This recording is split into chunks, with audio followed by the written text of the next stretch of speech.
product becomes so well known that people identify it with an entire industry. For instance, there's the standard pain reliever. You know the one I mean. And a cola drink.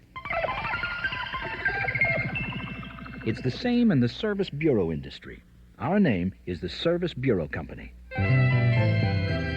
We're the genuine article, the first, the innovators. We're a division of Control Data Corporation. At the Service Bureau Company, we provide a comprehensive range of computer services for thousands of businesses, including 62 of the top 100 insurance companies and over 1,200 credit unions. So whether you're an independent business or a giant conglomerate, if you need computer help and want to start in weeks instead of months, call the Service Bureau Company. We gave our name to the entire industry. This is WNIB in Chicago at 97 FM. Chuck Shaden and Those Were the Days is next. Jack Armstrong! Jack Armstrong! Jack Armstrong, the all-American boy. Wave the flag for Hudson High, boys. Show them how we stand. Ever shall our team be champions, known throughout the land. Wheaties, breakfast of champions, bring you the thrilling adventures of Jack Armstrong, the all-American boy.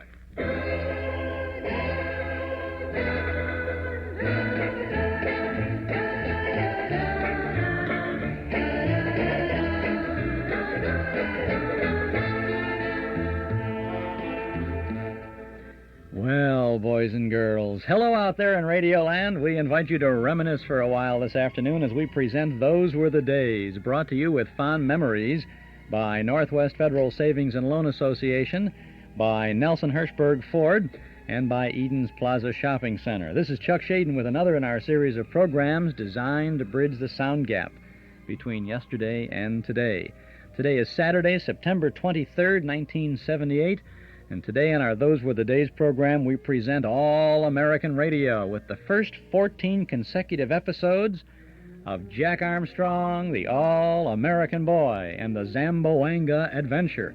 You won't believe the excitement today, gang, so be sure to ask Mom and Dad to let you stay close to the radio all afternoon as we travel with Jack Armstrong, his Uncle Jim Fairfield, and cousins Billy and Betty on one of radio's bestest adventures. The thrills begin right after this word from Northwest Federal Savings. Go on. That's my husband Charlie in his football game. If your Charlie's like my Charlie, he'll watch a lot of football this year, and you know I'll see my share of games, too. But there really is more to fall than football, and fortunately Northwest Federal Savings agrees with me. They're celebrating the football season with gifts everyone can enjoy, whether you're a fan or not. All you do is make a deposit of $250 or more at any Northwest Federal Savings Center, and you get to choose one of many nice gifts free or for special low prices. And because Northwest Federal is open 63 hours a week, there's plenty of time to make a selection. I could have picked a set of Federal glassware, a GE electric knife, or a Better Homes and Gardens cookbook. But you know what I got instead? A beautiful stadium blanket to keep us cozy at the games. You know, Charlie, you're a very lucky guy.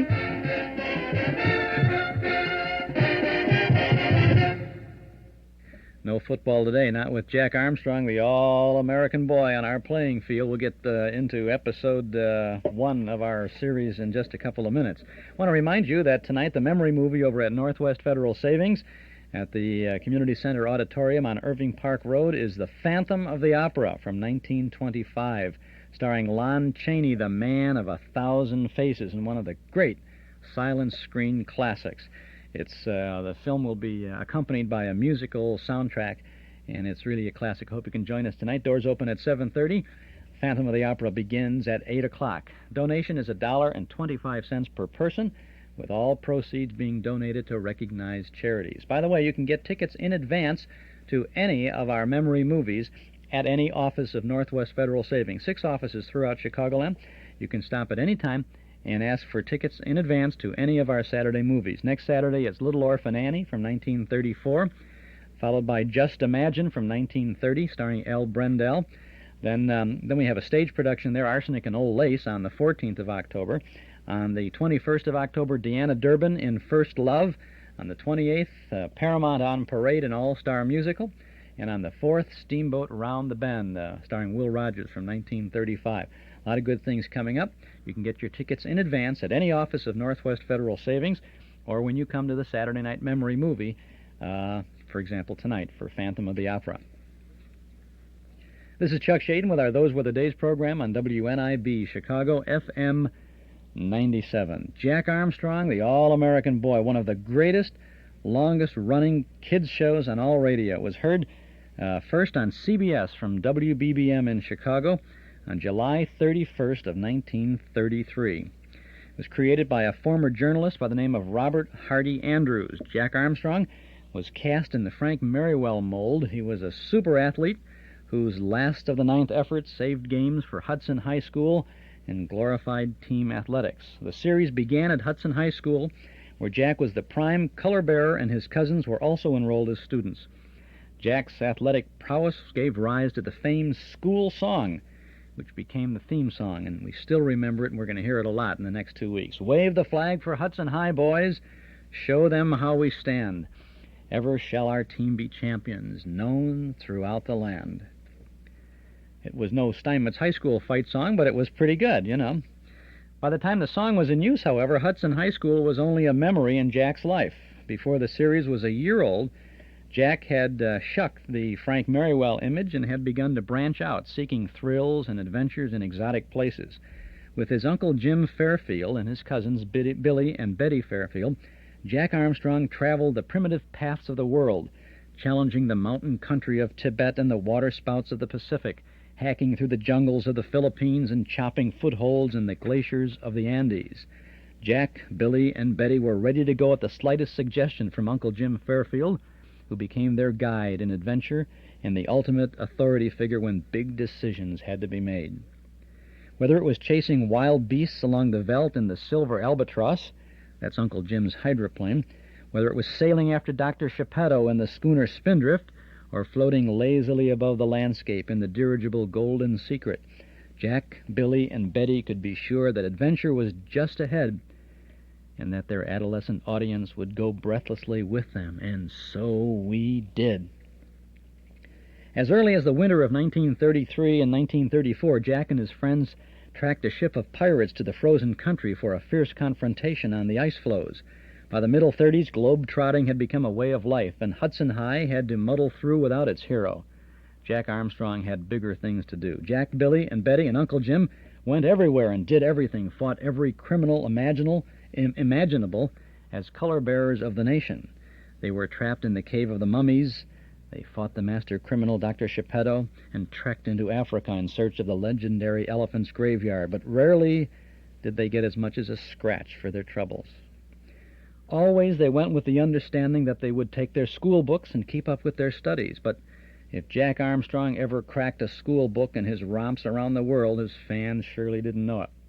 Jack's negligence of school even became a sore point with mothers. Many wrote in with complaints that their boy, that boy isn't ever in school.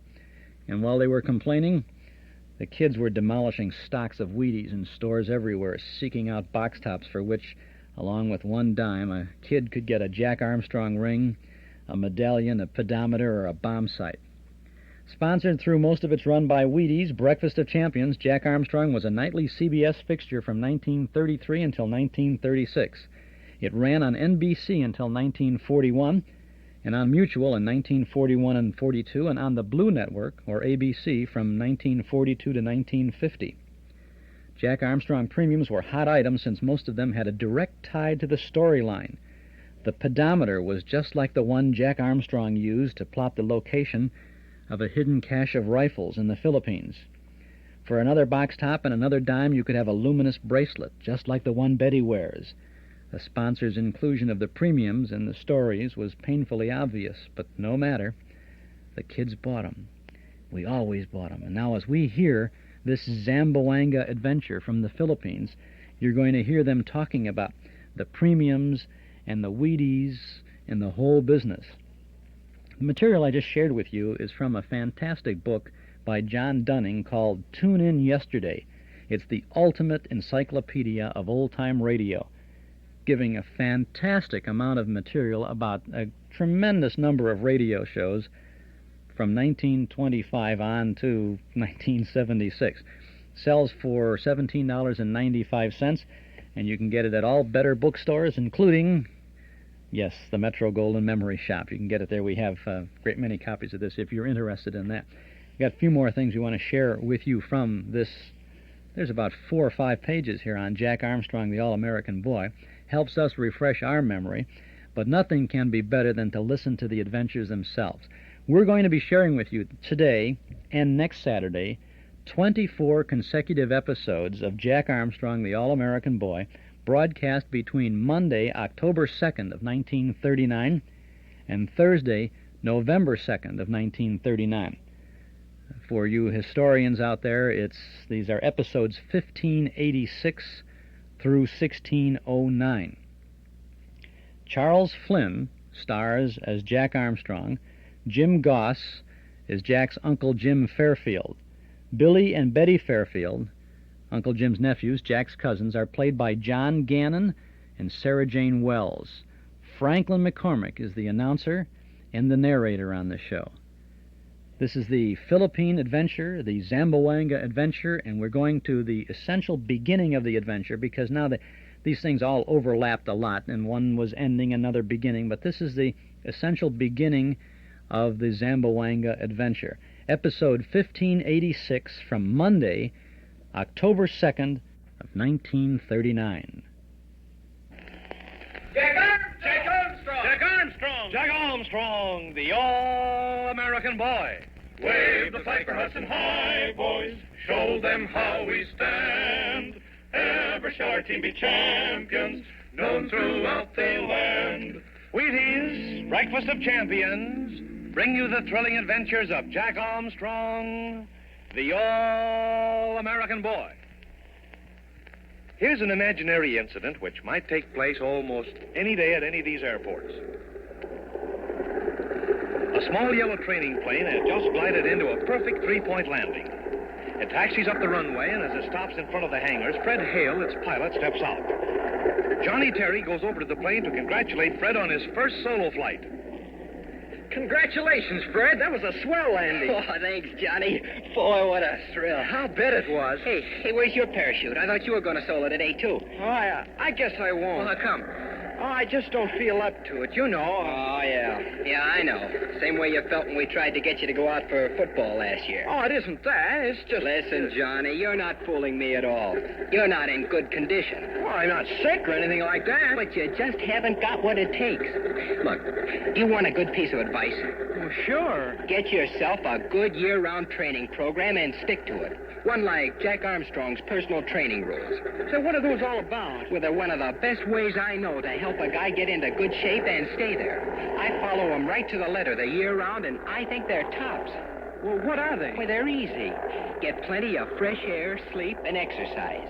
Keep clean. And eat a breakfast of champions every morning. Hey, that sounds pretty simple. Sure, it is simple. And believe me, there's nothing like a big bowl of Wheaties with milk and fruit in the morning to help you get off to a swell start.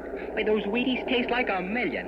Say, that breakfast of champions idea sounds all right to me. All right, nothing. It's doggone near perfect. Say, why don't you start training Jack Armstrong's way? Yes, no matter what you're doing, playing football, going to school, enjoying a vacation, or flying, you'll get more out of it if you're in shape. That's why I suggest you start training Jack Armstrong's way just as soon as you can. Stock up on the makings of a breakfast of champions by getting Wheaties, fruit, and milk right away. Then make a keen-tasting, nourishing breakfast of champions your regular breakfast treat.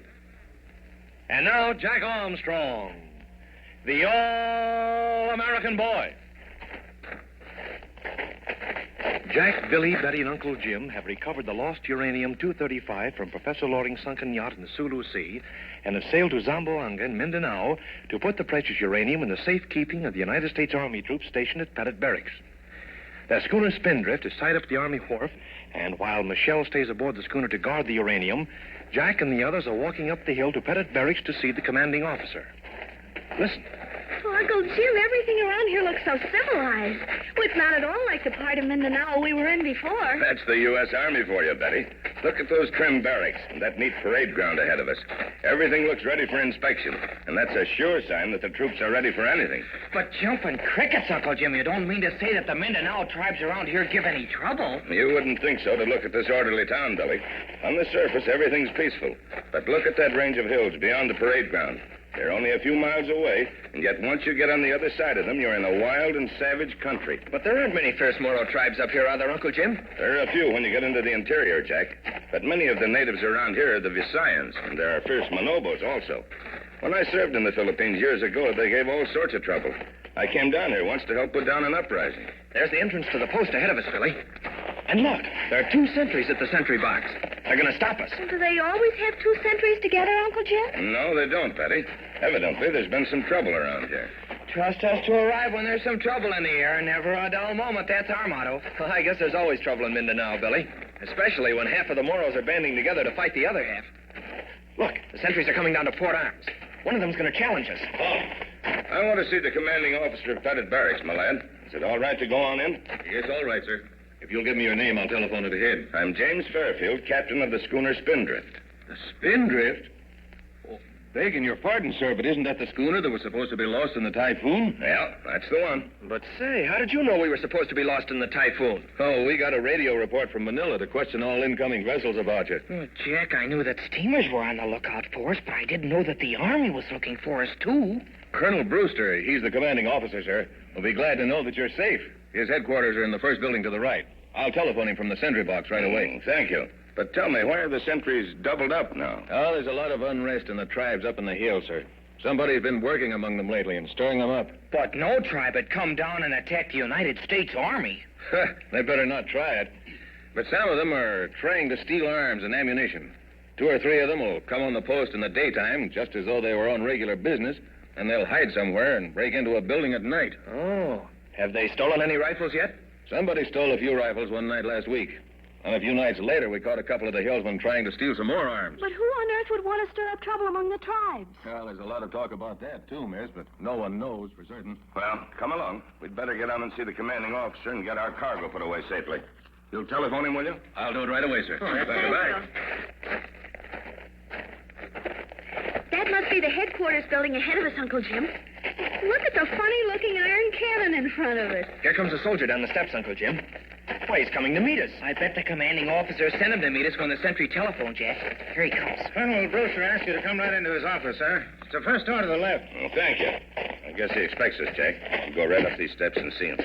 Well, I hope it's cool in the colonel's office. This hot sun's terrific. Gosh, yes. Say, it looks pretty cool in there. This must be the door here, Uncle Jim. I'll knock. Come in. Well, so you escaped the typhoon, Captain Fairfield. Congratulations. We're all worried about you. We didn't intend to cause everybody so much concern, Colonel Brewster. In fact, I didn't know that everyone was so worried. Why, of course we were worried. Didn't you think we'd know who you are? Why, all the old-timers in the islands remember you when you served here years ago. And half of the young officers know all about the airplanes you make. And we've all heard of Jack Armstrong and Billy and Betty. Sit down. Come in. What can I do for you? These chairs are certainly comfortable after being on a boat. There is something you can do for us, Colonel Brewster. And I know you won't mind if I ask you to keep it an absolute secret. Oh, of course I'll keep it a secret. We have on board our schooner a box containing some uranium-235. We want Just a minute. You mean uranium, don't you? Well, you couldn't possibly mean uranium-235. I mean uranium-235, Colonel Brewster. I see that you understand how rare it is. Rare? Why, it's rarer than radium. It's what those scientific Johnnies are using in their experiments with atomic power. That's it exactly, Colonel Brewster. You may be surprised to know that somewhere right here in the interior of Mindanao, there are rich uranium deposits. So rich that they yield an amazingly large amount of uranium-235 by a simple method of extraction. Why, I can't believe it. You know, I've heard that if a scientist can get enough of that uranium-235, he can probably unlock the secret of atomic power. Man alive, if that's ever done, every airplane engine, every steam engine in the world will become obsolete overnight. You're absolutely right. So you can see how important it is that we don't permit it to fall into the hands of anyone except the United States government. Important? It's the most important thing in the world. There are a group of unscrupulous adventurers who know that I have this uranium-235, however, and they'll never give up trying to get it from me. So I want you to keep it for the time being. Well, why don't you take it right back to the United States? I can't right now. The scientist who discovered this rich deposit of uranium and who extracted this uranium-235 that we have aboard is somewhere in the interior of Mindanao. He's held captive by some Moro tribe. He's Professor Loring, and I've got to find him and find those uranium deposits. He's held captive by some Moro tribe, huh? Why, I'll send troops to find him. I'll send my whole regiment into the interior if necessary. Well, I'm afraid that wouldn't do any good. The Moros would kill him as soon as they heard the troops were coming after him. So it's up to us to locate him and to rescue him before the Moros suspect what we're doing. Perhaps you're right, Captain Fairfield. And if you want to leave the uranium-235 here, I'll lock it up in my secret vault. I'll keep it absolutely safe until you return from the interior. Well, that's splendid. You having any trouble in the interior now? Trouble? Nothing but trouble. It's like living on a powder keg. I'm expecting an officer any moment whom I've sent out to collect some information. Oh, he's coming up the porch now. Perhaps he'll have some news for us. Didn't I tell you, Jack? Didn't I tell you there's never a dull moment? Why, we don't live on a powder keg. We carry the darn thing around with us. Come in. Yeah, I thought it was you, Lieutenant. Captain Fairfield, this is Lieutenant Rawlings. How do you do? Captain? What's the bad news today, Rawlings? More unrest, sir. There's trouble fermenting somewhere near here. But I haven't a clue yet as to who's causing it. Yeah, but you found out something, Rawlings. I can see it in your face. I think I've located the village where the trouble starts, Colonel. After I confirm some rumors I've heard, I'm going back to it. Yeah, but what's the village? Where is it? It's called Molita. I had to leave my horse at the main trail and hike through a jungle path to get to it. Here. I can tell you exactly how far it is from the main trail. Jack, look what he's taking off his belt. What kind of a watch is that? It's not a watch, Billy. I don't know what it is. But he's reading the dial. My pedometer says exactly 4 3/4 miles, Colonel. That's the distance because I stopped it registering after I mounted my horse. Yeah, we'll have to investigate this village of Molita more thoroughly, Rawlings. Show your pedometer to Jack Armstrong. I see he's interested in it. There it is, Jack. Quite an instrument, isn't it? Boy, I'll say it is. Does it tell you how far you walk? Tells me exactly how far I walk, Jack. You can see that it has readings for 4 different lengths of stride. I put it on my belt and forget about it until I want to see how far I've gone. Gee, Willikins, I'll bet you find that useful in the jungle. Useful? You don't know the half of it. On those trails, I'd be lost a dozen times a week if I couldn't keep track of exactly how far I've walked. Oh, it must be lots of fun to always know how far you've gone. Now, this is something developed especially for hiking, Betty. It's called the pedometer. Say, Uncle Jim, we ought to have something like that when we go into the interior. It'd certainly help us to know where we are. It certainly would, Jack. But we'll look into that later. I want to get that uranium safely ashore. Let's see what time it is. It's now... Say, where did you get that? Get what? Oh, my wristwatch. Why, it was a present from a scientific society. Why are you so interested in Captain Fairfield's wristwatch, Rawlings? I can hardly believe it. It's an amazing coincidence. Coincidence? What do you mean? I mean, I saw one exactly like that just a few minutes ago. You saw one just like... Wait a minute, Lieutenant. Are you sure? I'm absolutely positive. There's no mistaking that peculiar shape. And it had a stop second hand on it, too. Why, I could swear it was the same watch. Oh, but you must be mistaken, Rawlings. Pardon me, Colonel Brewster. There's just one chance in a million that he's right. And if he is, it's of the utmost importance to me. But could there be another watch in Mindanao just like yours, Captain Fairfield? There could be, Colonel Brewster. A watch like this one was presented to the missing Professor Loring at the same time mine was presented to me. Holy smoke, Uncle Jim. You mean... I mean, Billy, that if Lieutenant Rawlings saw a watch like mine, that watch came from Professor Loring. And the man who owns it must know something about the whereabouts of Professor Loring. Say, that is something.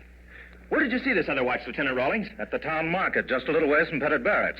It was on the wrist of a native who sells spices. Jack, Billy, I've got to get that uranium safely ashore. But I want you to go down to that market right away. Find that native and look at the watch. Look at the back of it to see if Professor Loring's initials are there.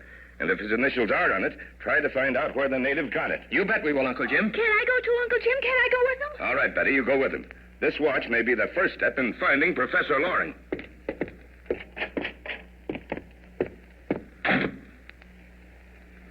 Say, if that watch really is Professor Loring's, it looks as though Jack and Uncle Jim have picked up a red-hot trail.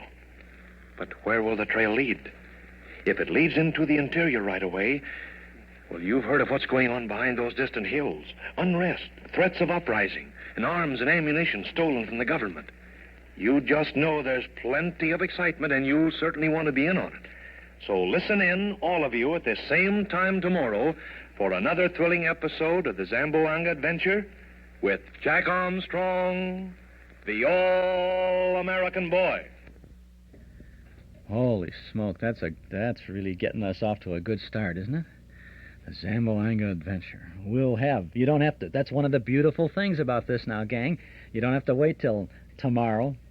No, because we're going to have about, 12 episodes this afternoon, I think. All afternoon, throughout, Those Were the Days program. This is Chuck Shaden on WNIB Chicago at FM 97. You're invited to visit our Metro Golden Memory Shop at 5941 West Irving Park Road, just east of Austin. You'll be amazed at our supply of new things to bring back the old times and old things to provide more good times. We have hundreds of recordings of all the old-time radio shows on cassettes, 8-track tape, and LP records. Plus, we have big band, soundtrack, and personality recordings, movie posters, magazines, books, cards, games, jigsaw puzzles, gifts, and novelties. It's all there, and it's waiting for you at our Metro Golden Memory Shop, 5941 West Irving Park Road, just east of Austin. Pay us a visit real soon, won't you? Our MGM shop is open 7 days a week, Monday through Friday from 11 to 5:30, Saturday from 10 till 7:30, and every Sunday from noon to 5. Come in and see all the goodies. If you can remember it, we probably have it at our Metro Golden Memory Shop, 5941 West Irving Park Road, just east of Austin. You can use your MasterCard or Visa card and really get hung up on all the stuff there, too. So come on over and enjoy Metro Golden Memories.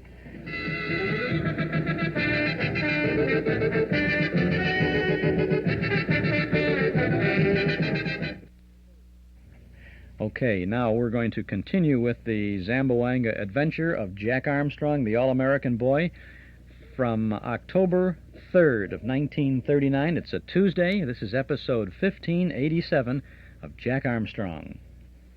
And now, Jack Armstrong, the All-American Boy.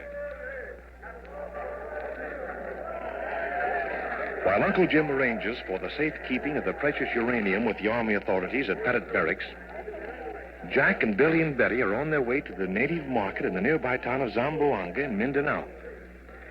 They're looking for a native who was seen wearing a wristwatch which they think may have belonged to the missing Professor Loring, who is held captive by some Moro tribe in the interior of Mindanao. They're walking toward the busy marketplace down a street lined with coconut palms, and the inhabitants of the town, Moros, Manobos, and Visayans, watch them with suspicious curiosity. Listen. Say, Jack, do you think Lieutenant Rawlings was right? Do you think he really saw Professor Loring's wristwatch? Well, that's what we've got to find out, Billy. Professor Loring's watch was just like Uncle Jim's, and Lieutenant Rawlings was certain that the watch he saw on the wrist of that native was identical with Uncle Jim's. But how on earth could he have gotten it, Jack? We're so far away from the central part of Mindanao, and that's where we think Professor Loring is being held prisoner. I can't imagine how he got that watch, Betty, if it really is Professor Loring's watch. But if we can discover where he got it, it'll certainly help in finding out just what tribe of Moros is holding Professor Loring. But, Jack, how are we going to find out anything? We can't talk any of the native dialects, and I'll bet this native can't talk a word of English. We'll find out somehow, Billy. The first thing to do is to see if it's the same watch. Oh, that'll be easy, Jack. If it is his watch, Uncle Jim said it would have his initials on the back of it. Maybe it won't be so easy to find out, Betty. The native has it on his wrist. We've got to persuade him to take it off so that we can look at the back of it. And if he doesn't understand us, how are we going to get him to take it off? I hadn't thought of that, Billy. If we aren't careful, he'll think we're trying to steal it from him. Well, that'd be too funny. He'll call for the police, or whatever they use for police here, and Uncle Jim will have to come and bail us out of jail. That'd be a good joke on us, Betty. Say, that must be the marketplace ahead. See that long, low shed with the thatched roof? Oh, it sure looks like a marketplace, Jack. Look at all the natives gathered around it. It's divided into stalls, too. We've got to find a stall where spices are sold. Lieutenant Rawlings said that the man would be in the spice store. Oh, I believe I can smell the spices from here. I can smell almost everything from here, Betty, especially fish. I'll bet every other stall is a fish stall. Do you see any policemen around, Billy? I believe you're really afraid that we're going to end up in jail, Betty. I wouldn't know how a policeman is dressed here in Zamboanga. What would a policeman look like here, Jack? Search me, Billy. The natives are dressed in so many ways it'd be hard to tell. There's some Moros with their pantaloons and colored turbans on their heads. And some of the natives wear camisas just like they do around Manila. I'll bet they are the Visayans. The Visayans are the most civilized of the lot, Betty. And some of the men look as though they just come down from the hills, all ready to go to battle. They're a fierce-looking lot. I guess we must look pretty funny to them. See how they watch us? And they're talking about us, too. Well, they don't look as friendly as they did in Luzon. I hope we don't have any trouble with this chap we're after. If we get into a fracas, we wouldn't have very many of the natives on our side. Well, here's one end of the market. Let's walk through it. Oh, look at all our stalls here. They must sell everything from soup to fish. Jack, here's a stall that sells all sorts of silk cloth. Oh, they're marvelous. Can't we stop here just for a second? Oh, jumping Jiminy, Betty. Here we are looking for an awfully important clue to help find Professor Loring, and you want to stop and look at silks and satins. But only for a minute, Billy. We can ask the man where to find a stall that sells spices. Oh, and of course he'd be able to speak English, Betty. He'd know just what we're talking about. We'll stop by at the stall later, Betty. I think the best thing to do is just walk around the market until we see the spice stall. All right, Jack. Oh, my. Don't tell me what the next stall is. I can smell it. It's fish. You can't miss that. A cat'd have a grand time here. Oh, look at this next stall, Jack. Why, it's full of boat models.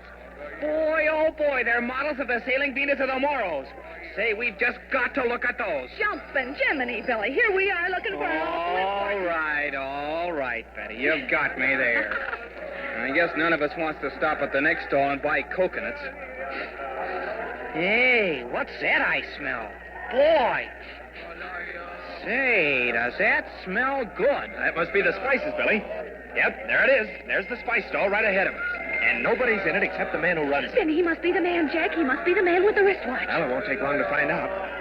Yep, he's got a watch on his wrist. A gold one, too. And it's the same shape as Uncle Jim's, Jack. Let's see if it has a stop-second hand on it, Billy.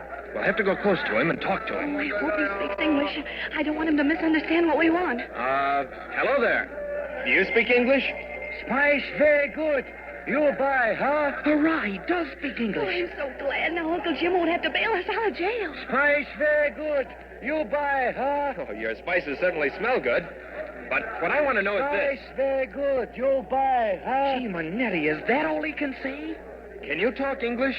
Can you understand what I'm saying to you? Spice very good. You buy, huh? Oh, Jack, he doesn't speak English after all. He just knows that one thing, and he says it over and over again like a parrot. Spice very good. You buy, huh? Well, I give up. What are we going to do next, Jack? Well, we've got to do something, Billy. We've got to look at the back of that wristwatch and see if it has Professor Loring's initials on it. Well, let me try, Jack. Maybe I can make him understand. Me see wristwatch, huh? Oh, that won't help any, Billy. Here, I've got an idea. I'll take off my wristwatch and show him the back, and then I'll point to his watch. Maybe he'll get the idea. That's all. Now I'll try the sign language. He's taking the watch away from me. Hey, there, you'll give us back that watch. We're not making you a present of it. Wait a minute, Billy. He's examining it. Maybe he'll offer us his watch to examine. Jack, he's putting it in his pocket. But Jack, he's filling a bag full of spices. Oh, he thinks I'm offering him the watch in exchange for some spices, Billy. But how are you going to tell him, Jack? He's got your watch, and he's holding out that bag of spices for you. Well, Jack, we've got to get your watch back. I bet he understands the word no. No. No. Oh, look at him, Jack. He's putting more spices in the bag. He thinks you want more. Well, I've had enough of this, Jack. I'm going to put my hand in his pocket and get your watch back. Here goes. Gosh, let go. Let go of me. Billy. Oh, help me, Jack. Help me. Got hold of my arm. Come on. I know he's calling for a policeman. That's fine. I hope a policeman comes. Turn Billy's arm loose, you. There, Billy, I'll make him let you go. Turn my friend loose, I tell you.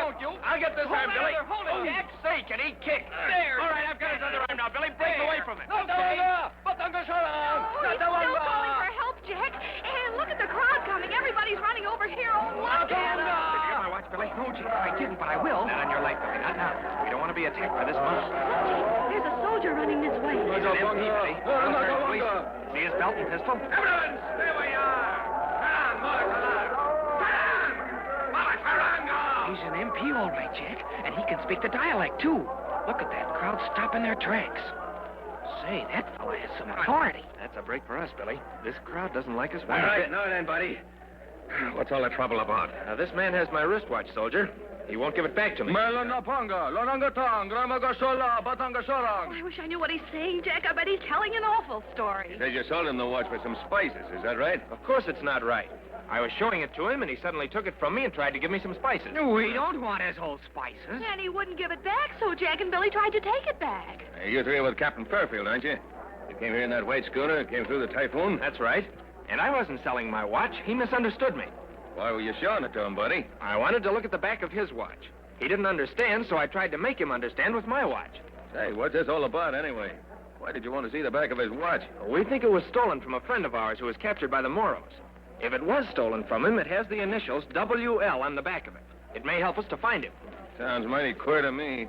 But if you're with Captain Fairfield, you must be all right. I'll get your watch back first. Raleigh Marang Tom. Sarang. Raleigh Sanangpa. Sarang. Bongo so bongo ya. There. He's getting the watch out of his pocket. Yeah, is that it? You bet that's it. I take it. I'll tell him to take off his watch and show it to you. Sarang, Dagana Talong. Era Bolonga Ankapula. No, Bolonga, Kalinapuya. Gee willikins, I wish we could understand what they're saying. You can tell by just looking at him, Billy. He doesn't want to show us the watch. Hey, you're right, miss. He says it's his watch. He says he won't show it to white people. But we've got to see it. It's terribly important. If it was stolen from Professor Loring, and if we can find out where he got it, it'll help us to find him. I'll make him show it to you, buddy. If you think it's stolen property, we'll find right here now. And move back a little. I'm going to take it off his wrist. Jack, there he goes. He's running away. He's running out of the market. Come on, Billy, after him. We've got to see that watch. He's heading for the waterfront, Jack. I'm right behind you. Don't let him get away. Hey, you get out of the way. You too. Keep on, Billy. Don't let these natives block us. They're all trying to slow us up. They're trying to let that fella get away. Now, this is better here outside the market. Where is he? There he is, still running for the waterfront. Come on, Billy. We're gaining on him. Look, there's another MP coming up over the waterfront. He's going to hit him off. Watch that native, Billy. He's turned into this alley here between these shacks. Here we are. Okay. Oh, there he is. It's a blind alley. He's trying to climb the fence, Jack. We've got to get him, Billy. Come on, one last sprint before he gets over. Hurry, Jack. I'll catch up with you. Grab him. Grab his leg before he gets over. I've got him, Billy. I'm pulling him down. Don't go stay here. I've got another leg, Jack. Pull him down. He's down, Billy.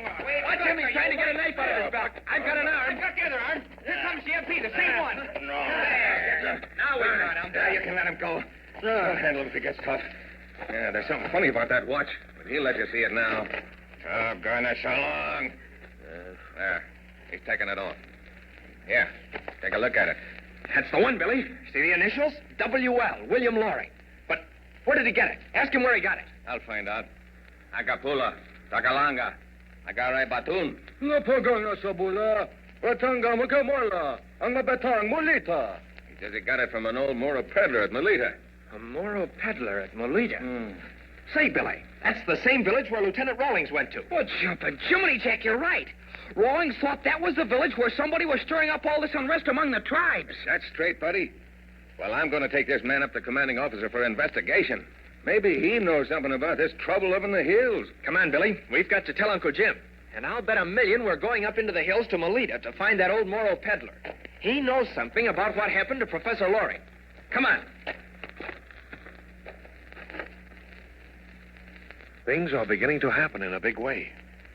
There's some mighty good reason why that native spice seller didn't want Jack to see the initials on that watch. When they find that old Moro peddler in Molita... But wait a minute. Don't forget that that's the village where Lieutenant Rawlings suspects. Maybe Jack and Billy and the others are going to get into more than they bargained for. You'll certainly want to get in on it, too, so listen in, all of you, at the same time tomorrow for another thrilling episode of the Zamboanga Adventure with Jack Armstrong, the All-American Boy. Now, here's a swell piece of advice in just 53 words. Right now, before you do another thing, ask Mother to get you a couple of packages of Wheaties. Then remind her to serve you those extra good whole wheat flakes every morning with milk or cream and your favorite fruit. That's a real breakfast of champions. Have you tried Wheaties? They're whole wheat with all of the bran. This is Franklin McCormick saying goodbye until tomorrow for General Mills, makers of Wheaties, Breakfast of Champions, who have just presented another episode of Jack Armstrong, the All-American Boy. So just buy Wheaties, the best breakfast food in the land. Wave the flag for Hudson High, boys. Show them how we stand. A cappella. They were singing a cappella, right? It was not necessarily barbershop harmony. Maybe it was, but it was no music. There was no musical instrument used in that. Just having tried Wheaties and waving the flag for Hudson High. Boy, those were the days. I don't know about you, but I'll tell you, this has transported me way back. I'm back on the rug in the living room again, scrunched up close to that radio, that big old Zenith console radio that we had, just listening to every minute of these adventures. And it's super, too, because we got them all. We have them all this afternoon. Actually, about 13 of the Jack Armstrong adventures this afternoon, and then the rest of them in this Zamboanga adventure next Saturday on our Those Were the Days program. So don't touch that dial, because we've got lots of excitement ahead of us this afternoon. Lots of those Wheaties commercials. They're as much fun as the adventure, too. A little different kind of fun, but nevertheless a lot of fun. Jack Armstrong, the All-American Boy. This week and next, a total of 24 complete episodes of Jack Armstrong. Then next week, after we conclude this Zamboanga adventure, we have a couple of extras for you. We have Uncle Don reading the funnies, Don Carney, reading the funnies from the Comic Weekly of the New York Journal-American on Sunday mornings on radio station WOR. That's in 1938.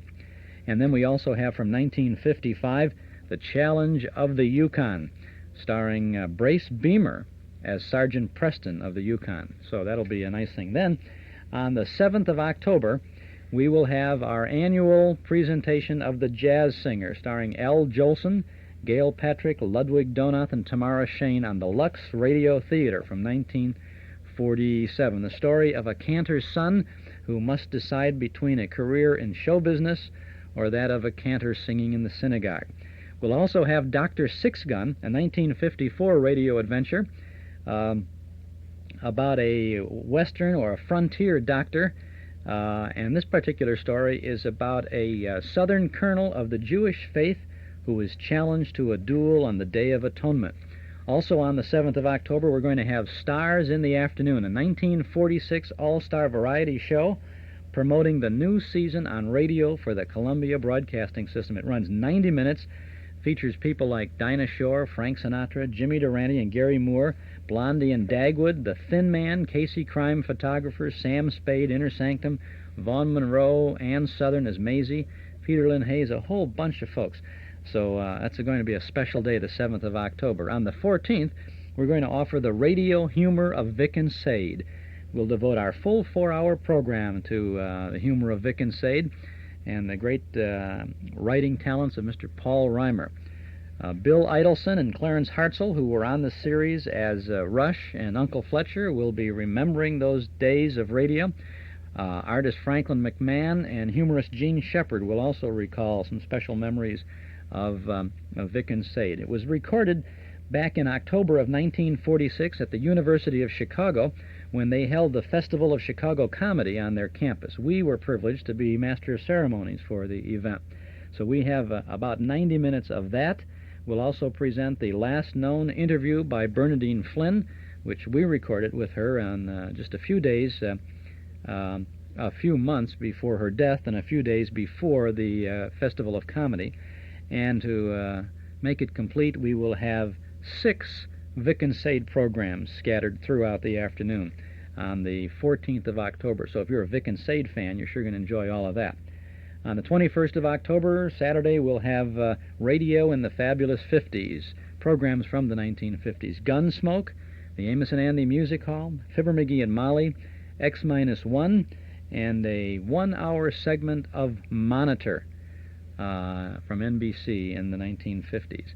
Then on the 28th of October, it's our annual Halloween show. We'll have a couple of suspense dramas, Ghost Hunt and The House in Cypress Canyon.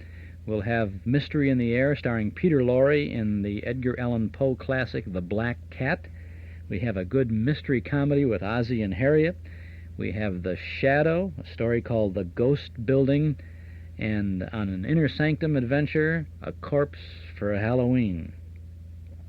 We have a lot of good radio coming up for you in the weeks ahead and in the months ahead, too. So I hope that you can join us every Saturday afternoon from 1 to 5 right here on WNIB for all the good stuff. Perhaps you would like to subscribe to our Nostalgia newsletter and radio guide because it keeps you in touch with all of the things that we're doing. Now, the October issue of our Nostalgia newsletter is back from the printers and will be going in the mail to all of our regular subscribers at the beginning of the week. If you would like to get your October issue as the first issue in your subscription, you can call us right now at 545-2260 to subscribe. A one-year subscription, 10 issues, is only $7. And the only known photograph of the Shadow is on the cover of our Nostalgia newsletter for October. And that's just the beginning of the good reading and good information that you'll find in our newsletter. The October newsletter features articles from and about the past, and in that issue you'll get reprint stories about leading movie stars who play gruesome roles on Suspense, about Superman, the Man of Iron on radio, about TV weatherman Clint Ewell, and about the 4 ink spots. Plus we have an original reminiscence by listener Gene Luchetti about the old club matinee show starring Ransom Sherman and Gary Moore. I know you'll have a good time with our Nostalgia newsletter for October. Call 545-2260 to subscribe. The October issue also includes advance news about our Saturday night memory movies over at Northwest Federal, plus the complete listing of our Saturday afternoon Those Were the Days schedule, offering lots of information of the programs we present every Saturday between 1 and 5. We have names of cast members and stars, sponsor identification, a line or two about the content of the show, the order, and even the times of each segment that we present just in case you're taping shows for your own collection. 545-2260, that's the number to call, and if the line is busy when you call, if you'll wait just a moment and call back, we sure will appreciate it. 545-2260. A year's subscription, only $7. So call now. We'll begin your subscription with the October issue, which we'll send to you at the beginning of the week, and we'll include an invoice with your first issue. 545-2260. If you like, just send $7 to Nostalgia Newsletter, Box 421, Morton Grove, 60053. But why not call now while you're thinking about it? 545-2260. Subscribe to our Nostalgia Newsletter and radio guide.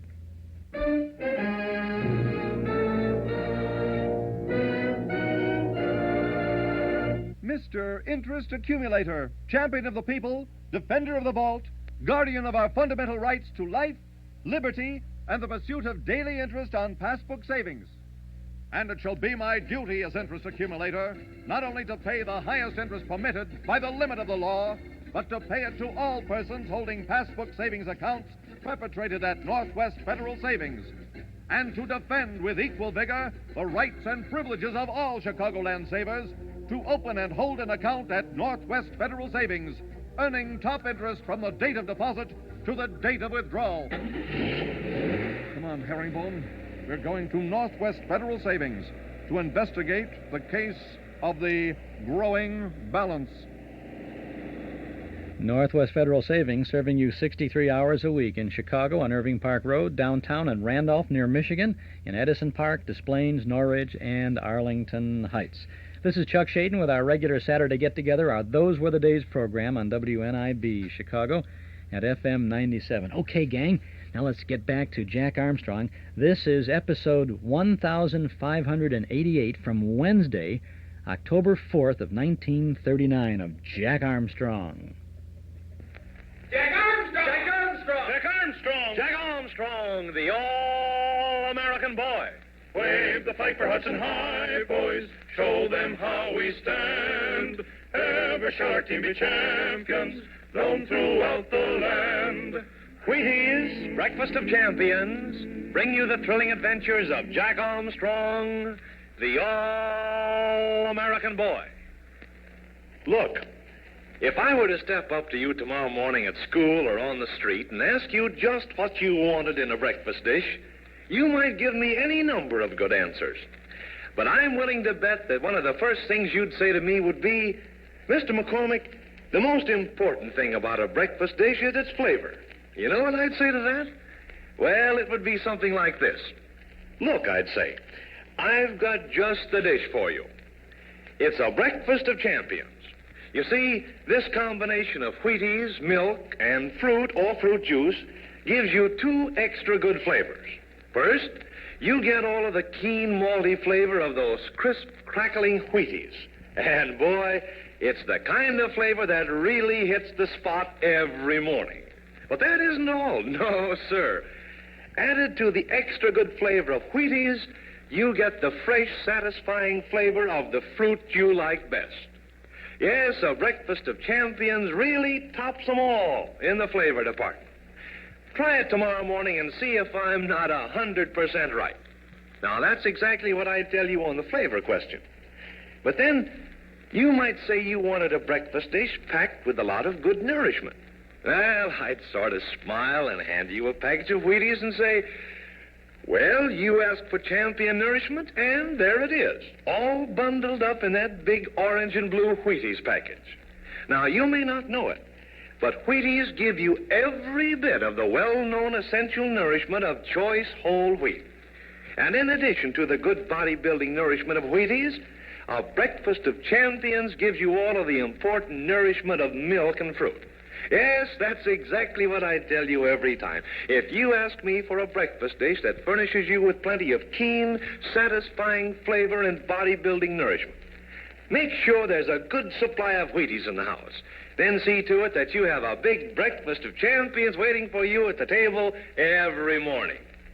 And now, Jack Armstrong, the all-American boy. An army truck is backing up to the schooner Spindrift, tied up at the dock at the town of Zamboanga in Mindanao. Uncle Jim and Michelle are on the Spindrift, preparing to load on the truck a heavy box containing some precious uranium-235, which they're going to leave for safekeeping with the Army troops stationed at nearby Pettit Barracks. Jack and Billy and Betty have just turned in from the dock to the tall palm trees that line the waterfront. They've come back from the native marketplace at the Philippine town, and they have some important news for Uncle Jim. Listen. Look, Billy, we're just in time to help Uncle Jim load the box of uranium on the truck. No, he and Michelle won't need any help, Jack. They've got the fossil fag rigged up as a gin pole to swing the box over the side of the Spindrift. But there's a heavy box, Billy. Don't forget that it's lined with lead to protect everybody from the uranium-235. I'll bet he and Michelle will be glad to get some help. And Uncle Jim will be glad to get our news, too. It's the first real clue we've found concerning Professor Loring. But it doesn't prove that Professor Loring is still alive, Jack. Gosh, he may have been killed by the Moros who were holding him prisoner. Yes, but it proves that he's actually been somewhere in Mindanao, Billy. And if we can find that old Moro peddler, we'll get some real news about him. Uncle Jim sees us now. Say, look how he's perspiring. He and Michelle have really been working with that box of uranium. Hello, Jack. You've come just in time. We certainly can use you and Billy. We're coming right aboard, Uncle Jim. That's a whopping big truck the Colonel sent down for the uranium. He sent down a couple of soldiers with rifles, too, Jack. See? They're just getting out of the truck. Oh, I know who they are. They're an armed guard. Uncle Jim told Colonel Brewster how valuable that uranium was. That's right, Betty, he did. He told him that Chapato and his gang were after it, too. Well, Chapato will have a merry time trying to get it after it's locked away in that big vault. Here we are, Uncle Jim. Come on aboard, Jack. I need you and Billy to help hoist this box with a snatch block. Watch this gangplank, Betty. It's pretty steep since the tide dropped. I'll watch it, Jack. I don't want to fall overboard and let a hungry shark take a bite out of me. Did you find out anything important at the marketplace, Jack? You bet we did, Uncle Jim. But first, we had quite a time getting that native to... Let's get this box loaded first, Billy. Then I'll hear what luck you had. It's all made fast. Jack, you and Billy take hold of this line with Michelle and me. Here you are, Billy. Grab a hold here. All set? Lay hold. Heave. Gee, Willikins, I'd forgotten how heavy this box is. It must be full of lead, Uncle Jim. It's almost full, Billy. Remember all those lead plates we saw inside it, protecting that uranium? Well, that gap is bending terribly, Uncle Jim. It looks as though it might break. It won't break, Betty. It held before. We're almost high enough, Jack. Another foot more will do it. There we are. Now belay the line and we'll swing the box right over the truck. I'll belay the line, Billy. There it is. Now take this guy line and swing the box out. Oh, we didn't hoist it high enough to clear the truck. Yes, we did, Billy. See? It's clearing by a good 3 inches. The soldiers have it now. That's far enough. She's just over the truck. Release your line, Jack, and we'll lower it into the truck. Hold on to it. There, she's free. Lower away. Easy now. Don't want to knock the bottom out of the truck. There she is.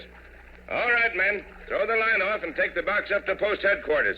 I'll be up there in a few minutes. But those soldiers won't be able to unload that box by themselves, Uncle Jim. I've arranged for a whole squad of soldiers to help put it in the vault, Betty. Oh, boy, it certainly feels good to have that uranium in the care of the U.S. Army. Yes, it takes a load off my shoulders, Jack. And now, tell me what you found out in the marketplace. Did you find the native who had the wristwatch? We found him, all right. And what a time we had with him. He couldn't speak English, And when so Jack I tried to explain what he wanted by using his wristwatch, the native took it from him. He thought Jack wanted to swap it for some of his spies. And then I tried to get Jack's watch back, but the man called for the police. Uncle Wait Jim. a minute. This sounds like a riot act. You're telling me everything except what I want to know. Suppose I ask questions. In the first place, did you see the watch? We saw it, Uncle Jim, and it's exactly like yours. Good. Did you see the back of it? We saw the back of it, too, after a chase and a fight. And it had Professor Loring's initials on it, W.L. So it did have Professor Loring's initials on it. That means a great deal. Now for the most important question. Where did the native get the watch? Or couldn't you understand him? Well, there was a soldier, a military policeman who helped us, Uncle Jim. This MP could speak the native dialect. The man told the MP that he'd gotten the watch from an old Moro peddler who passed through the town recently. An old Moro peddler. I wonder if he was telling the truth. The MP thought he was, Uncle Jim. He said an old Moro peddler had been in town only a day or so ago. Where's this peddler now? We've got to get hold of him and find out where he got the watch. The man said that the Moro peddler had gone up to Molita, Uncle Jim. Molita? That's the village up in the hills. The one that Lieutenant Rawlings thinks is stirring up all this unrest among the tribes. That's the one, Uncle Jim. And there's another queer thing about this native and the watch. He didn't want us to look at the back of it.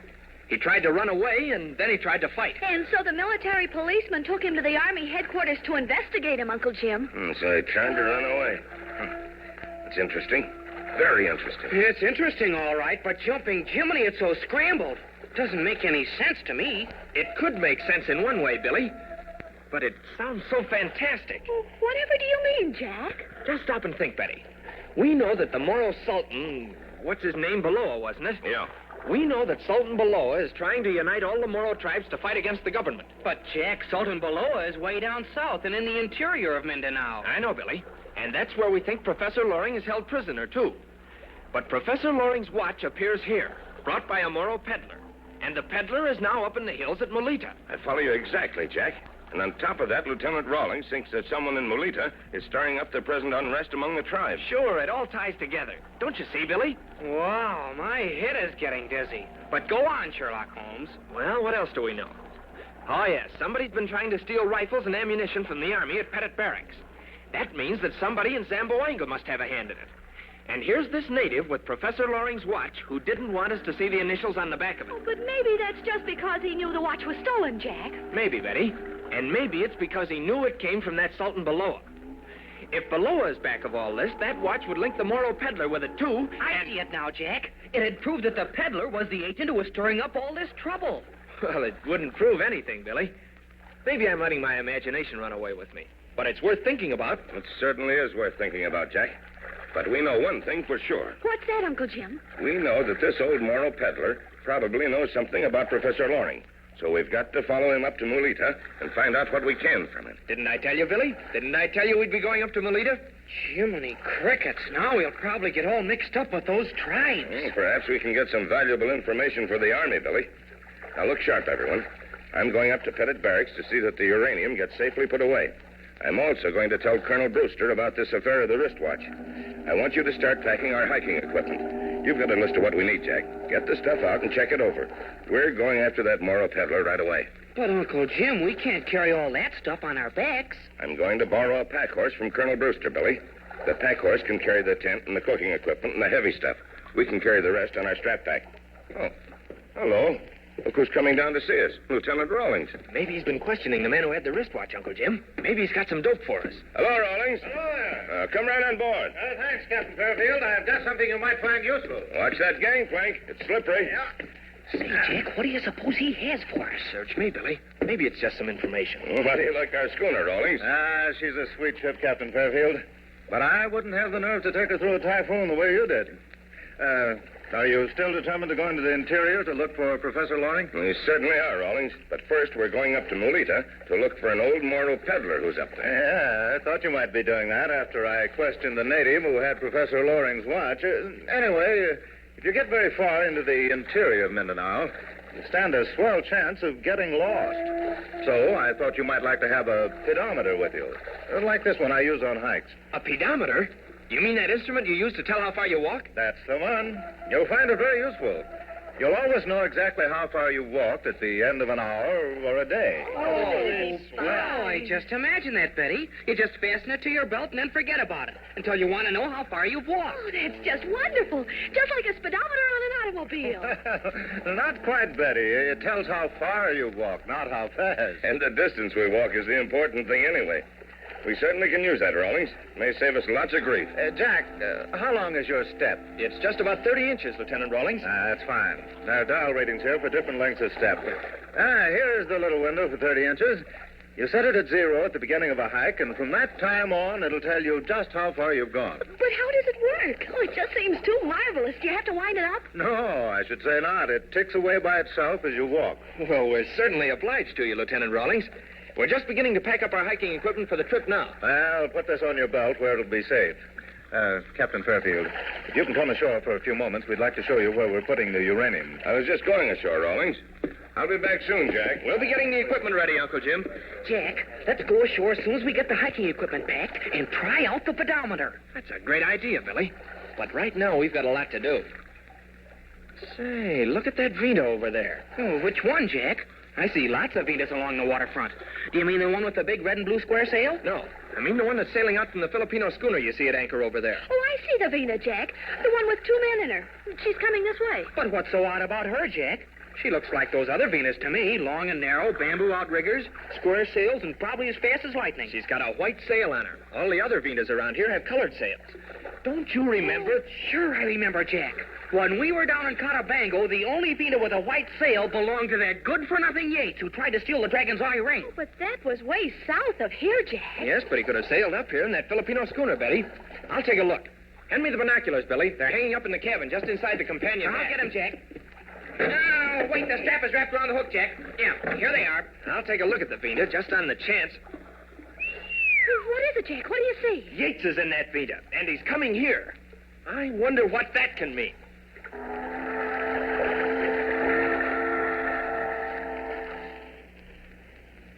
Well, what can that mean? Yates certainly has his nerve coming over to the Spindrift after all he did down in Cotabango. Say, what's he doing up in this part of Mindanao anyway? You don't suppose he could have any connection with... Now, wait a minute.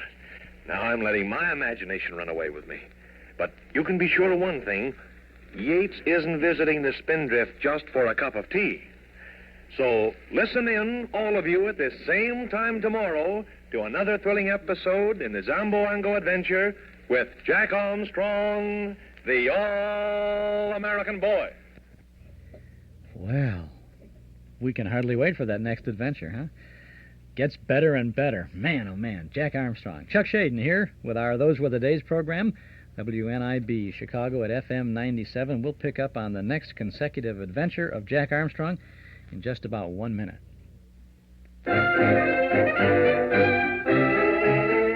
Back in 1931, Norm Nelson and Ralph Hirschberg opened their Ford automobile agency on a small piece of land at 5133 West Irving Park Road. The first year they sold about 100 new Fords. Today, thousands and thousands of new Fords later, Nelson Hirschberg Ford occupies a whole city block at that same location on Irving Park Road at Laramie. And thousands of Chicagoland families have not only bought their first Ford from Nelson Hirschberg, but have returned again and again for all their new Fords. The proof is in the seeing. Next time you're out for a drive, notice how many Fords bear the Nelson Hirschberg emblem. And you'll notice how many drivers have seen Nelson Hirschberg, one of Chicagoland's oldest, most respected Ford dealers. 5133 West Irving Park Road at Laramie. Get your new Ford from an old-fashioned, service-minded dealer, Nelson Hirschberg Ford. And now let's quickly get back to another episode in the Adventures of Jack Armstrong. This is episode 1589 from Thursday, October 5th of 1939. Jack Armstrong. And now, Jack Armstrong, the All-American Boy. The schooner Spindrift is tied up at the waterfront of the Philippine town of Zamboanga in Mindanao. Uncle Jim has gone ashore to turn over his precious uranium-235 to the safekeeping of the Army troops at Pettit Barracks. Jack and Billy and Betty and the Filipino Michelle are on the Spindrift packing their hiking equipment for a dangerous trip into the interior to obtain information on the missing Professor Loring. Right now, however, they are all on deck, watching a sailing Vinta approach. In this Vinta is the unprincipled Trader Yates and a native Moro. Jack and the others are puzzled as to why Yates is seeking them out. Listen. Gee willikins, Jack. Why in thunder do you imagine Yates is coming over toward us? I don't know, Billy, but we'll certainly find out soon. Look how fast his Vita's skimming over the water. You wouldn't think he'd have nerve enough to look us in the face again after what he tried to do in Catabango. Tried to do? Gee, Manetti, Betty, he just about did do everything he could. First, he betrayed the Moros he was living with, and then he tried to wreck our ship in the breakers, and then he stole the Dragon's Eye ring. You haven't said it all yet, Billy. Don't forget he trapped you in the quicksand, and he wanted to sick that hungry crocodile on us, too. And after all that, here he is coming to see us. We'll have to keep our eyes open when he's around, Jack. I wouldn't trust him as far as I could throw a hippopotamus. He's coming to us from that Filipino schooner anchored over there, Billy. I wonder if that's his schooner. He's in the trading business, you know. But he didn't have that schooner in Catabango, Jack. He must have picked it up since then. Oh, I wish Uncle Jim were here. If Yates is up to some mean trick, Uncle Jim would soon find out about it. Oh, of course, we wouldn't find out about it, too, Betty. We haven't got eyes, and we haven't got ears, and we're so dumb. Well, anyway, we've got Michelle. He's our prize secret. What do you mean, Jack? Well, maybe I didn't tell you, but Michelle can speak the dialect around here. Is that right, Michelle? Can you understand these Moros and Visayans and whatnot? Me understand them, Senor Billy, but they not think so. That's where the secret comes in, Billy. Everyone can see that Michelle comes from Manila, way up to the north. He's a Tagalog. And no one here would ever think a Tagalog could speak the local dialect. It's so different. Well, say, we've got something there. Michelle, don't you ever let them know that you can understand them. Me not, Senor Billy. Me be plenty dumb. Me say, huh? Huh? All time. Yates is getting close, Jack. Now, look, he's letting down a sail. He is going to come aboard. We'll let him come aboard, Billy. We'll let him talk all he wants to. Maybe we can find out just what he's doing in Zamboanga with that trading schooner. Spindrift, ahoy! Ahoy there, Yates. What do you want? I just want to say hello. May I come aboard? Do you get that, Betty? He says he just wants to say hello. Jumpin' Jiminy, but he must think we're dumb. All right, Yates, you can come aboard. Wait, I'll throw you a line. Here's the line, Jack. I'll heave it to him. Here's your line, Yates. Watch out. Hey, you're going to bump into the schooner. Well, it won't hurt your schooner. Come on, Ricano. You come aboard with me. Say, I don't like the looks of Ricano. He's a Moro, isn't he, Jack? He's a Moro, all right. You can't mistake those pantaloons and that turban. He's a mean-looking Moro, too. Yeah, where's Captain Fairfield? Is he aboard? No, Yates, he's ashore. Now, what's your business? Wait a minute there, young fella. You don't have to look so grim and unpleasant.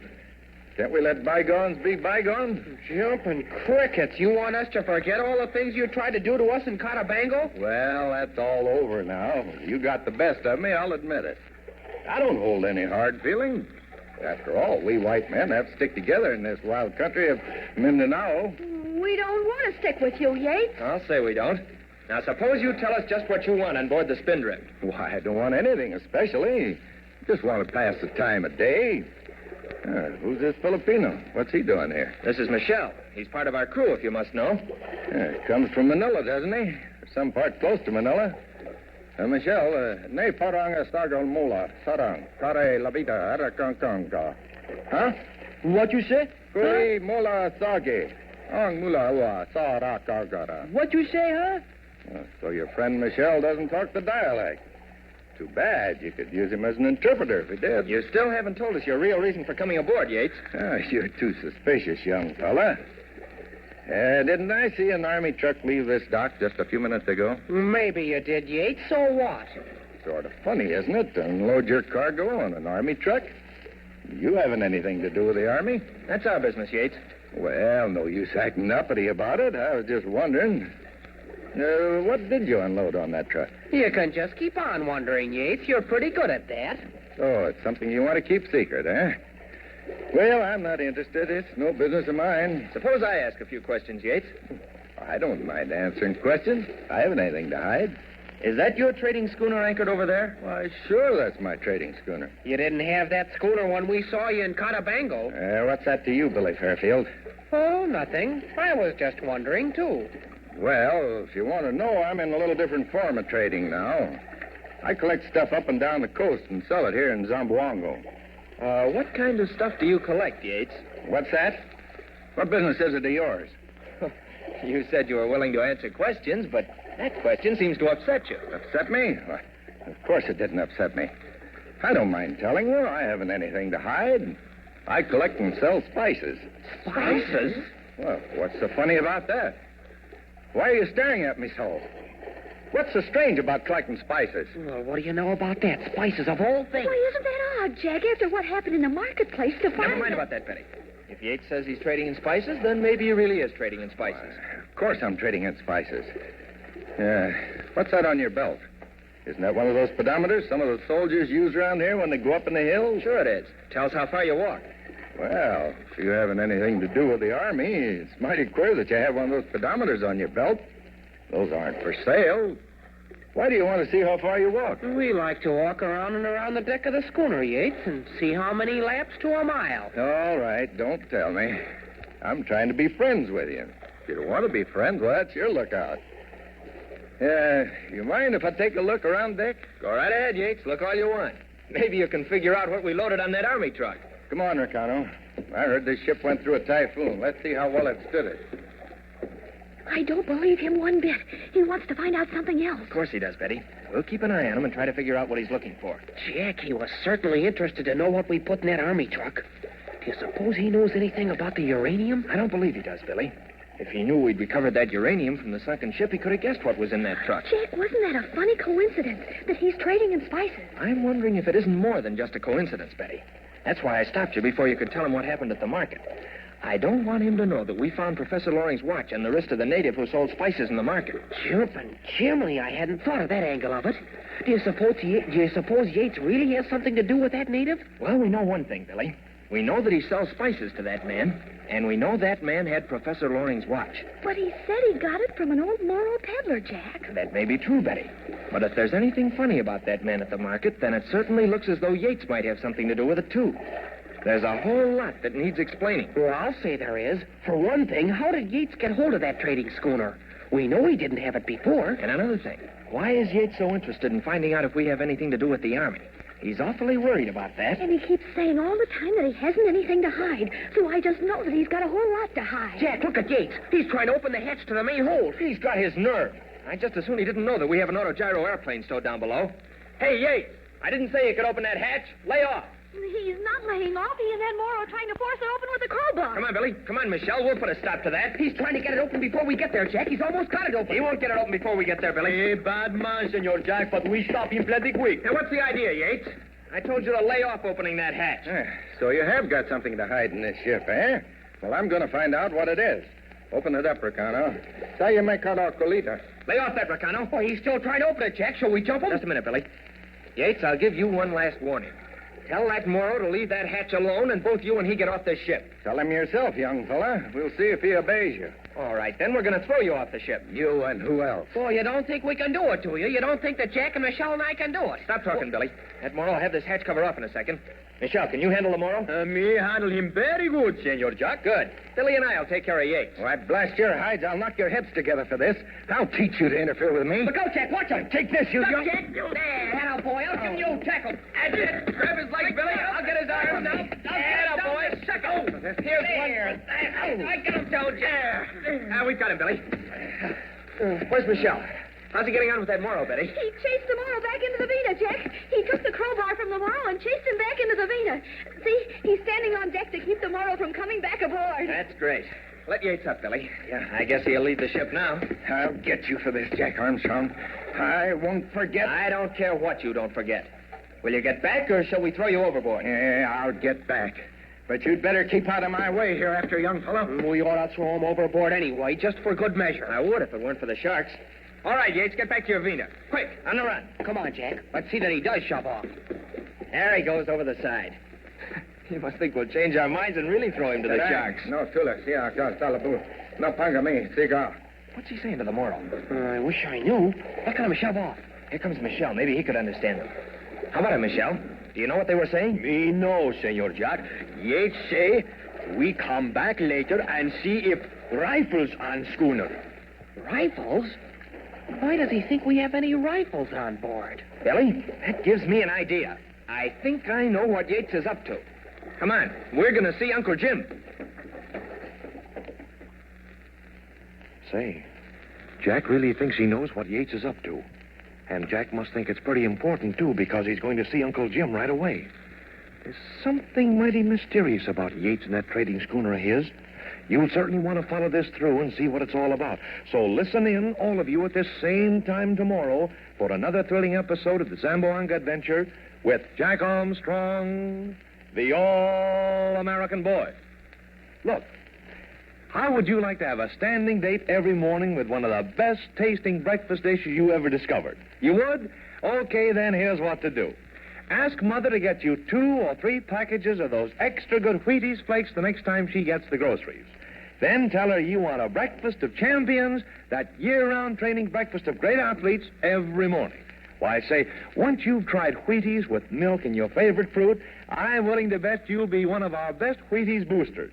And I'll bet, too, that you'll agree with millions of other fellas and girls that Wheaties taste like a million. Try them tomorrow morning, won't you? Have you tried Wheaties? They're whole wheat with all of a bran. This is Franklin McCormick saying goodbye until tomorrow for General Mills, makers of Wheaties, Breakfast of Champions, who have just presented another episode of Jack Armstrong, the All-American Boy. So just buy Wheaties, the best breakfast food in the land. Wave the fight for Hudson High, boys. Show them how we stand. Ever shall our team be champions. That's the Thursday, October 5th, 1939 episode of Jack Armstrong, the All-American Boy. We have, we've heard 4 so far. We have 10 more episodes of Jack Armstrong coming up before 5 o'clock this afternoon, and then the completion of the total of 24 episodes on next Saturday afternoon here on our Those Were the Days program, WNIB Chicago at FM 97. I'm Chuck Shaden, enjoying right along with you, as we always do on Saturdays, this great adventure of Jack Armstrong today. The in footwear for young men and women this season is Welco High Pels hiking boots, and for good reason. They're snug, they're warm, and durable, besides being fashionable. Your headquarters for Welco High Pels hiking boots is the Paul Meyer Shoe Store at 2924 Central Street in Evanston.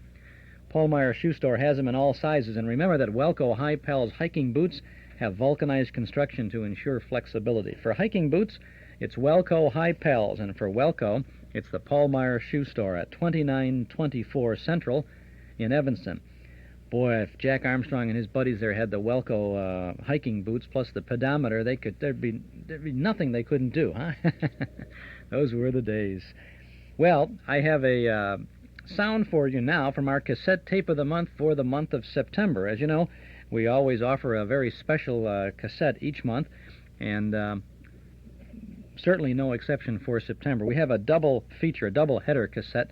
We have not one but 2 great Sherlock Holmes adventures for you, starring Basil Rathbone and Nigel Bruce, and here's a scene from one of them. Well, Doctor, you told us last week that tonight's story centered around the activities of a brilliant and beautiful woman. Yes, my boy. Her name is Irene Adler, but I never knew Holmes to refer to her by any other name than the woman. She sounds mighty intriguing. How did you happen to meet up with her? Well, I'll tell you the story from the beginning. One night, it was on the 20th of March, 1888, to be exact, I was returning home from a visit to a patient when my steps led me through Baker Street. Since my marriage, I haven't seen much of Sherlock Holmes. And you couldn't resist stopping by 221B, I'm sure, Doctor. Of course I couldn't. As I stood outside the well-remembered door, I looked up at the lighted windows and saw the tall, spare figure of my old friend pass twice in dark silhouette against the blind. He was pacing the room swiftly, eagerly, with his head sunk on his chest and his hands clasped behind him. To me, who knew his every mood and habit, his attitude and manner told their own story. He was hot on the scent of some new problem. I rang the bell and a few moments later found myself standing before it. And another adventure begins. A Scandal in Bohemia from Mutual back on December 10th of 1945, sponsored by Petri Wines. Basil Rathbone and Nigel Bruce star in The Adventures of Sherlock Holmes. That's just one of two 1945 Petri Wine broadcasts of the Sherlock Holmes adventure.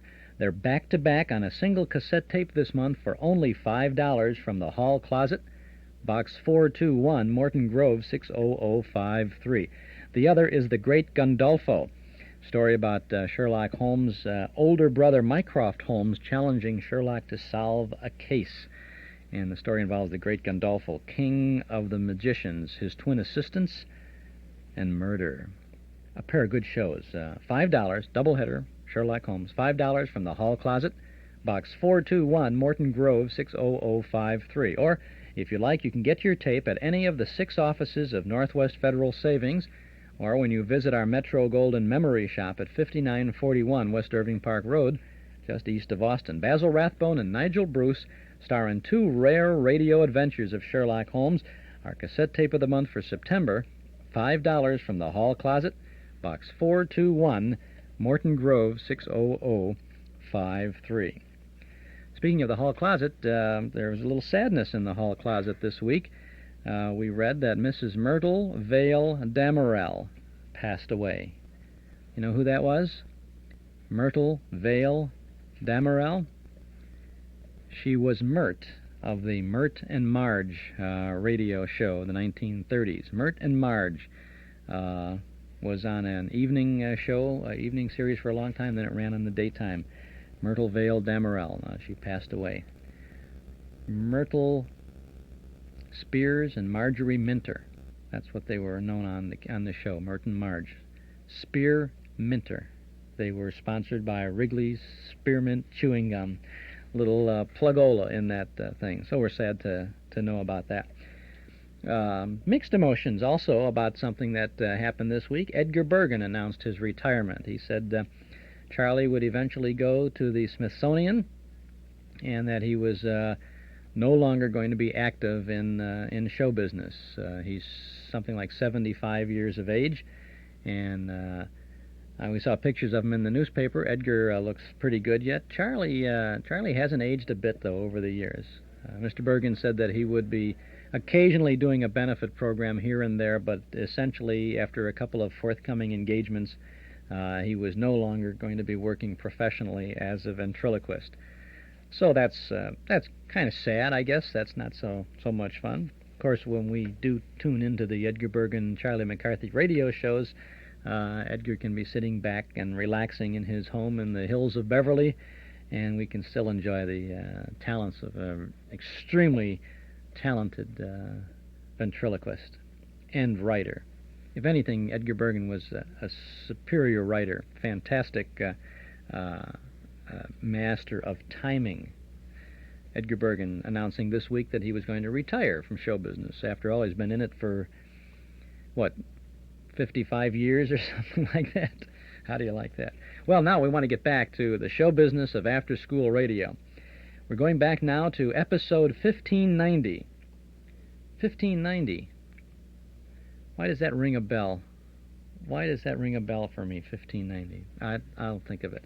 Anyway, this is episode 1590 from Friday, October 6th of 1939. Jack Armstrong, the All-American Boy. Jack Armstrong! Jack Armstrong! Jack Armstrong! Jack Armstrong, the All-American Boy. Wave the flag for Hudson High, boys. Show them how we stand. Ever shall our team be champions, known throughout the land. Wheaties, Breakfast of Champions, bring you the thrilling adventures of Jack Armstrong, the All-American Boy. Look, if someone would invent a gadget that would let the radio listener, that's you, talk back to the announcer, that's me, you'd probably hear something like this today. Fellows and girls, if you'd like to get in on one of the best-tasting breakfast dishes I know... The Brother Tar Wheaties. Right, Mr. McCormick? Who said that? It's me, Larry. I'm sitting right here at home. I'll be doggoned. Okay, Mr. McCormick, go right ahead with your announcement. Thanks, Larry. Well, as I was just about to say, that combination of Wheaties, milk, and fruit is a real champion for flavor. That's for sure. Why, I say when you taste the keen malty flavor of Wheaties and milk and the flavor of the fruit you like best, you've got a dish that tops them all in the taste department. That's putting it mildly, Larry. A breakfast of champions, fellows and girls, gives you the kind of extra good flavor that ought to make second helpings just about a regular thing at your breakfast table. What's more... I know, Mr. McCormick, but time's a-wasting. And flavor is just one of the reasons why so many fellows and girls eat a breakfast of champions every morning. That's right, Larry. There's another point that ought to make a big hit with every one of Jack Armstrong's friends. You see, a breakfast of champions gives you the kind of nourishment that helps make an athlete a real winner. And that means... That means all the well-known essential nourishment of real whole wheat. Right. In Wheaties, you get every bit of the well-known essential nourishment nature packs into the whole wheat berry. Well, Larry, that's about all I've got to say. Anything you want to add? Just one thing, Mr. McCormick. I think it would be a great idea if every one of Jack Armstrong's friends had a big breakfast of champions tomorrow morning. Hey, that's an A1 suggestion, Larry. How about it, fellows and girls? Join Larry and millions of Jack Armstrong's friends in a keen-tasting, nourishing breakfast of champions tomorrow morning for sure. It's a date, Mr. McCormick. And now, Jack Armstrong, the all-American boy. Jack, Billy, Betty, and Uncle Jim are returning to the schooner Spindrift, which is tied up at the Army dock in the Philippine town of Zamboanga in Mindanao. Near the Spindrift, but anchored out from the waterfront, is a Philippine coasting schooner owned by the unprincipled Trader Yates. Yates has recently visited Jack aboard the Spindrift and acted in such a suspicious manner that Jack and Billy and Betty went up to the Army post at Pettit Barracks to get Uncle Jim. Now, as they approach the dock, Uncle Jim is trying to figure out what mischief Yates has in mind. Listen. Now, let me get this straight now, Jack. When Yates and his Moro came aboard the Spindrift, he was very much interested in what we'd just unloaded on that Army truck. That's right, Uncle Jim. Of course, he didn't know anything about the lost uranium which we recovered and which the Army's going to keep for us. But he was awfully curious about that Army truck, Uncle Jim. Then he said that he was using his trading schooner to collect and sell spices. That's just what he said, Uncle Jim. He tried awfully hard to make us believe him, too. That's very important, especially since we know that the native spice dealer here in Zamboanga was wearing Professor Loring's wristwatch. Uncle Jim, maybe that spice dealer was lying when he said he got that watch from an old Moro peddler. Maybe he got it from Yates. Maybe Yates knows whether Professor Loring is dead or alive. No, Billy. The spice dealer did get the watch from an old Moro peddler. We've found that to be true. But to get back to Yates, what did he do then? He tried to open the hatch to the main hold of the schooner and see what was inside. We didn't let him, and Billy and Michelle and I made him and his Moro leave the schooner. Was that when he told the Moro that they'd come back later? That's it, Uncle Jim. Yates didn't know that Michelle understood the dialect. So he told the Moro in dialect that they'd come back later and see if we had any rifles aboard. That's odd. That's very odd. Maybe you're right, Jack. Jumping chimney, Uncle Jim. You think there's a chance that Yates may be using this spice trading as a blind? You think he may really be trying to get some guns into the hands of those tribes up in the hills? There's a chance of it, Billy.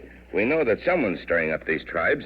We know that the Moro Sultan below is trying to organize a rebellion against the government, and we think that the old Moro peddler came up here from the interior of Mindanao, where Sultan below or someone else is holding Professor Loring captive. If we could only get on board Yates' schooner, we could soon find out if he was just trading in spices. Jack, I don't see Michelle on board our ship, and we told him to wait for us. Maybe he's below deck somewhere, Betty. Hi, Michelle. We're coming aboard. That'll bring him up. He doesn't answer, Jack. Maybe he couldn't hear us below, Billy. We'll go aboard and see where he is. Watch this gangplank. It's steep and slippery. You go first, Betty. Watch your step. Oh, the gangplank is slippery. I do hope nothing's happened to Michelle. Oh, nothing's happened to him unless Yates and that Moro came back. Michelle would put up a good fight if they tried to come back aboard. Watch out, Billy. Let Uncle Jim get aboard. I'm all right, Billy. Feels good to be on deck again. Michelle, are you on board? Jack, I don't believe he is on board. But he must be, unless something's happened to him. Jack, the main hatch cover's been pulled to one side. Did you do that? Why, the hatch cover is off. It was on tightly when we left the ship, Uncle Jim. Oh, Uncle Jim, that means that Yates and that Moro did come back. Oh, I just know something terrible's happened to Michelle. Yates came back all right. He said he was going to come back and see what was in our main hold. How long were you gone from the ship, Jack? I didn't look at my watch, Uncle Jim. Wait a minute. I can tell you how far we walked with this pedometer Lieutenant Rawlings gave me. Here, it's on my belt. We've walked exactly 2¼ miles to Pettit Barracks and back. That'd take about 50 minutes. And we were there about 10 minutes. We've been gone just an hour, Uncle Jim. That'd give Yates plenty of time to come back to the schooner and overpower Michelle. But, gee, Whitaker, Jack, what did he do with Michelle? Maybe Michelle is bound and gagged in the main cabin, Billy. The companion hatch is open. Let's go below and look. Yates must have had that Moro with him. He couldn't handle Michelle alone. I'll bet Michelle put up a swell scrap at that. Boy, look at this, Billy. Look at this cabin. Chump and chimney. It looks as though a typhoon had ramped around in it. This is where the fight took place, Billy. Yates got Michelle below on some pretext so nobody on shore could see them. But there's no sign of Michelle. Come on, Billy. Let's go above and tell Uncle Jim. Maybe Michelle is tied up in the main hold, Jack. Or maybe Yates took him away, Billy. Is Michelle in the main cabin, Jack? No, he's not, Uncle Jim. But that's where he tried to fight them off. The whole cabin's turned inside out. But where is he? I've just looked in the main hold. He's not there. Betty's looking in the forward cabin. Here she comes. Is Michelle in your cabin, Betty? No, he's not, Jack. Then he must be aboard Yates' schooner, Uncle Jim. They tied him up, gagged him, and took him aboard in their Vita. Look, Jack. Look over there at Yates' schooner. They're hoisting anchor. And there are a couple of men on deck hoisting sail, too, Uncle Jim. Michelle must be aboard that schooner, and they're about to leave. Oh, we can't let them run away with Michelle. Look sharp, everyone. We're going to intercept them and get Michelle back. Betty, go to the jib and stand by to raise it. I'll get the foresail out of stops and ready to raise. Jack, you and Billy get this mainsail ready. All right, get to it. I'll start at this end and unfurl the mainsail. Billy, you work from the other end. I wish we had these sails all ready to go up. Look at Yates' schooner. He's got his mainsail and jib up, and he's underway. He'll have his foresail up in just a second. He won't get away, Billy. The spindrift can sail rings around that Filipino tub of his. Yeah, I guess he didn't expect us back so soon. He thought that he'd be gone before he came back. But I wonder why he took Michelle back with him. Well, maybe he thought Michelle knew too much. There, my half of the sail's out of stop. So's mine, Jack. She's all ready to hoist. We're all ready to raise the mainsail, Uncle Jim. The foresail's all set, too, Jack. How about that jib, Betty? She's all ready to raise, Uncle Jim. Raise your jib, Betty. I've cast off the bowline. Jack, you cast off the stern line. We'll let the jib swing our bow around, then we'll hoist all sail. Come on, Billy. You haul in the gangplank while we cast off the lines. Jib's going up, Uncle Jim. All right, Betty. Belay the halyard and give it an easy sheet. This gangplank is heavy, but I'm getting it. The stern line's off, Uncle Jim. All right, Jack. The bowline's off. When the bow swings, you and Billy hoist the mainsail. Need any help, Billy? No. There. The gangplank's aboard, Jack. I'll come and lend a hand with the mainsail. I'll take the peak halyard, Billy. Okay, I'll get the throat halyard. Wait for me. Here, I've got both halyards free. Take the throat. Ready? Up we go. Yates' schooner's under full sail, Jack. They're heading out to sea. It won't take us long to overtake them, Billy. That schooner's half as broad as she is long. She pushes the whole ocean before her. Jiminy, Jack. I hope Michelle is safe. He'd better be. Maybe Michelle can learn something important. That they don't know that he can understand their dialect. I was thinking of that, Billy. He may be able to find out a whole lot about Yates. There. That's as high as I can get the throat. I'll make it fast. Now the peak's all the way up. Look, Uncle Jim has the foresail up. We're picking up speed. Take the wheel, Jack. Billy, you stay with him to handle sheets. Aye, aye, Uncle Jim. Uncle Jim.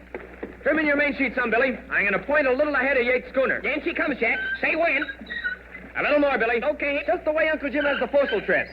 There, that's enough. Okay. We are going faster than Yates' old tub. We'll overhaul him in no time, Billy. You're pointing just right, Jack. Hold that course. Aye, Uncle Jim. Watch your step, Betty. Did I trim the jib sheet all right, Jack? It's trimmed just right, Betty. We'll overhaul that antique barge before you know it. Oh, I hope they haven't hurt Michelle. I hope we get him back all right. We'll get him back all right, Betty. Look at the excitement on the deck of Yates' schooner, Jack. Some of the Moros are arguing with Yates. They know what we want. I'll bet they're trying to persuade Yates to let Michelle go. But, Uncle Jim, aren't you going to board the schooner and see what Yates is up to? Not unless we have to save Michelle, Billy. That'd be piracy. We'll let the proper authorities handle Yates. Look, Jack. Aren't they bringing Michelle up on deck? Isn't that he? It certainly looks like him. What's going on aboard that schooner? Why, they're making Michelle jump overboard. Oh, he's jumped. He's swimming. He's swimming toward us. Won't the sharks get him? There's a chance of that, Betty, but Michelle's one man who's not afraid of a shark. Change your course a little, Jack. There, that's just right. We'll pick him up in a moment. Trim the main sheet a little, Billy. I'm getting off the wind a trifle. Okay. There, that's enough. Betty, tie a bowline in that line, will you? We'll need it to haul Michelle aboard. All right, Jack. Oh, I hope a shark doesn't get him. Give me the wheel, Jack. I'll come up into the wind alongside of Michelle. You and Billy haul him aboard. Here you are, Uncle Jim. We're getting pretty close to him. We'll pick him up right here at the stern. Stand by. I'm luffing up. All right, Jack. We're swinging into Michelle. Look sharp. That's perfect, Uncle Jim. You got him right alongside. Here, Michelle. Here's a line. Slip your foot through the bight of the bowline and we'll haul you on board. All right, Senor Jack. You hold on.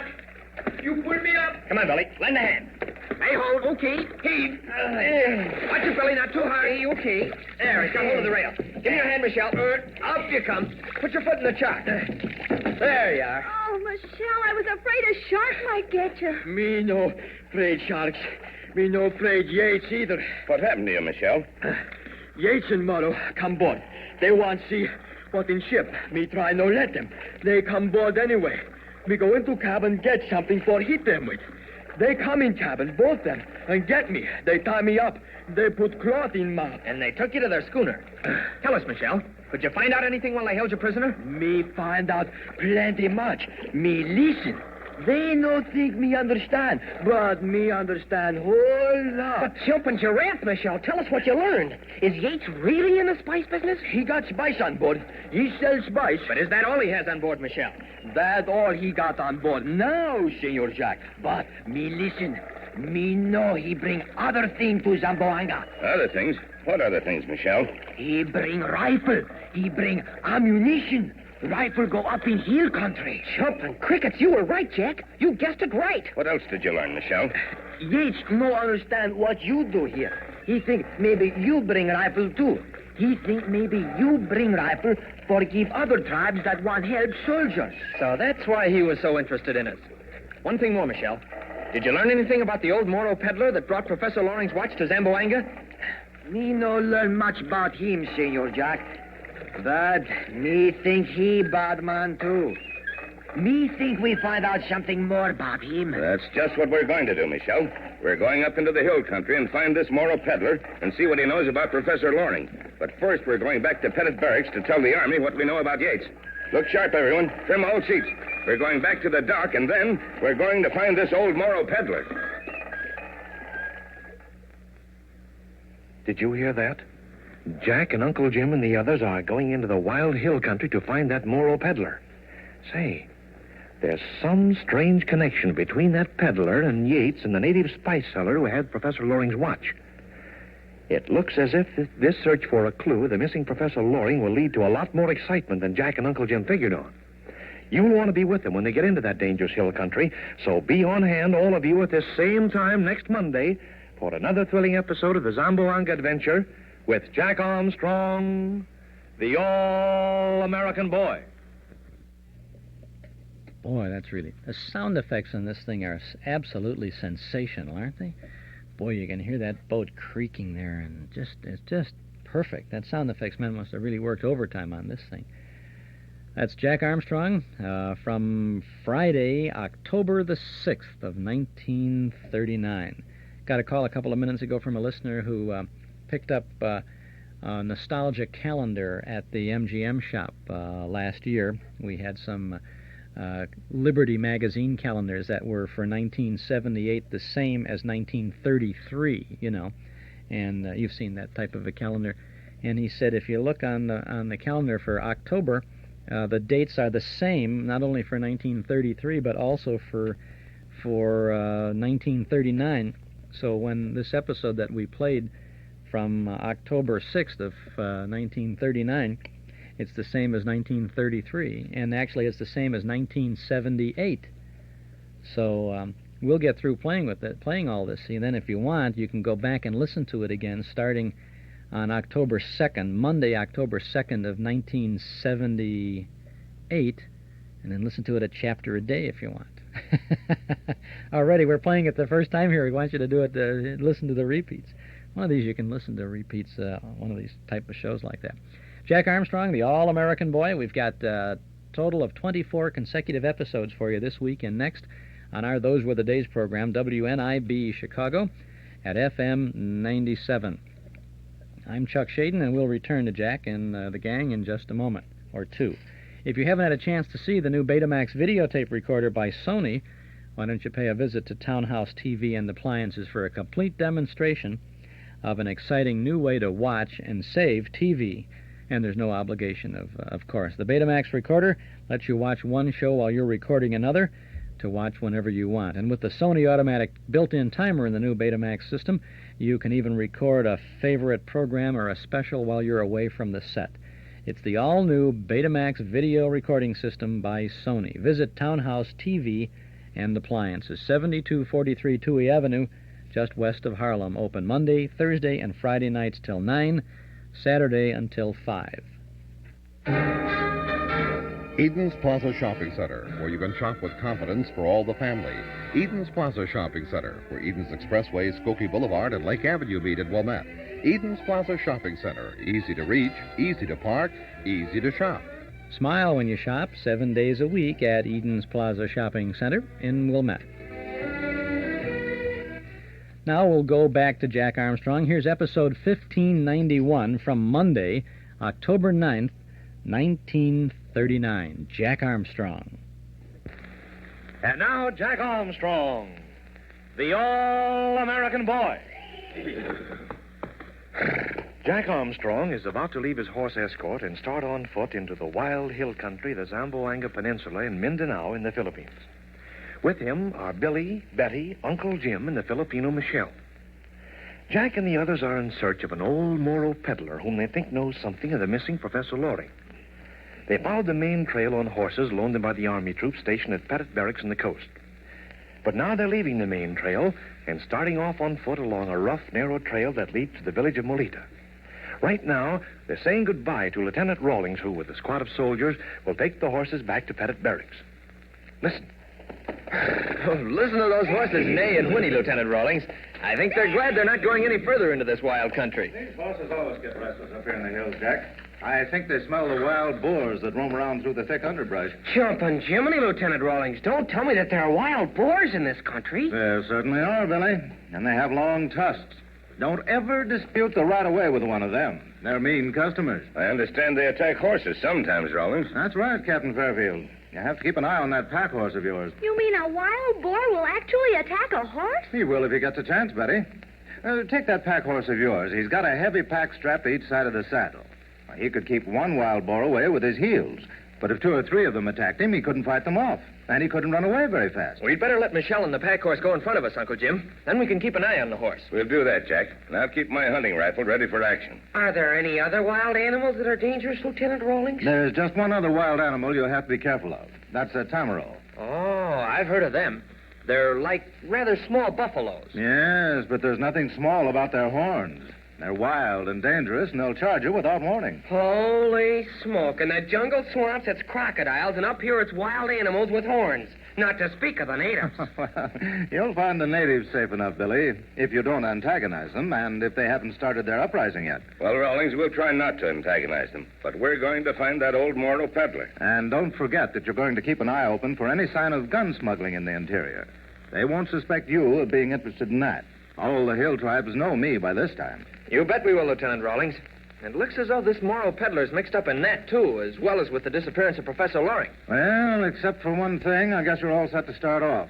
You've got your equipment on the pack horse, and you've got that pedometer I gave you on your belt, haven't you, Jack? I'll say I have. See it?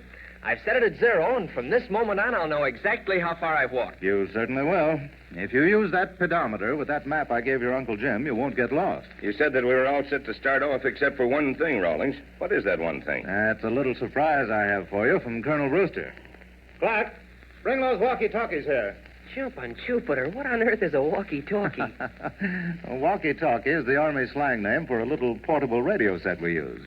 It only weighs a few pounds. You strap it on your back. You mean you can actually talk to someone at a distance with a set as small as that? You certainly can. You can talk from 10 to 15 miles, depending on atmospheric conditions. Here, Clark's bringing them now. See how light and portable they are? That's mighty kind of you, Lieutenant. Those sets ought to prove mighty useful. I hope they will. Clark, give one set to Jack and the other to Billy. Now, sling them over your back and buckle those straps in front. Here. That's the way, Doc. This is a mighty light radio set. I'd hardly know it's on me. They look like toys, don't they? Oh, I just love the name, walkie-talkie. The soldiers gave them that name. They walk with them, they talk with them, so there you are. They're run by batteries, of course. And there's no tuning dial since they broadcast on just one wavelength. Oh, where's the microphone, Lieutenant Rawlings? The mic's in that canvas pocket on the right side. Just pull it out. That's the way. And that little steel telescopic rod extends upward as an antenna when you want to use it. Let's try them out, Jack, just to make sure they're all right. Okay, Billy. Pull the antenna rod out. Now, I'll speak into this little mic. Hello, Billy. Oh, nothing happened. Hey, you both forgot to turn on the switch. Oh, gosh. Reach back. It's at the bottom of the pack. Here it is. Turn your switch on, Billy. Now we'll see how it works. Hello, Billy. Jumping Jimmy, it scared the daylights out of me, Jack. The voice is coming from my undershirt. I'll try mine now. Can you get this, Jack? I'll say I got it. Say, this is marvelous. If we have to be separated and get into any trouble, we can yell to each other about it. And here's an extra set of batteries. See, they're quite small. I'll take those, Rawlings. It was very kind of Colonel Brewster to think of lending us these little radio sets. Colonel Brewster thinks that you may bring back some very important information for him, Captain Fairfield. That's why I want you to have everything he can spare. If someone is really smuggling rifles to the hill tribes, you'll be able to get information better than any of us. They won't suspect you. They'll think you're just after some news of the missing Professor Loring. Well, that's my real mission, Rawlings, but you can trust us to keep our eyes open. This little trail goes directly to the village of Molita, doesn't it? Yes, it does, but there are several forks. Now, the first fork is 1.5 miles from here. Take the left-hand trail there. Now, keep to the left for 2 miles more. At that point, bear right. You'll have to keep track of these distances with your pedometer, Jack. I'll watch it closely, Uncle Jim. The natives of Molita won't be friendly to you, but I don't think they'll give you any real trouble. Well, now, I'll take my horses and men back to Pettit Barracks. Goodbye, and good luck to you. Goodbye, Lieutenant Rawlings. Come on, men. Back we go. Steady there, Black Star. What I want. There we are. Goodbye. Goodbye. Well, here we are, alone on the Zamboanga Peninsula of Mindanao. Hardly alone, Billy. There are many thousands of natives scattered through these hills. Moros, Visayans, Manobos. And some of them are pretty fierce, too, Billy. Oh, but they can't be as fierce as the Moros around Cotabango, Jack. And some of them are, Betty. The tribes around Lake Lanao are the fiercest tribes in the islands. But let's get going. Michelle, you lead the pack horse in front of us. If any wild boars try to attack him, I'll take care of them with my hunting rifle. Me lead back horse, Captain Fairfield. But if you shoot, you make sure you hit wild boar. You no hit me. Oh, you don't have to worry about Uncle Jim's marksmanship, Michelle. He can drill a dime at 50 yards. Me not worry. Me just careful, that all. Come on, horse. We go. Look at the horse paw the ground. I don't believe he wants to go, Uncle Jim. He's going just the same, Betty. We can't carry tents and cooking equipment and supplies on our backs. Oh, look at him rear up. Those packs will slide off his back, Now, Uncle they're Jim. cinched up pretty tightly, Billy. Here, Michelle, I'll lend you a hand with him. Hey, steady there, Seabiscuit. That's good, Senor Jack. You know how to handle horses. He's gone now. Me lead him. Good work, Jack. Now, let's get going. We've got quite a hike ahead of us. This isn't much of a trail, Uncle Jim. Kind of hard to follow it along the trees of this hillside. It's a lot better than no trail at all, Billy. We may find ourselves going across country with nothing to guide us but a compass and Jack's pedometer. It's climbing uphill, isn't it, Uncle Jim? That's right, Betty. According to this map I have, it's not much of a map.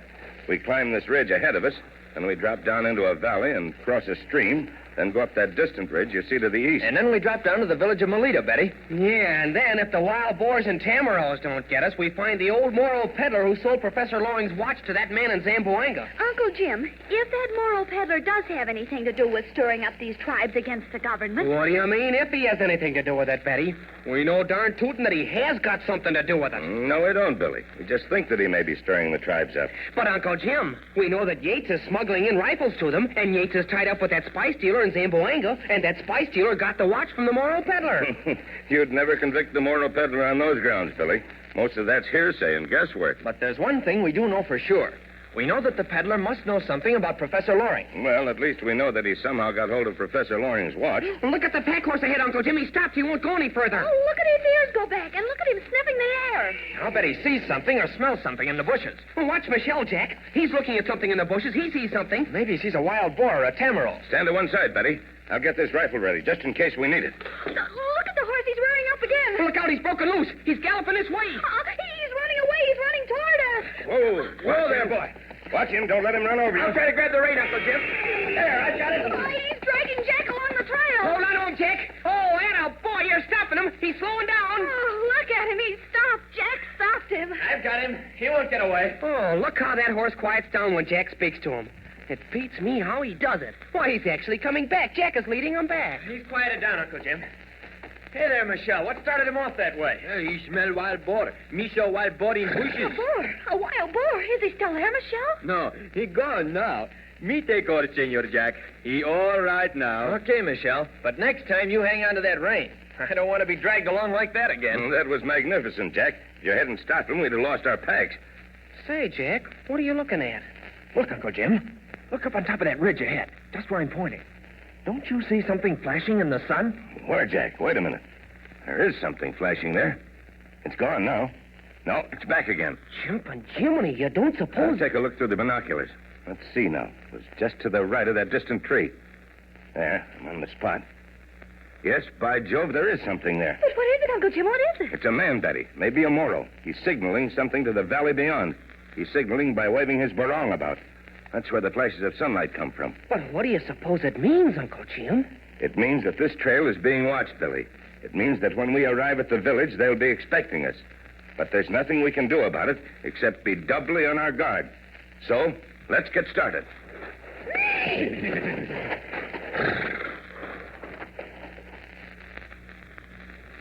That's mighty queer, that the natives should have a lookout posted to watch that trail.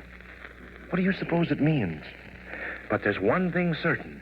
There's something very odd going on in that village, or they would never have a sentry posted. There's excitement of some sort ahead, you can bet on that. So be sure to listen in, all of you, at the same time tomorrow for another exciting episode of the Zamboanga Adventure with Jack Armstrong, the All-American Boy. Now, there's a world's champion breakfast waiting for you every morning this week if you'll get some Wheaties in a hurry. Eat those toasted Wheaties flakes with lots of milk and fruit, and you're having a genuine breakfast of champions. Be sure to get those Wheaties now. Have you tried Wheaties? They're whole wheat with all of the bran. This is Franklin McCormick saying goodbye until tomorrow for General Mills, makers of Wheaties, Breakfast of Champions, who have just presented another episode of Jack Armstrong, the All-American Boy. So just buy Wheaties, the best breakfast food in the land. Wave the flag for Hudson High, boys. Show them how we... Franklin McCormick, he really knew how to sell Wheaties. And, you know, he really knew how to get us to open up our ears and get a little bit closer to that radio, to that speaker, as he would say, well, our friends are deep in the interior of Mindanao, or whatever he would say. And, you know, even though he would say, now, all of you, be sure to tune in again tomorrow, we all knew that he was talking just to us, right? He was a good guy grown up, right? He was one of the good ones, like Uncle Jim, right? And Jack, who was not a real grown up. Jack was still we all looked up to Jack. You know, they all had the image to us. Now, Betty, all the girls could identify with Betty, right? And all the boys wanted to identify with Jack, although Jack was just a little bit older. And Billy, of course, Billy was the one who was always puzzled. He was always befuddled. He was asking the question. We were all a little bit smarter than Billy, right? And even though we wanted to ask the same question, you know, the same dumb question maybe that Billy was asking, we didn't have the opportunity to ask it, so he had to ask. And then Uncle Jim or Jack would say, well, no, that's not that way, Billy. It would be then. We always say, oh, that dumb Billy. He did, you know. Mort Paradise in our studio before said, he said Billy was the kind of a kid. He says if I was in a cave with him, he said he'd trip and fall. I'd have to go back and get him, you know. And that's the way. That's about it. That's the type, you know. Billy today, he may have been had to ask all those questions, and he may have tripped and fallen in the cave and all that. But today, Billy is a judge of the circuit court in Cook County. John Gannon portrayed Billy Fairfield, and Judge Gannon has been in the Chicago area all these years. No longer a radio actor, but still he's acting on the bench of the circuit court. And Betty, who was played by Sarah Jane Wells, has been for many years associated with the Chicago Historical Society. In fact, I talked to both Judge Gannon and Sarah Jane Wells this week to let them know that we were going to be doing this afternoon, and they indeed may be sitting next to their Atwater Kent out there listening a little bit this afternoon. Both very, very nice people. Although John Gannon says, he says, Shaden, you know, all the years go by, he says, I tell everybody what a great actor I was as a young child, young good actor. He says, and then you play this on the radio, and you make a liar out of me. But he was a very good actor. I mean, you believed, and you still do, and we do today, this very minute, we believe that those two kids, Billy and Betty, are right in the thick of the action with Jack and Uncle Jim. Good stuff there, really good stuff. I'm Chuck Shaden, enjoying with you the adventures of Jack Armstrong all afternoon today and all afternoon next Saturday as we present 24 consecutive episodes in the Zamboanga adventure of Jack Armstrong, the All-American Boy. Part of our Those Were the Days program, heard every Saturday from 1 to 5 on WNIB Chicago at FM 97. Next Saturday, after we conclude Jack Armstrong, we'll be having Uncle Don reading the funnies in 1938, and he's going to read Flash Gordon, Tim Tyler's Luck, Tilly the Toiler, Skippy, Sentinel Louie, The Little King, Ace Drummond, and the Katzenjammer Kids. And then we also have Challenge of the Yukon, Sergeant Preston, in 1955 broadcast. A lot of good things coming up all the time. I'd like to invite you to subscribe to our Nostalgia newsletter and radio guide. The only known photograph of the Shadow, not Lamont Cranston, but the Shadow, is on the cover of our Nostalgia newsletter and radio guide for October. And that's just the beginning of the good reading and good information that you'll find in our newsletter for October. The October issue is back from the printers, and it's being labeled even as we broadcast. And it'll go to the post office in Morton Grove on Monday. If you would like to get your first issue with all of the other folks who regularly subscribe, you can subscribe right now when you call us at 545-2260. A one-year subscription, that's 10 issues, is only $7. 545-2260. The October newsletter features articles from and about the past. This month we have articles about suspense and the movie stars who played gruesome roles on that series that was well calculated to keep us in suspense. There's an article about Superman on radio and the creators of Superman. Great picture of Bud Collyer, who played Clark Kent in Superman. There's a story about TV weatherman Clint Ewell from the early TV days in Chicago. And another story about the 4 ink spots. There's an original memory reminiscence by listener Gene Luchetti, who recalls the old club matinee radio show with Gary Moore and Ransom Sherman. I think you'll have a good time with our newsletter for October. Call 545-2260 to subscribe. The October issue, of course, includes advance news about our Saturday night memory movies at Northwest Federal Savings, plus the complete listing of our Saturday afternoon Those Were the Days schedule, offering lots of information about the programs that we present every Saturday afternoon here. Names of cast members and stars, sponsor identification, a line or two about the content of the show, the order, and even the times of each segment we present, just in case you're taping these programs for your own collection. 545-2260, that's the number to call to subscribe to our Nostalgia newsletter and radio guide. A one-year subscription, $7. If you call now, we'll begin your subscription with the October issue, and we'll send it to you at the beginning of the week and include an invoice along with that first issue. 545-2260.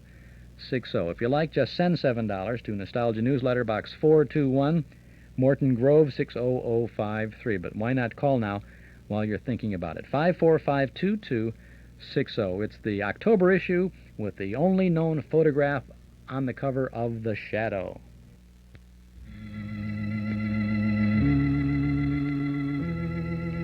Do you remember? Who knows what evil lurks in the hearts of men? The Shadow knows. Hail Silver!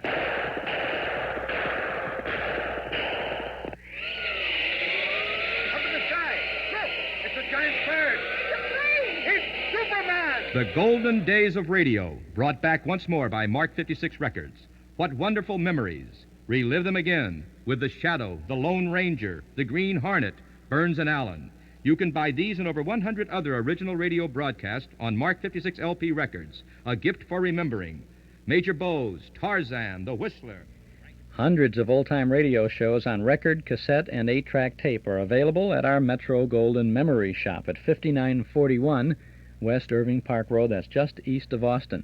We're open Monday through Friday from 11 to 5:30, Saturday till 7:30. We're open right now, and Sundays from noon to 5. Metro Golden Memories. You might be coming over to the Memory Movie tonight at Northwest Federal, and that starts at 8 o'clock, and the doors open there at 7:30, so you could stop by and pay a visit to the MGM shop on your way over. The movie tonight is from 1925. It's a silent screen classic, The Phantom of the Opera, starring the man of 1,000 faces, Lon Chaney, with Norman Carey and Mary Philbin.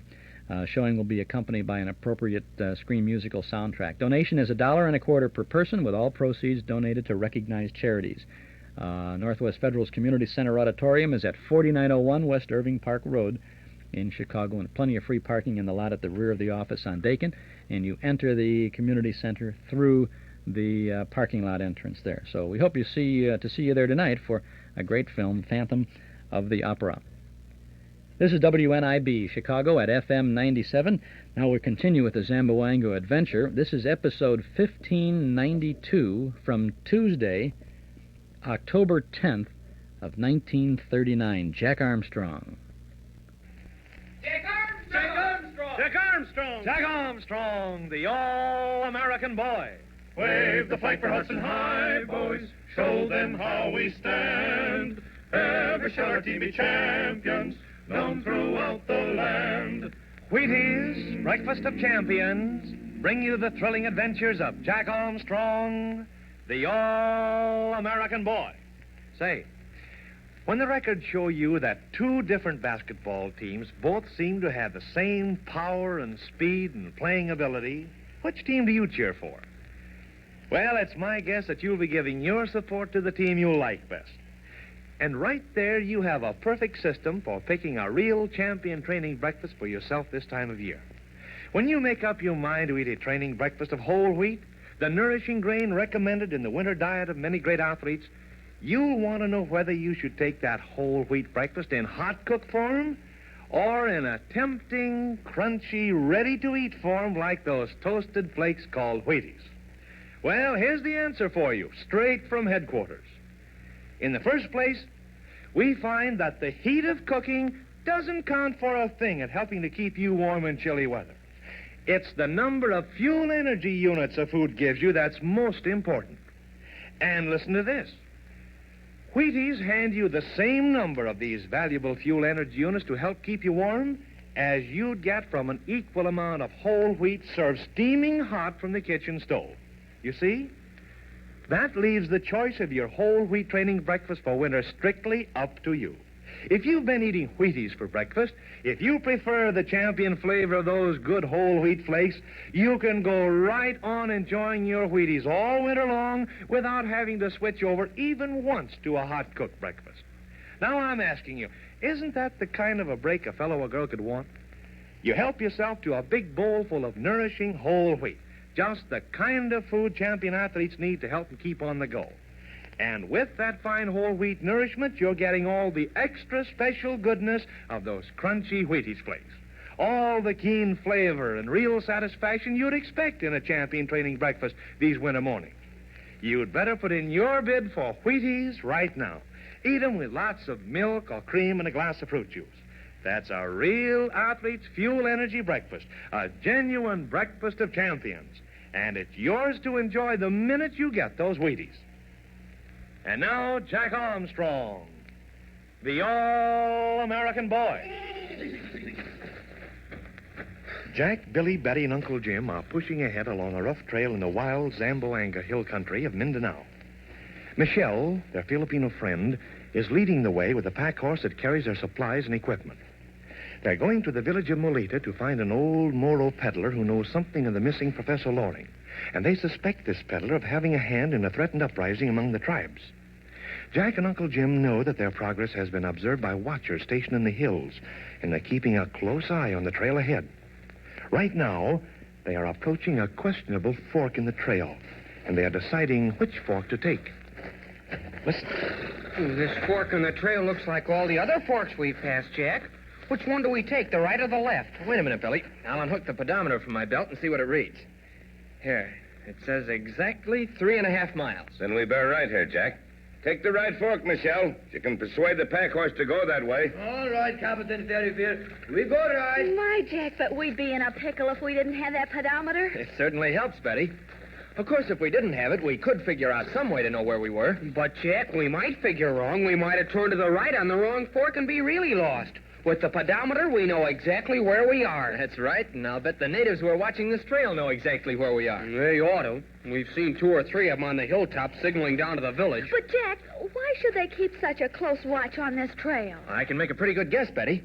If the natives of Molita are stirring up all this unrest among the tribes, they'd want to be mighty careful as to who came to their village. Well, of course they would, Betty. And if any rifles and ammunition have been smuggled into this village, you can bet the natives of the village wouldn't want the soldiers to make a surprise raid on them. And they'd watch this trail especially, since it's the trail that the soldiers from Pettit Barracks would use. I wish that old Moro peddler had stayed in Zamboanga. Then we wouldn't have had to come into this wild country to find out about Professor Loring. But jumping Jiminy, Betty, the fact that this Moro peddler is in Molita shows that he may have something to do with all this trouble. And that shows that he may be an agent of Sultan Balloa. And if Balloa is holding Professor Loring prisoner, then this Moro peddler may know all about Professor Loring. That's using your imagination, Billy. Anyway, we do know that this Moro peddler had Professor Loring's watch, so he must know something about Professor Loring. I shouldn't wonder if he stole the watch from the professor, Uncle Jim. It's more likely that it was given to him by the chief of the tribe that captured Professor Loring. The trail takes a sharp turn ahead, Uncle Jim. I think I'll run ahead and take a look-see before the rest of you get there. We don't want to be taken by surprise. That's a good idea, Jack. I'll go up ahead with you. Michelle, wait a minute. Billy, you wait here with Betty until Jack and I see what lies around the bend in the trail. All right, Uncle Jim. And, Jack, be careful of that walkie-talkie radio set on your back. It may come off when you run. Not this set, Billy. It's strapped on too well. Come on, Uncle Jim. We'll see if there's an ambush. Move your pack horse to one side of the trail, Michelle. We're coming by. Hey, pull over, horse. Pull over there. Where do you go, Senor Jock? We're just going ahead to see around the bend in the trail, Michelle. You wait here till we give the all-clear signal. I don't think there's any danger, Jack, but it's just as well to make sure. We seem to be getting involved in a lot more than we figured on at first. Here, Uncle Jim. Here's a thick cluster of bushes just where the trail turns. We can look out from behind those bushes. We'll do that, Jack. If I remember that map correctly, this trail should be dropping down to the creek pretty soon. It does drop down to the creek, Uncle Jim. Why, we're almost there. Well, that creek's pretty broad, too. But look, Uncle Jim, there's a kind of suspension bridge across the creek. Imagine seeing a suspension bridge here. It's a native suspension bridge, Jack. See, it's made up of heavy vines woven together. But you'd never get a horse on that bridge. We'll have to swim the pack horse across. Boy, I hope he can swim. All of the Army horses are taught to swim creeks, Jack. But what about his packs? Won't our equipment get wet? We can strap them on top of the pack carrier so they won't get wet when he swims across. Look, Uncle Jim. Look up the trail on the far side of the creek. Isn't there someone about halfway up the hill watching us? Where, Jack? Oh, I see him. Standing near that large tree. I don't think he sees us yet. He's just watching the trail. I wonder what he'll do when he does see us. We might as well find out, Jack. He's got to see us eventually. Let's step out of the bushes and let him see us. All right, Uncle Jim. We'll watch him and see what he does. There. He sees us now. He's waiting to see how many of us there are. Look, Uncle Jim, he's turned around. He's signaling to somebody further up the hill. The natives certainly have this trail under observation. But we aren't the people they're watching for, Jack. I believe they're on the lookout for the soldiers of Pettit Barracks. If the soldiers did come to search the village, Uncle Jim, I bet they wouldn't find a single suspicious thing. If there were any arms or ammunition there, they'd all be hidden somewhere else before the soldiers could arrive. There's no doubt about that, Jack. You may as well signal Billy and the others to come along. Wait, Uncle Jim. This is a dandy chance to try out that walkie-talkie radio set Colonel Brewster gave us. And wait till I get this mic out of the pocket of the set. There. And I'll pull out this rod antenna. Billy sees what you're doing, Jack. He's getting his set ready to talk, too. Of course, this is no real distance at all, but we'll see how it sounds. Hey, Billy, are you listening? I'm listening, Jack. What can you see around the trail? Gee, this is spooky, Uncle Jim. Billy's voice seems to be coming from the small of my back. I heard that, too, Jack. Why, I bet I can even read your thoughts with this walkie-talkie, if you think out loud. Is anybody in sight around the trail? The trail drops down to a creek, Billy. There's a native on the trail on the other side of the creek, halfway up the hill. He signaled to somebody else that he saw us. Is it all right to come ahead, Jack? Yeah, Uncle Jim says to come on ahead. And say, you'd better be prepared to get wet. We've got to swim the pack horse across the creek. Oh, swimming feel mighty good now. I'm signing off, Jack. We'll be right along. Okay, signing off. Uncle Jim, shall we go down to the creek? We can pick out a good place to swim the horse across. We'll do that, Jack. I shouldn't wonder if we have some company before we get across that creek. Company? You mean... I mean I saw that native wave his arm as if to signal someone to come on. Then there must be a bunch of men on the other side of the creek, somewhere up the hillside. I think there are, Jack. Remember, we're getting pretty close to the village now. If they're on the alert, they'll want to know who we are before we get across this creek. I hope that old Moro peddler doesn't learn who we are before we get a chance to speak to him. He'll certainly take to his heels if he does. I don't think he'll try to get away. If If he's mixed up with this trouble, he'll be sure to stick around to see who we are. Well, there's the creek. It looks pretty swift, Uncle Jim. Do you think the horse can make it all right? He'll be carried downstream a little ways before he can get across. You and Billy and I'll have to see that he makes it somehow. There comes Michelle and the pack horse now, Uncle Jim. And there's Billy and Betty. Yes, and there's another native halfway up the hill on the other side of the creek, Jack. The tribe's beginning to assemble. Let's stop now. Well, they're not really afraid of an attack yet, or they'd have cut this suspension bridge. Say, this is some bridge. It's darn clever the way they've used the vines to hold it up. They've made a very good suspension cable from those vines, Jack. See how they've twisted them together for the main cables? We can let Betty go across on the bridge, Uncle Jim. No use her getting all wet, too. And she can take the walkie-talkie sets and my pedometer. We don't want those things getting wet. Should say we don't. Come on, Michelle. They've got to swim that horse across. We be there soon, Captain Ferryfield. Jumping Jiminy, Jack. Are we going to swim the horse across that creek? That's just what we're going to do, Billy. It's too bad he isn't a trick horse. We could take him across that homemade suspension bridge. That bridge was put there just for Betty. Listen to the horse. He doesn't want to swim that creek, Jackie. He's telling you he doesn't want to. And he's certainly making himself heard. But he'll swim it. Jumping Jiminy. Look across the creek, Betty. Over there where the trail goes up the hillside. There are two natives just standing there watching. Oh, I see him, Billy. What are they going to do, Jack? I hope they're not going to do anything, Betty. Uncle Jim thinks there'll soon be a bunch of natives here. Gee willikins, I hope they're friendly natives. I don't know how friendly they'll be, Billy, but I don't think they'll try to harm us. The soldiers managed to keep these tribesmen in order in this part of the country. Here, Betty, you take this pedometer and these portable radio packs, too. You'll have to carry them across the bridge to keep them dry. All right, Jack. You and Billy take the walkie-talkies off your backs. Here, I'll help you unstrap them. Michelle and I'll rearrange these supply packs on the horse while you're doing that, Jack.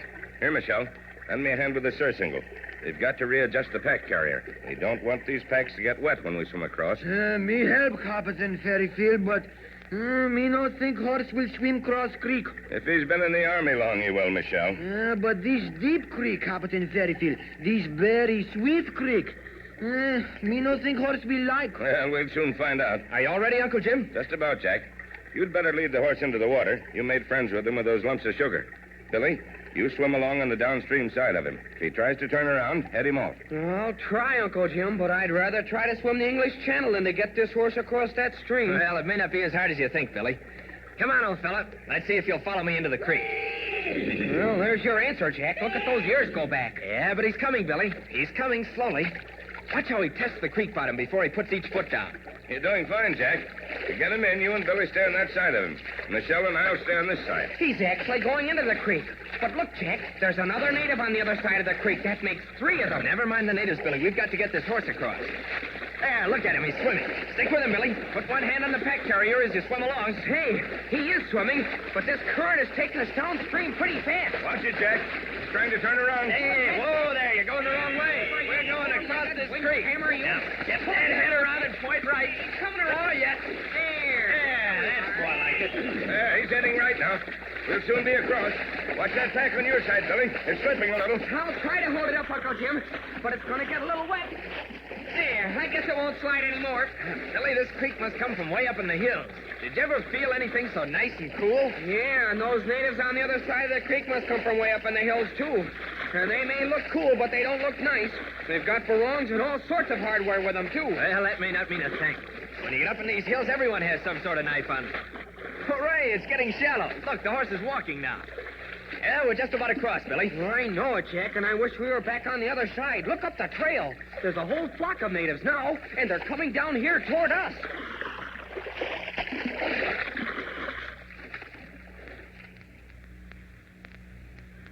Well, they got the pack horse across the stream all right, but what next? There's a flock of tribesmen from the village coming down to meet them. And there's more than an even chance that they're not especially glad to see Jack and Uncle Jim and the others. But you can bet that Jack and Uncle Jim aren't going to turn around and go back until they find that old Moro peddler. Be sure to listen in at the same time tomorrow to another thrilling episode of the Zamboanga Adventure with Jack Armstrong, the All-American Boy. It's amazing that the quality of this production from 1939, isn't it? The Jack Armstrong Adventure. That one was from Tuesday, October the 10th of 1939, and the sound effects again really impressed me. Someone called before and said, reminded me that that was all done live in the studio, and indeed it was. Those were not pre-recorded sound effects. They didn't have a bunch of tape recorders there or the little cartridges with the sounds on them. There was a sound man, probably 2 or 3 sound men in the studio for this 15-minute broadcast, making all of these sound effects. I mean, the water and the whistles blowing and whatever it is, the whole business there. And I'll tell you, that really had to help the actors get into the scene, because it was all in this studio. And they probably had two microphones in the studio where the actors were, and then they had against one side of the studio, not up against the wall, but kind of freestanding a little bit. They had all of this sound effects equipment over there, and they might have had several microphones there, and the two or three sound men in there. And then behind the glass on the other side, you'd have the control room and the studio. I don't mean to disillusion you now as we listen to this adventure, because we are really in the Philippines with Jack and Billy and Betty and all of these people. Exciting Zamboanga adventure from 1939. More of it coming up in just a moment. I'm Chuck Shaden with you on a Saturday afternoon, listening to our Jack Armstrong adventure on our Those Were the Days program on WNIB Chicago at FM 97. Like a bowl of Wheaties right now, I think, too, Well, if not that, the fine family of Paterno invites you to visit their vineyards over there, the Paterno Wine Cellar. They have a selection of fine wines from all over the world, from California to France and from Italy to Portugal. You will find the Paterno Wine Cellar stocked with the widest selection of wines from all the best places. Paterno Foremost Liquors at 5303 Milwaukee Avenue at Central, just north of Foster, is the largest beverage store of its kind in all Chicagoland. A visit to the Paterno Wine Cellar is an experience you won't forget, and you'll return often to keep your own wine cellar stocked. Whether it's an intimate candlelit dinner for 2 or an important dinner party for quite a few, you'll find everything you need to add the word special to your next occasion. Visit the wine cellar at Paterno Foremost Liquors, open Monday through Saturday from 9 in the morning until 10 at night, and Sunday from noon to 6. Paterno Foremost Liquors at 5303 Milwaukee Avenue at Central, just north of Foster. Here's a list of helpful hints that should aid you in determining when your rugs and carpets are soiled. And it's time to call Magicist. When geraniums start sprouting in the dining room shag, it's time to call Magicist. When there's a slight layer of dust on everything and your sugar is off-white, it's time to call Magicist. When the dog lies down on the living room carpet and sets off a raging dust storm, it's time to call Magicist. When your carpet contains so much soil the government pays you not to grow any crops, it's time to call Magicist. Now, none of these signs may be present, and your rugs and carpets may be less than clean. So call Magicist for pickup and delivery of rugs and draperies, or for in-home or in-office cleaning of carpeting and furniture. For a free quotation, Chicago phones 378-8600. Suburbs, see your phone book. Magicist offers special rates and services for commercial cleaning of stores, offices, factories, churches, and synagogues. Call for a price quotation, and remember that Magicist sells rugs, too. WNIB Chicago, FM 97, Chuck Shaden with you every Saturday afternoon from 1 until 5 with our Those Were the Days program. This Saturday and next, Radio for Champions, 24 consecutive episodes of Jack Armstrong, the All-American Boy. Let's continue now as we go back now for episode 1593 on a Wednesday, October 11th of 1939. Jack Armstrong. And now, Jack Armstrong, the All-American Boy. Jack, Billy, Uncle Jim, and the Filipino Michelle have managed to swim their pack horse loaded with supplies across a swift creek in the wild hill country of Mindanao. They're on their way to the village of Molita to find an old Moro peddler who knows something of the missing Professor Loring. They also suspect this Moro peddler of being involved in a threatened uprising among the hill tribes. While they're swimming the pack horse across the stream, Betty has been crossing by means of a crude native suspension bridge. Now, as they wade through shallow water to the further bank of the creek, they see several natives coming down the trail to meet them. Listen. Jiminy cricket, Jack. Look at those natives come down the trail. And they've got bolos and barongs and other mean-looking weapons with them. Yeah, but they've got their knives in their belts, Billy. They're not going to start a fight now. Let's get this pack horse up to high ground. He's acting restless. Okay. I think he'd like to turn around and swim back to the other side again. Where's Betty? Is she across the bridge yet? Oh, yes, there she comes. She's loaded down with those walkie-talkie radio sets. Oh, they're light sets, Uncle Jim. I hope she hasn't let anything happen to that pedometer of ours. That's the most useful thing we've got with us. Yeah, if we have to chase that Moro peddler into the middle of Mindanao, we'll need that pedometer to keep track of how far we go. Look, Jack, those natives will be down at the creek in just about a minute. And we'll be up on high ground to meet them in just about a second. Boy, are my clothes wringing wet. But it feels good in this hot climate. Bring the horse back to the trail, Michelle. We'll stop there and see what these natives are up to. Me no like these men, Captain Fairfield. They not come here to say hello. They come here to take one big look-see. Well, we'll take one big look-see at them, too, Michelle. We've got to make friends with them. They come from the village, and we've got to get to that village and see the peddler. You can speak their dialect, can't you, Michelle? Maybe, Senor Jack. Me try. Me see. Here comes Betty, Jack. Let's take those radio sets from her and sling them on our backs. Okay, Billy. But what I want most is that pedometer. Hi, Betty. You didn't drop that pedometer into the creek, did you? Of course I didn't, Jack. Here it is. Put it back on your belt. Oh, you bet I'll put it back on my belt, Betty. I feel much safer about it when I can hear it ticking away as I walk. Well, I'll take my radio pack now, Betty. Here, Jack. Help me sling it on my back, will you? Okay, Billy. Here, slip your arms through the straps. That's the way. You'd better put yours on, too, Jack. We don't know what's going to happen when these natives get down here. And if we get separated, well, we want to be able to talk with each other. I'm putting it on now, Billy. There, slide it to the center of my back, will you? Just to... There. That's right. Check your switch and see that it's not turned on. We don't want to run down those batteries. Oh, my switch is off. Jumping Jupiter, those natives are almost here. We'll soon see why they came to meet us. I hope some of them speak English, Billy, but I doubt it. I don't like their looks one bit, Uncle Jim. I'm not concerned about their looks, Betty. It's their actions we've got to watch. Yeah, if they knew that we suspected their village of bringing in rifles to use against the soldiers, well, they'd be mean customers. They may be pretty mean anyway, Billy. If they're planning an uprising, they'll be suspicious of any white men coming into this country. Oh, they look awfully fierce, Jack, with those long knives stuck in those red sashes. Well, we'll soon know the worst. Here they are. That big fella's going to talk to Uncle Jim. Welcome, white man. Me say to you, hello. He does speak English, Billy. And I say to you, hello. My name Karang. Me Baganio Molita. What does he mean, Michelle? What's a Bagani? A Bagani mean head of village. My name is Fairfield. We're going to your village. You go Molita? Why you go Molita? Jack, look how Karang is scowling. Gee, Willikins, he can sure look fierce when he wants to. Billy, he may understand you.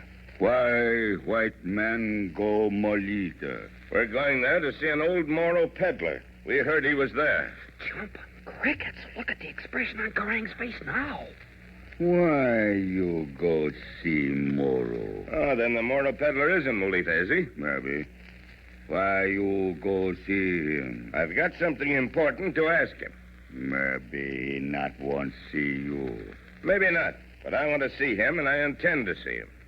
Why you want see him, huh? I have a friend. He's lost. He's lost in the middle of Mindanao. The Moro peddler knows something about him. That's why I want to see him. Does white man speak truth? Of course I speak the truth. What are you worried about? There's a way to talk to these fellas, Billy. Put them on the defensive. Karang looks sort of doubtful, Jack. He's going to speak to his men. Listen, Try hard to understand. What did he say, Michelle? Did you get it? Me understand little. He tell his men, give us big look-see. Oh, what does he mean, Jack? Is he going to look us over? I guess he's curious about what we've got in those packs on the horse, Billy. Uncle Jim, they're coming toward us. What are they going to do? Keep your nerve up, Betty. They're probably just going to look at our equipment. If worst comes to worst, I've got my hunting rifle, but I don't think we'll need it. Hey there. Keep away from that pack horse. We don't want you messing up our pack. Easy there, Billy. We've got to convince these chaps that we're not a menace to them. Let them look our stuff over. There's nothing in there but supplies and camping equipment. We're making such a mess of our packs, Jack, and we had everything packed so neatly. We can fix those packs up later, Betty. But we want to keep an eye on them so that they don't steal anything. Jack, Karang has his eye fixed on you. Look. He's coming over. Oh, I don't like the way he's looking at you, Jack. I don't like it at all. He's not looking at me, Betty. He's looking at something on my clothes. I know what it is. He spotted that pedometer. He sees it on my belt. Gee, Willikin, Jack, he's coming right for it. What's these, huh? It's a pedometer, Karang. Here, I'll take it off my belt and show it to you. See it? What for, huh? It tells me how far I walk. Me like. Me walk very much. Me like see how far me walk. You give me, huh? Not on your life, Karang. I'll give you something else, but not this. I need this too much. Me like. Me want you give me. Sorry, nothing doing. That's worth its weight in gold to me. Here, I'll take it back if you don't mind. Okay, when you Oh, Jack, I never thought he'd give it back to you without a fight. He certainly wants it. Where's he going now? He's going back to the pack horse where his men are. He's telling them something. listen to Goya. What's he saying, Michelle? They come here, Senor Jack. They're coming here to take that pedometer away from me. They no fight, Senor Jack. Me not know why they come here, but you be careful. Don't start a fight, Jack. I don't want to have to use this hunting rifle unless I have to. You be careful, too, Billy. Oh, Jumpin' Jiminy, Uncle Jim, I don't want to start a fight with that bunch, but we can't just stay here and see them steal our stuff. I don't intend to let them steal anything, Billy. We've got to be firm with them, and yet we mustn't incur their hostility if we can help it. Here they come, Jack. They're coming right for you. Boy, they're talking like a house of fire. I wonder what they're going to do. Now, they haven't drawn a knife or anything, Billy. Maybe they're going to try and talk me into giving that pedometer to Karang. Me think that what they do, Senor Jack. But you no give it. I'll say I won't give it. That pedometer stays with me. What are they talking about? What are they going to do? Hey, they're getting away from Jack. Look, Uncle Jim, they're surrounding Jack. They're just talking to him, Billy. But they're getting pretty excited. I think this has gone far enough. Karang, leave my friend alone. Tell your men to get away from him.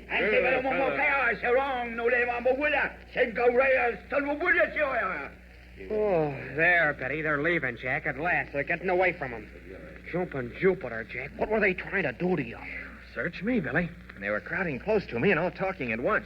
And, of course, I couldn't understand what they were saying. Oh, Jack, I was so frightened. And Uncle Jim was all ready to use his hunting rifle if anything happened to you. I wish I could figure out what the idea was. They didn't crowd me just Hey, as... Jack, where's your pedometer? It's here at my belt. Wait a minute.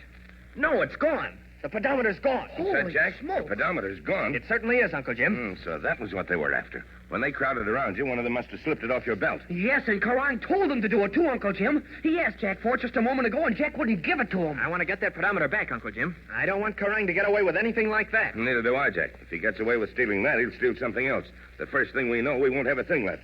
Where is Karang? Well, there he is, pretending to inspect our pack horse. Karang! I go here. What white man want, huh? Come here a moment. One of your men took that pedometer from my friend. I want it back right away. He no got pedometer. Maybe you haven't got it, but one of your men has it. I want you to get it and give it back. He go see. Me ask men. Me no think they got it. Uncle Jim, you don't think that Karang is really going to get it and give it back? I'm going to make him give it back one way or another, Billy. This is our first encounter with these tribesmen. If we let them put something like this over on us, we might as well turn around and go back. But what will you do, Uncle Jim, if he says that none of his men have it? I don't know, Betty. But we're not going on to the village to find that Moro peddler until we get that pedometer back. Uncle Jim, we know that Karang isn't going to give that pedometer back if he can help it. And we don't want to have to fight them. So I've got an idea. A good idea is just what we need right now, Jack. Let's play a little magic on him. Let's scare the daylights out of him. But we're not magicians, Jack. Oh, yes, we are, Betty. And we've got just the magician set we need here. We've got these 2 portable radio sets. But how in thunder? Here comes Karang. I'll tell you quickly. You pretend to straighten out those packs on the horse's back. As you straighten them out, slip your radio set into the pack and turn the switch on. Michelle and I'll ease off to one side of the trail and pretend to look for my pedometer. I'll transmit my voice to the radio set in the horse pack. These natives have never heard of radio. They'll think the horse is talking to them. Boy, if that doesn't scare them, nothing will. Jumping giraffe, a talking horse, Jack. Oh, it's swell, it's a honey. Boy, oh boy, we'll have that pedometer back in no time. And anything else we want, too.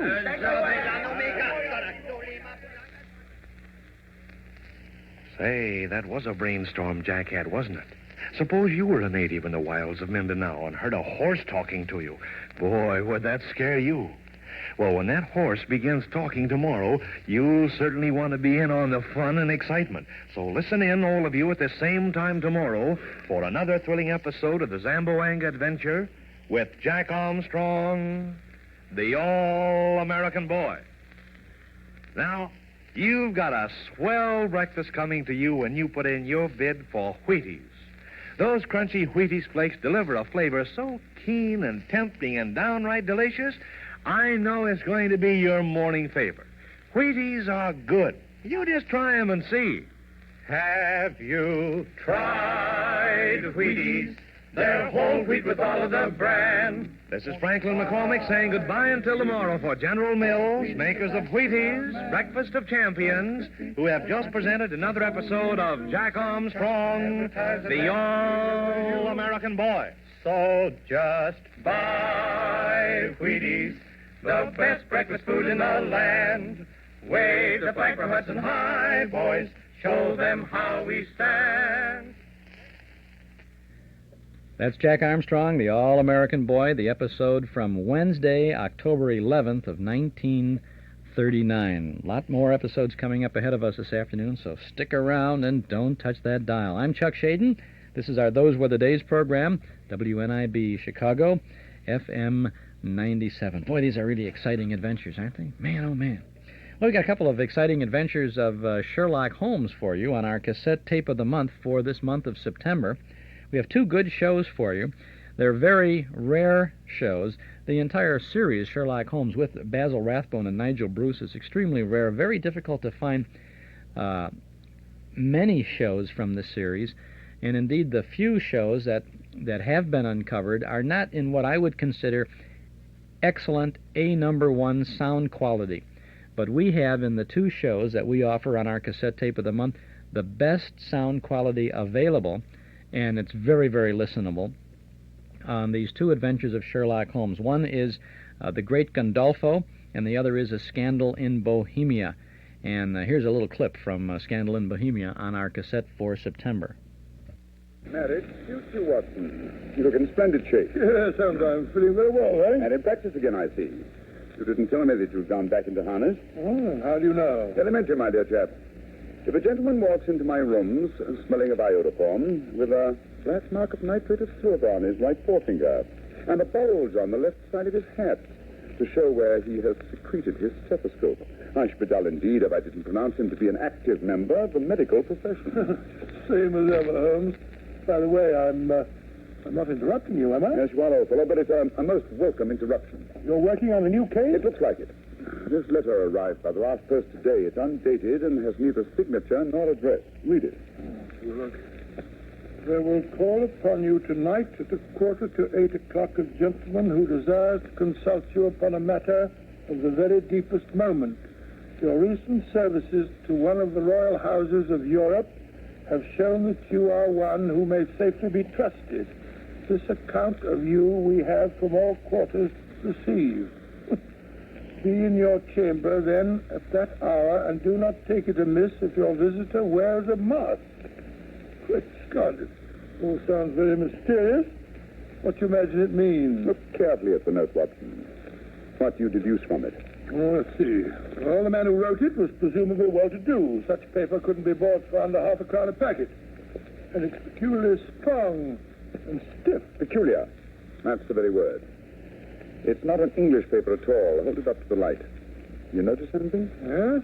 There's a large E with a small G, and a large G with a small T.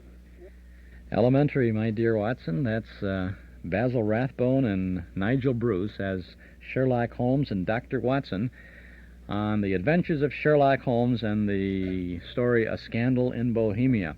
One of two great Sherlock Holmes adventures that you'll get this month on our cassette tape for September. Two 1945 broadcasts on the Mutual Broadcasting System for Petri wines, and the commercials are all intact on these shows, too. They're back-to-back on a single cassette tape, only $5 from the Hall Closet, Box 421, Morton Grove, 60053.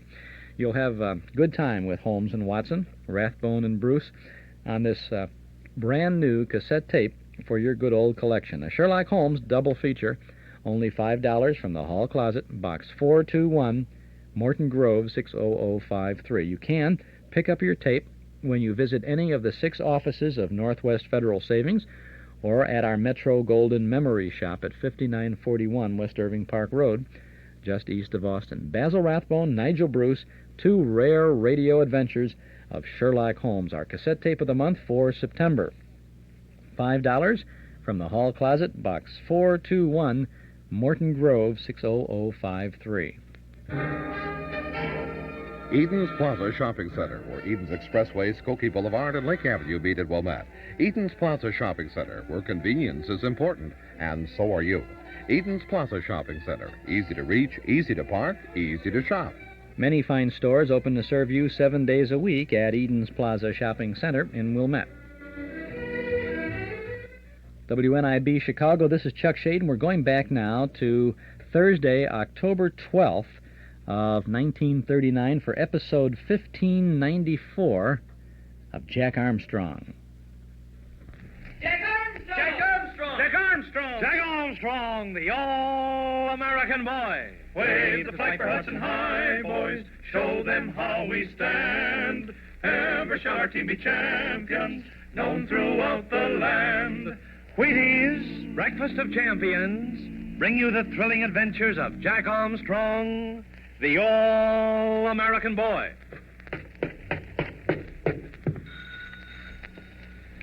Hi, Pinky. You all set to go? The snow looks great for skiing this morning. Yeah, I'll be with you in a minute. Gotta finish my breakfast first. Want to come in and wait? Sure, I'll wait, but hurry it up. Gee, it's a swell day out. Nice and cold. You're going to need a couple of sweaters on your coat to keep you warm. Hey, what's that you're eating for breakfast? What do you think? It's Wheaties, of course. Wheaties? On a cold day like this? Say, you're going to freeze if you don't have something hot for breakfast. Wheaties are swell for warm weather, but lots of people say that... Yeah, I know what they say. Something about you needing a hot breakfast in the wintertime. Well, isn't that right? Listen, Don. If you want to get the straight dope on the kind of breakfast you need in cold weather, what you want to do is listen to Jack Armstrong's radio program. It's all as simple as ABC. Wheaties are whole wheat, you know, and whole wheat's the kind of food that helps keep you warm.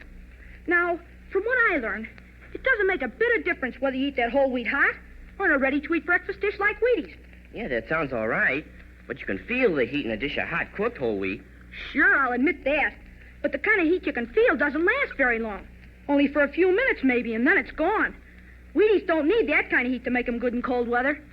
Boy, you've got the answers down pat. I'm going to listen to that Jack Armstrong radio show and get the dope on Wheaties for myself. And believe me, that's a mighty wise thing to do. Fellas and girls all over the country are learning the exciting news about Wheaties. It's a fact. No matter how cold the weather gets, you can always count on a big bowl full of those crunchy toasted Wheaties flakes to help keep you warm. Wheaties are brimming with fuel energy units, the special kind of heat-producing nourishment we need in winter. And Wheaties give you just as many of these fuel energy units as you'd get from an equal amount of hot whole wheat. So if you prefer Wheaties, if you want to enjoy a flavor that's tops, plus a lot of bodybuilding whole wheat nourishment, here's the champion winter training breakfast for you.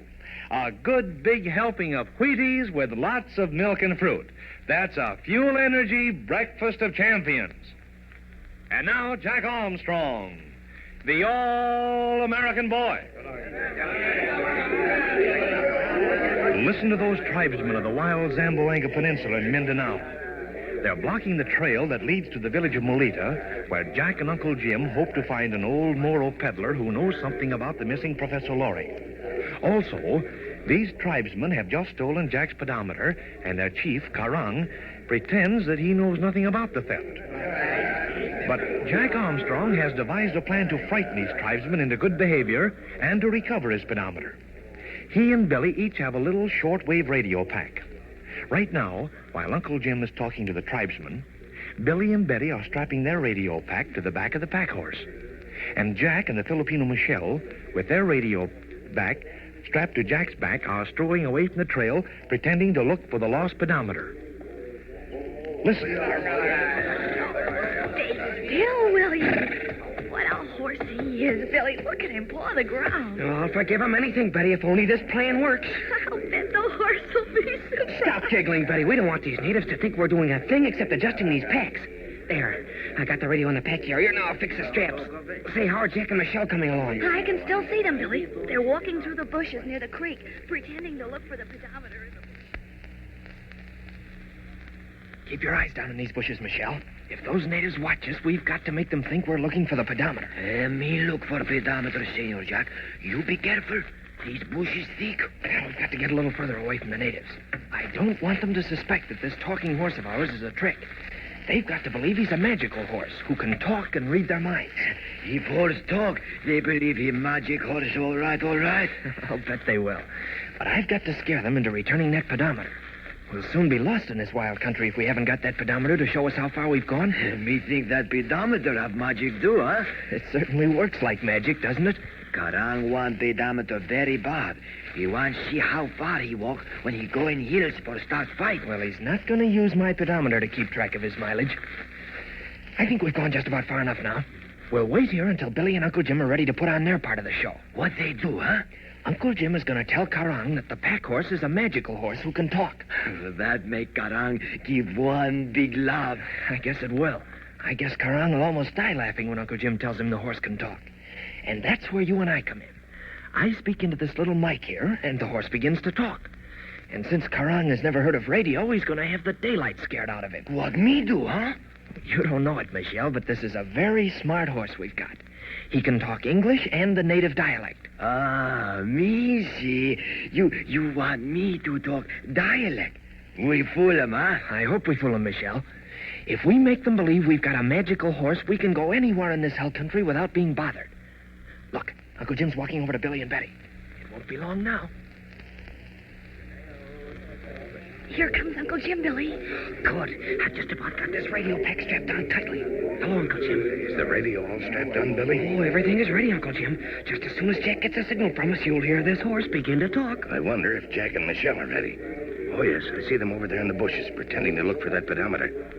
He's ready. He just gave me the signal. But what do we do now, Uncle Jim? I'm going to take the pack horse over to Karang. Here, Billy, give me the rein. Come along, you magical horse. This is going to be a red-letter day for you. Look, Betty. Karang thinks we're going to try and get by him. He's got his men bunched on the trail. Oh, Uncle Jim, do you suppose when they hear the horse talk that they might try to kill him with their barongs? No, I don't think there's any chance of that, Betty. They wouldn't dare do anything to a horse they believed was magical horse.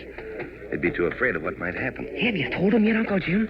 Have you told him that the horse can talk? Not yet, Billy. I wanted to see just how stubborn they'd be. And Karang was very stubborn. He kept on saying it was too dangerous for us to go to Molita. Well, that proves that there's trouble going on in that village, Uncle Jim. It proves that he's collecting rifles and ammunition for the uprising. No, it doesn't, Billy. It just proves that he doesn't want us in Molita. Perhaps he doesn't want us to meet the old Moro peddler. Here comes Karang. He's going to stop us. Gee, his men are sure ready to stop us, Betty. Look, they've got their hands on their barongs. Where you go, white man? I told you where we're going, Karang. We're going to Molita. But first, I want you to tell whoever has that pedometer to give it back. You no go, Molita. My men no got pedometer. You go back now. You go back to Zamboanga. Karang, I know that one of your men has that pedometer. How you know, huh? I know because my horse told me so. Huh? What say, huh? I said, my horse told me that one of your men has the pedometer. You white man plenty crazy. You say your horse talk? Wait, I tell my men. Caliente! Si no rengo a se mula, se solete pulata. Be careful, Karang. This horse doesn't like being laughed at. White man plenty crazy. Maybe horse crazy, too. Uncle Jim is scratching his ear. That's a signal for Jack to start to work. Billy, I hope it works. I hope they don't recognize Jack's voice. Oh, he'll disguise his voice. Me laugh plenty, white man. You say your horse talk, huh? Why not say something now? Who dares to laugh at me? There, Karang. The horse speaks. Look, Betty, look at Karang. Why, he's actually turned pale. Look at the other natives. They're like frozen statues. White man trick, huh? White man talks through his mouth. So you think that was I who was doing the talking, do you, Karang? All right. We'll step to one side. Come on, Billy. You and Betty come over here with me. We'll let the horse stand by himself. He'd rather be by himself anyway when he talks. Look, Betty. Watch how Karang is looking at the horse. He doesn't know what's going to happen next. I'm looking at Jack, Billy. He's watching Uncle Jim for the signal. Yeah, this is far enough away. Have you anything to say to the horse, Karang? Me think horse no talk now, white man. I speak to you, Karang. Do you listen? See. Me listen, mighty horse. I'll say he'll listen. He's too paralyzed to move. There is evil in your tongue, Karang. There is evil in your heart. Is that not so? So it is so, mighty horse. How is it that you dare stand in the way of these mighty white men? I tell you, Karang, that evil befalls all men who dare oppose my masters. Do you listen, Karang? See, me listen, oh mighty horse, me listen, my heart stands still. There is evil in your heart. There is evil in the hearts of your men. I see that one of them has stolen the magical pedometer. There you are, Karang. That's just what the horse told me. I want you to get that pedometer back at once. Me ask my men, me ask my men now. He fell for it, Uncle Jim. He fell for it like a ton of bricks. I do wish his men could understand English. I wish they could understand a horse. I think the horse will speak the dialect in just a minute, Betty. I see Jack getting Michelle close to the mic. Here, Michelle, come close to the mic. I've turned the switch off, but stoop down in the bushes so they can't see what you're doing. Oh, they know, see. They know look anyway. Their heads go round and round. Their heads are going to whirl around faster yet when they hear the horse speaking their language. Here, hold this little mic close to your mouth when you talk. What me say? Huh? I think Karang is trying to find out which one of his men took the pedometer. You've got to make the horse say that he knows who has it. Say he'll bite the man's hand off if he doesn't give it back. Something like that. Lay it on thick. All right. When me talk, huh? You talk when I nod my head. Karang is turning around to Uncle Jim now. Quiet now. I'm going to turn on the switch. Karang is turning around again, Betty. He doesn't look any too happy. I don't believe his men would tell him who has the pedometer. I guess the horse didn't scare them as much as he scared Karang. That's because they didn't understand English, Betty. Jack and Michelle are on their toes. We're going to see something now. Me talk, my man. They say they know got pedometer. They're lying, Karang. What do you say, oh magic horse? Ang sulat no lila sakit tuao. Isang katasito. Mabuti sarao. Look at those natives now, Betty. Oh, look at them gape. What do you say to that, Karang? My horse knows all. Me ask my men again. Perhaps they lie. Wait a minute, Karang. Horse, tell them they lie. Mate pomire. Sakali kun bago pedometer salimat. Sarang. Look, Uncle Jim, one of the men is pulling something out of his sash. It's the pedometer, Betty. Look. Oh, boy, he's bringing it to Karang. Yes, and he's taking care that he doesn't get too close to the horse, either. See that look he gave the horse? He just can't believe it. Why, he's 2 shades paler. Well, Karang, you see that the horse was right. He's always right. See, he very wonderful horse, white man. He know everything. What else he do, huh? He does whatever I want him to do, Karang. That's why I go wherever I want to. If anybody tries to harm us, the magic horse will... Well, you can just guess what he'll do. Oh, see, wonderful horse. Here your pedometer. Me sorry my men took. Look, Billy, Jack's gonna make the horse talk again. Listen, Karang of the evil heart. Do my masters go in peace to your village? Oh, yes, oh mighty horse. They go in peace. My men not hurt them. Me take them see Moro peddler. Jack, Michelle, come on. We found your pedometer. We're going on to the village to see the Moro peddler.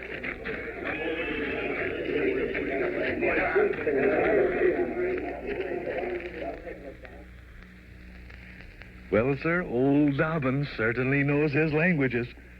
Jack has his pedometer back, and they're all heading for the village of Molita and the old Moro peddler.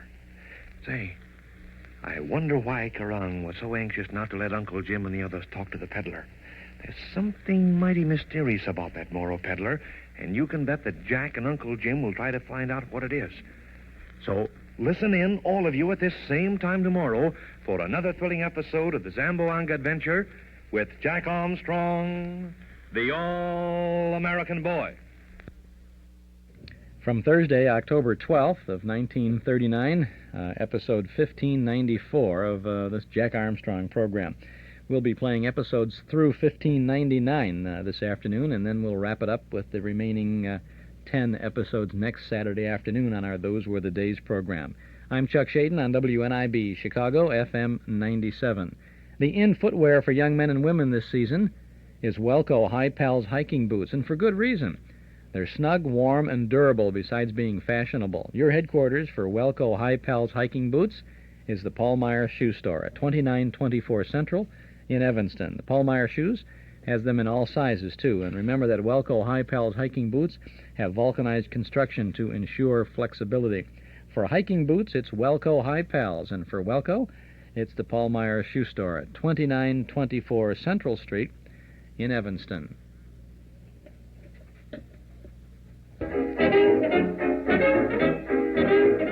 Running boards and rumble seats were standard equipment on a new Ford back in 1931 when Nelson Hirschberg Ford first put up their "We're in business to serve you" sign on Irving Park Road. In the years since then, running boards and rumble seats have become but a fond memory. But Nelson Hirschberg Ford is still in the business of serving thousands of Chicagoland families with the bright new Fords at the same location, 5133 West Irving Park Road at Laramie. When you visit Nelson Hirschberg Ford, you'll discover what's made their business prosper all these years. You'll discover that Nelson Hirschberg Ford wants your business today and tomorrow, too. They stand on their reputation as one of Chicagoland's oldest, most respected Ford dealers, and you can be sure that when you buy a new Ford or a clean, select used car from Nelson Hirschberg, you'll get more than an automobile. You'll get a Nelson Hirschberg automobile, one with reliability and dependability as standard equipment. Ask the man who owns one. Nelson Hirschberg Ford, 5133 Irving Park Road, 5 blocks west of Cicero at Laramie. Now let's continue with our time trip back to 1939 as we go to Friday, October 13th of 1939 for episode 1595 of Jack Armstrong. And now, Jack Armstrong, the All-American Boy. A strange procession is approaching the native village of Molita in the wild hill country of the Zamboanga Peninsula in Mindanao. Karang, the chief of the village, is leading the column with a handful of his native tribesmen. But occasionally, he and his tribesmen cast back fearful glances at the pack horse which the Filipino Michelle is leading. They think the horse is a magic horse that can talk, because Jack and Billy have made clever use of a portable radio set strapped on the horse's back. Walking behind Michelle and the pack horse are Jack Armstrong, Billy, Betty, and Uncle Jim. They're going to Molita to interview an old Moro peddler who knows something of the missing Professor Loring. And Jack and the others also believe that Karang, and perhaps the Moro peddler, are trying to incite the tribes to an uprising against the army troops stationed on the coast. Now, as they enter the little village, they sense an air of hostility as the natives come out to observe them. Listen now, Billy. We've got to keep on our toes in this village. The natives don't trust us. I'll say they don't, Jack. Look at them scowl. It won't be hard to make the horse keep on talking, Jack. That little radio set's all strapped to his back, and you've got your set strapped to your back. All you have to do is talk into your mic, and the horse will talk. It may not be as simple as that, Betty. This Moro peddler has traveled around quite a bit. He's probably seen radio sets on the coast. And I'll bet Karang sent a runner ahead to warn the old Moro peddler, Uncle Jim. Maybe that peddler's mixed up with this gun-running business. Karang is probably afraid the magic horse will find out and tell us about it. Just like the horse found out who stole Jack's pedometer and told us about it. Speaking of the pedometer, Jack, how far have we come since we left the main trail? I'll slip the pedometer off my belt and see, Uncle Jim. Here we are. We've come exactly 4 3/4 miles. Watch Karang, Jack. He's looking back at you. He's still bound and determined he's going to get that pedometer from you if he can. I don't blame him for wanting it, Billy. But he's not going to get it while I have anything to say about it. Yes, we've got to hang on to that pedometer, Jack. Next to a horse that can talk in 2 languages, it's just about the most important piece of equipment we've got. Oh, I just know Karang will try to steal it again, Jack. He'll probably try it at night, when you and the horse are both asleep. I'll keep my eye on him. Look at Karang. He stopped. He's signaling for us to catch up with him. Oh, I guess this is the center of the village, Billy. Why, it's a kind of marketplace. Maybe the Moro peddler is somewhere around here. We'll have Karang send for the peddler right away, Jack. I don't see any place around here where they could hide any large number of rifles, Jack. Shh, Billy, not so loud. Remember that Karang can speak English. Yeah, I'd forgotten. Look at him scowl at us. But he's not scowling at Michelle and the horse, Billy. He certainly isn't going to take any chance of offending that horse. You'll play safe as long as he thinks the horse can talk, Betty. Well, here we are. Let's see what Karang has to say. Me send for Moro. You wait here. We'll wait, Karang. We've come a long ways to talk to him. You make horse talk for him, huh? I can't make the horse talk, Karang. He talks only when he wants to. Horse talk plenty much. Horse know plenty much. You take horse away, huh? We'll take him back with us, Karang, after we've talked to the Moro peddler. Yeah. Me get him for you. You wait. I see what Karang is afraid of, Billy. He's afraid the horse will find out something if we hang around the village. Yeah, didn't I tell you Karang is up to some mischief? That's why he wants us to leave before we find out what it is. Look, Jack. Look at that bent old man man coming this way. Why, that must be the Moro peddler, Betty. See? He's wearing pantaloons and he's got a turban on his head. But, Jack, he looks too old and decrepit to have a hand in this gun smuggling. But he's not too old and decrepit to have had Professor Loring's watch, Billy. Oh, I don't like his face at all. It's hard to see his face, Betty. He's got it all daubed up with some sort of paint. Look, Karang is showing him our horse. He's telling him how the horse can talk English and dialect. I'll bet I know what he's doing, Jack. I'll bet he's warning the Moro peddler to be careful while he's around the horse. Oh, I hope the peddler doesn't examine that pack on the horse too closely, Jack. Say, I hope he doesn't. He may have seen a radio set before. Holy smoke, Jack, he is examining the pack. Look at him. He's got his hand on the little pack with the radio set. Oh, I know he'll find out. He'll find out and tell Karang. Keep your chin up, Betty. He hasn't found out anything yet. At least if he has, he's keeping it to himself. He's not telling Karang about it yet. Here they come, Uncle Jim.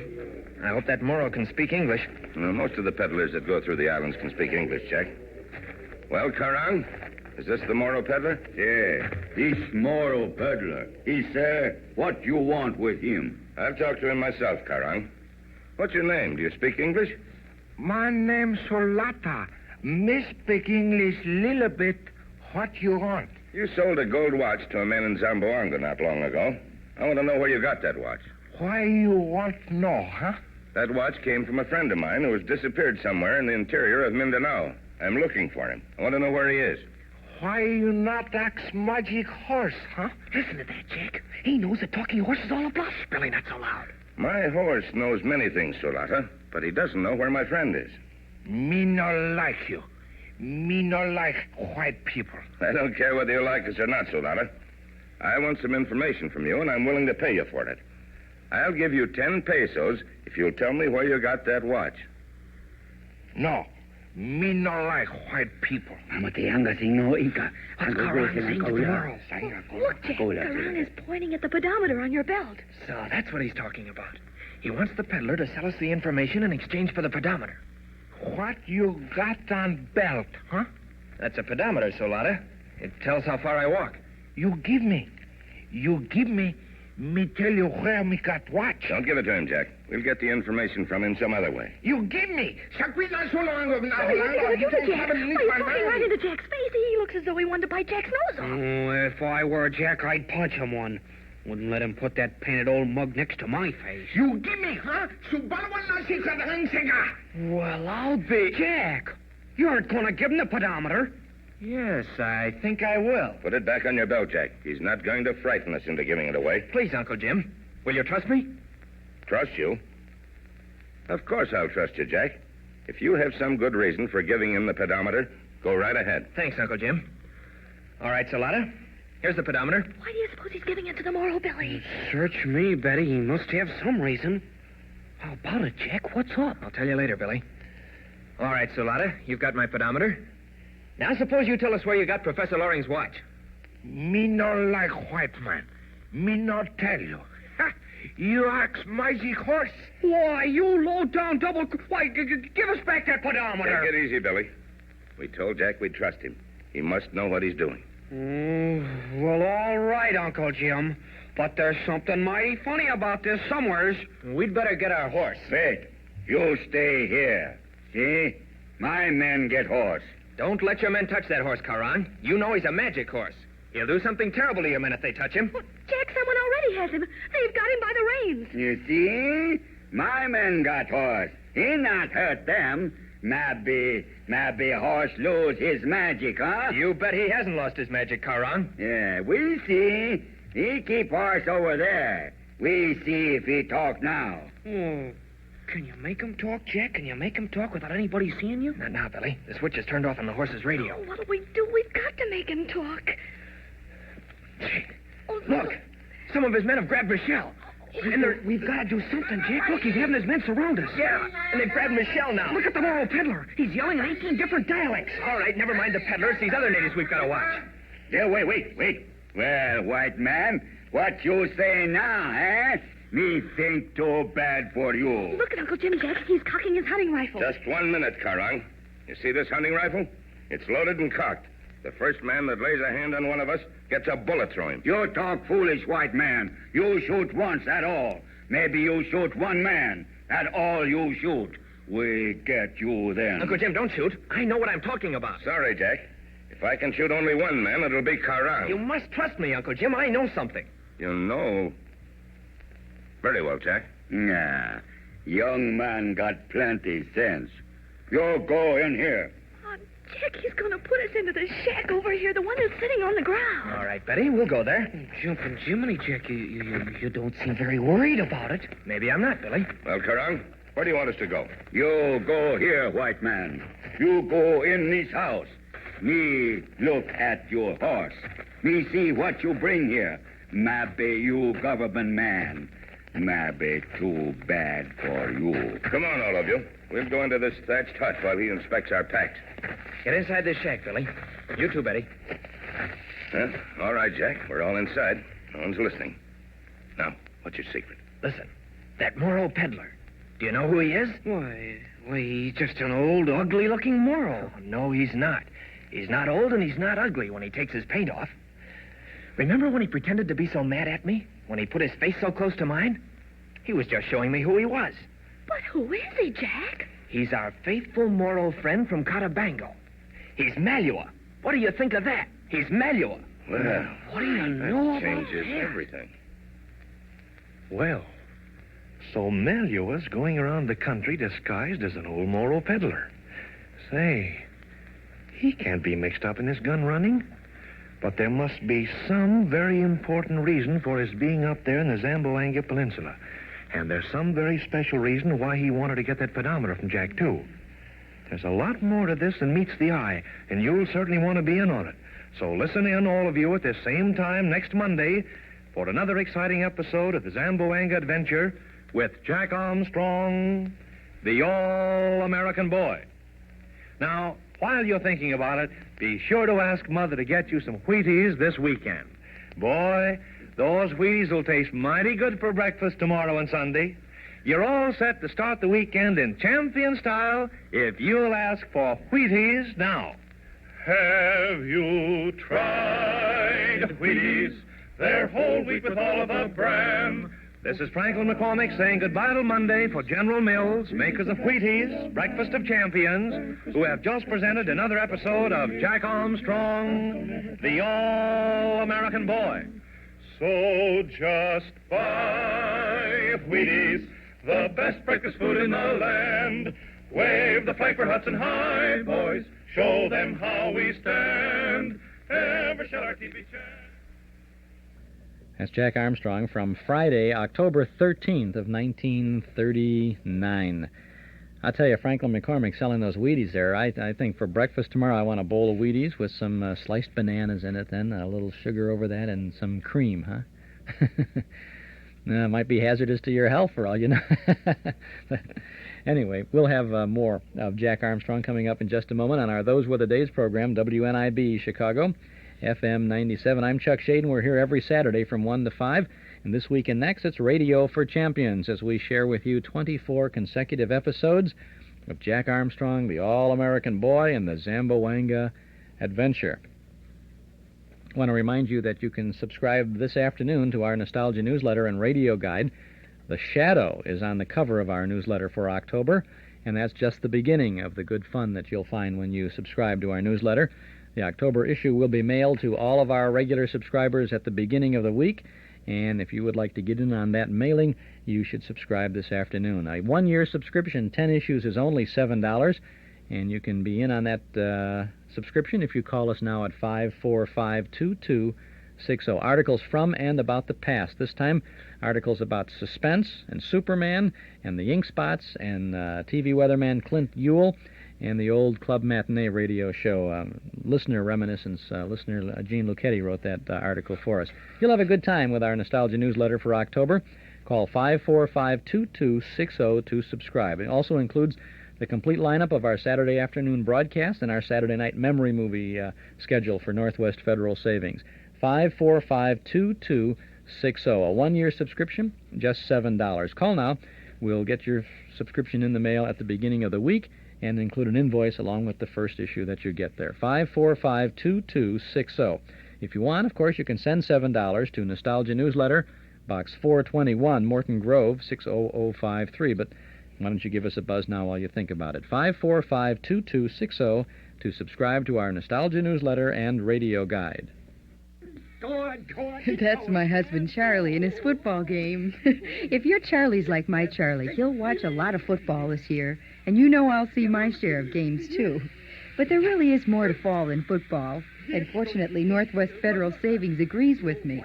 They're celebrating the football season with gifts everyone can enjoy, whether you're a fan or not. All you do is make a deposit of $250 or more at any Northwest Federal Savings Center, and you get to choose one of many nice gifts free or for special low prices. And because Northwest Federal is open 63 hours a week, there's plenty of time to make a selection. I could have picked a set of Federal glassware, a GE electric knife, or a Better Homes and Gardens cookbook. But you know what I got instead? A beautiful stadium blanket to keep us cozy at the games. You know, Charlie, you're a very lucky guy.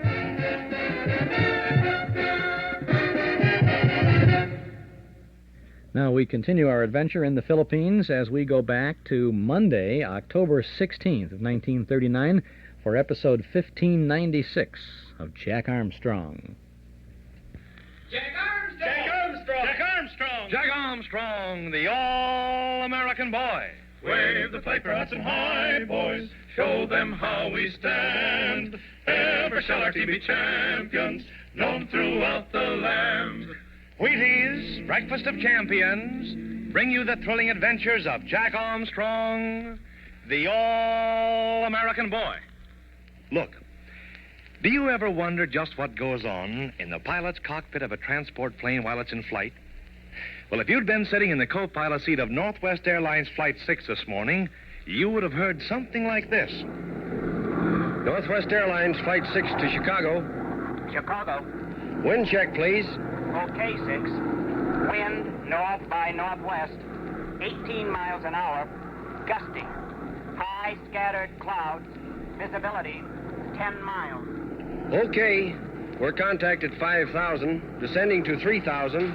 Estimate Chicago at 1135, ramp at 1138. Standing right beside me here in the studio is the pilot who brought Flight 6 into Chicago this morning. He's Captain Bill Richmond of Northwest Airlines. Now, Captain, I know Jack Armstrong's friends are anxious to hear what you've got to tell them about flying. Now, first, we'd like to know just what your biggest thrill in flying was. Well, there isn't much doubt about that. My biggest and best thrill was my first solo flight. Well, did you spend much time in private flying? Not much. I went after my commercial license and then spent 3 pretty hectic years barnstorming. Were you in the Army Air Corps? Yes. I was at Kelly and Randolph Fields in Texas for a year. And then I joined the 17th Pursuit Group at Marchfield on the coast. It was mighty valuable experience. And how long have you been flying for Northwest Airlines? About 5 years. Now, Captain Richmond, with your 6,000 hours in the air, I know you've got some good advice for Jack Armstrong's friends who are interested in aviation. Well, I'll say one of the most important things for you fellows who are interested in flying is a good educational background. You know, there's a lot more to flying than just hanging onto a stick and kicking a rudder around. Next, I'd say that every fellow ought to keep himself in top-notch physical condition all the time. And that's for sure, Captain Richmond. I'd urge every fellow who wants to fly to start following a regular training program right now. I know about Jack Armstrong's training rules, and I'm for them 100%. I've always been interested in athletics, and consequently, I'm no stranger to training programs. And you still put your okay on Jack Armstrong's training rules? You can be sure of that. You know, I like good things to eat, and I've found plenty of other flyers who do, too. And I've found that Wheaties, milk, and fruit make a swell breakfast. Well, thanks a lot, Captain Richmond. And I know there'll be plenty of fellows and girls all over the country who'll join you in a Breakfast of Champions tomorrow morning. And I hope they'll train Jack Armstrong's way right through the year. And now, Jack Armstrong, the all-American boy. Jack Armstrong, Billy, Betty, and Uncle Jim are held prisoners in a little thatched hut in the village of Molita in Mindanao.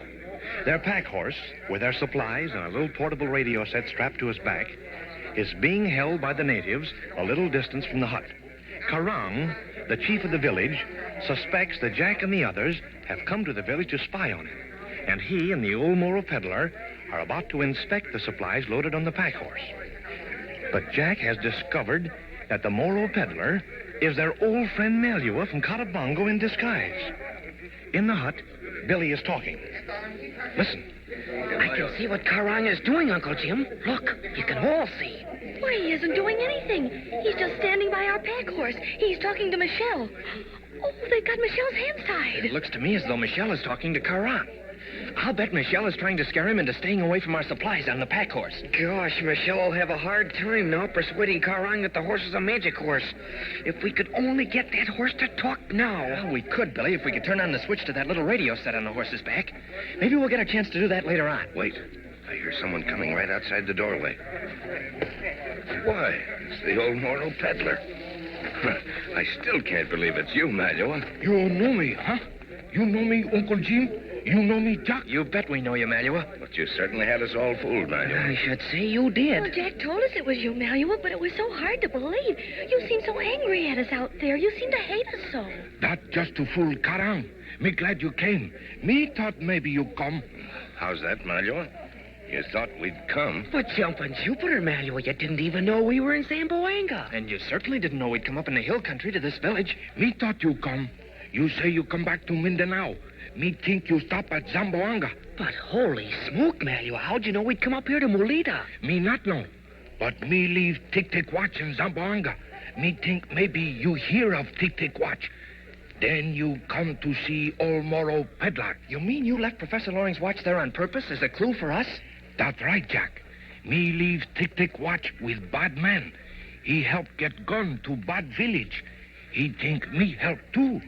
Me know soldier catch him sometime. Then they find Tick-Tick Watch. Maybe they tell you when you come. But why did you want us to come here, Malua? Me know you look for white man. Me find out something about white man. Me want let you know. Jumping Jiminy, you found out something about Professor Loring? Me find out something. Me tell you later. Right now, we got plenty trouble, huh? I'll say we've got plenty of trouble. We've got to get away from Karang somehow. And say, Malua, have you still got my pedometer? Yeah, me got pedometer. Me give you later. But why did you take it from Jack, Malua? Karang want pedometer very bad. Me know he take, so me take first. Me think maybe you need pedometer very soon. We always need that pedometer in this country, Malua. That's right, Uncle Jim. But maybe we need him very bad after we get away from Karang. But why will we need it so badly then, Malua? Maybe we find a place where Karang hide rifle, Betty.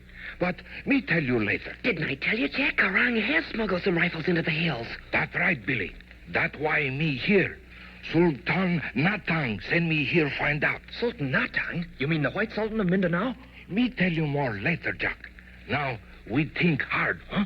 We think how we get way. Oh, if we could only make that horse talk again. That'd scare Karang into letting us go. Karang, tell me horse talk, Jack.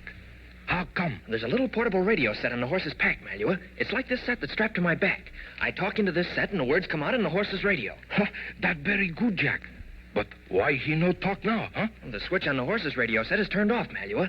If you could turn it on... Say, you can't turn it on. The switch is on the bottom of that little radio pack strapped on top of the big pack. Like this one here, see? Yeah, me see. Malua, if you can only turn it on, we're all fixed. That very good, Jack. Me turn it on. But Jack, look, Karang is leading the horse here. He's bringing it to this hut. Let me see, Betty. Say, that's right. What's he up to, Malua? He think horse lost magic, Jack. He bring horse here to make plenty fun of you. Also, he still little bit afraid of horse. He bring here to make sure horse lost magic. Then he take everything you got. Jumping Jiminy, Jack, this is our chance. If Malua can turn that switch on without being seen, we can scare the daylights out of Karang. You make horse ask him who pay him money. You make horse ask why he steal young man coconut. You make horse ask him who kill old chief. You bet I'll ask him those things. He let you go quick then. But you no ask him about rifle. You no let him think horse know anything about rifle. The horse won't mention a thing about the rifles, Malua. That good. If you get away, you start back. Me join you later. Then we go find rifle, huh? We use pedometer. We find where he hide them. We tell white soldier. That right, Uncle Jim? That's a bargain, Malua. If we get away from here, you'll tell us about Professor Loring, and we'll find where those rifles are hidden. Oh, Karang is almost here with the horse, and half the village is here with him. Me go now. But first, me be very angry with you. Me call you bad name. You no mind, cause you no sabe. Oh, go ahead, Malua. Call us anything you want to. Look, Malua is old and stooped again. Why, he's a different person. He'll have a different voice, too, Betty. Put your hands over your ears. He's going to call us names. Sulfur and catfish. I'd sure hate to know what that means in English. He's leaving the door open, Jack. Look, here comes Karang and our horse.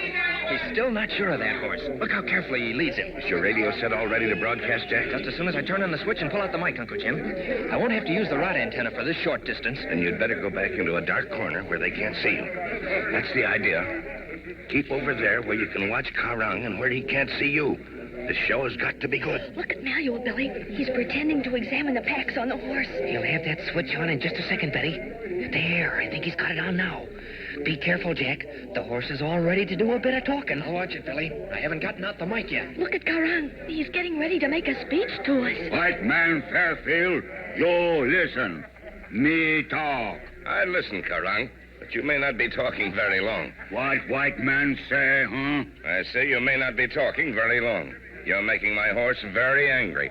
If I give the word, he'll pull some of his magic on you. The whole village couldn't save you then. White man talk big. Me says he's the white man. Me Karang have magic too. Magic of Karang is stronger than magic of horse. Me tell my young men that horse cannot talk when me hold reins. Drop my reins. There, Karang. The horse has spoken. Why have you dropped his reins? Why are your young men frozen in their tracks? So, you have nothing to say. Then I'll have the horse tell you a few things. I have many things to tell you, Karang of the Evil Mouth. But first, tell your young men to unbind my Filipino master, Michel. Oh, yeah. It shall be done, almighty horse. Me tell them now. Singo alabita na kara. Harakabita malaya sarang. They are unbinding your Filipino master, almighty horse. Good. Now, listen well, Karang. From whose hands do you receive money? No, it is not so, almighty horse. Me be paid by no one. You lie, Karang. And listen once more. Who has stolen the coconuts gathered by the young men of your village? Okay, me shall return them, almighty horse. Me shall return them for next moon. That is well. But I see other things in your heart, Karang. I see things that you hide from the light of day. I see the old chief of your village, the old Bagani. I see him struggling before he dies. I see... Enough, almighty horse. What you wish. Listen to my command. You shall let my masters go. Yeah, it shall be done. It shall be done at once. But that is not all. My masters do not like this old Moro peddler. He speaks evil of my masters. You shall tie his hands well. You shall tie his hands to this strap on my back. My masters shall take him away. Listen to that, Betty. That's a bully idea of Jack's. Why, we can take Malua with us. Me hear your words, almighty horse. It shall be done. A Moro peddler shall be tied. Your master shall take him with them. Me tie up old Moro peddler and give him to you. Go, and never return.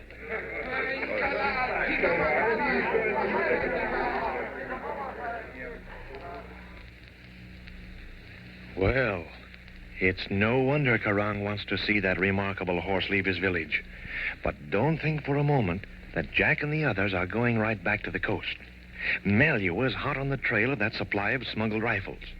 You can bet that Jack and Uncle Jim and the others will want to find out where they are. And say, Malua seems to think they're going to need that pedometer. There's something mighty mysterious about that. And there's lots of excitement ahead, too, for you can be sure that the hiding place of those smuggled rifles is well guarded. So listen in, all of you, at this same time tomorrow for another thrilling episode of the Zamboanga Adventure with Jack Armstrong, the All-American Boy. Well, boy, this gets better and better, doesn't it? It's like Listening to it is like watching a movie serial on a Saturday afternoon, or when we have our serial Sunday, you know, with at Northwest, all of the chapters rolling off one at a time together. We're going to have a serial Sunday, too, by the way. On the 29th of October, we're going to have Captain America, all 15 chapters of that. We'll tell you about that. Chuck Shaden here. Those were the days. WNIB, Chicago, FM 97. Frigidaire Appliances, TV by Sony and Magnavox and Quasar. Stereo by Sony and Magnavox. Shop no further. Townhouse TV and Appliances has them all. Visit Townhouse. You'll be surprised at the selection and at the price. Get the Townhouse guarantee, too. Guaranteed delivery on the day promised. Guaranteed normal installation on all products delivered. And removal of your old appliance to the basement, to the garage, or off the premises. Townhouse TV and Appliances, 7243 Touhy Avenue, just west of Harlem. Open Monday, Thursday, and Friday nights till 9, Saturday until 5. You'll find a generous helping of memories from and about the good old days at our Metro Golden Memory Shop at 5941 West Irving Park Road, just east of Austin. Come in and browse for a while. You'll find a complete selection of big band, personality, and soundtrack recordings, as well as the great old-time radio shows on cassettes, 8-track tape, and LP records. We offer books and magazines about the stars and the days gone by, plus lots of other goodies for you, too. An amazing selection of memorabilia at our Metro Golden Memory Shop, 5941 West Irving Park Road, just east of Austin. Our MGM shop is open 7 days a week, Monday through Friday from 11 to 5:30, Saturday till 7:30, and every Sunday afternoon from noon to 5. Come in. See everything we have just waiting for you at our Metro Golden Memory Shop, 5941 West Irving Park Road, just east of Austin. Now let's continue with Jack Armstrong, the All-American Boy, and this is now episode 1597 from Tuesday, October 17th of 1939. Jack Armstrong. And now, Jack Armstrong, the All-American Boy. Jack Armstrong, Billy, Betty, and Uncle Jim have left the Philippine village of Molita in the wild Zamboanga country of Mindanao. They have with them their pack horse, which Michelle is leading, and their old Moro friend Malua, who has been disguised as an old peddler in the village. Malua is walking alongside the pack horse, his hands tied to the pack carrier.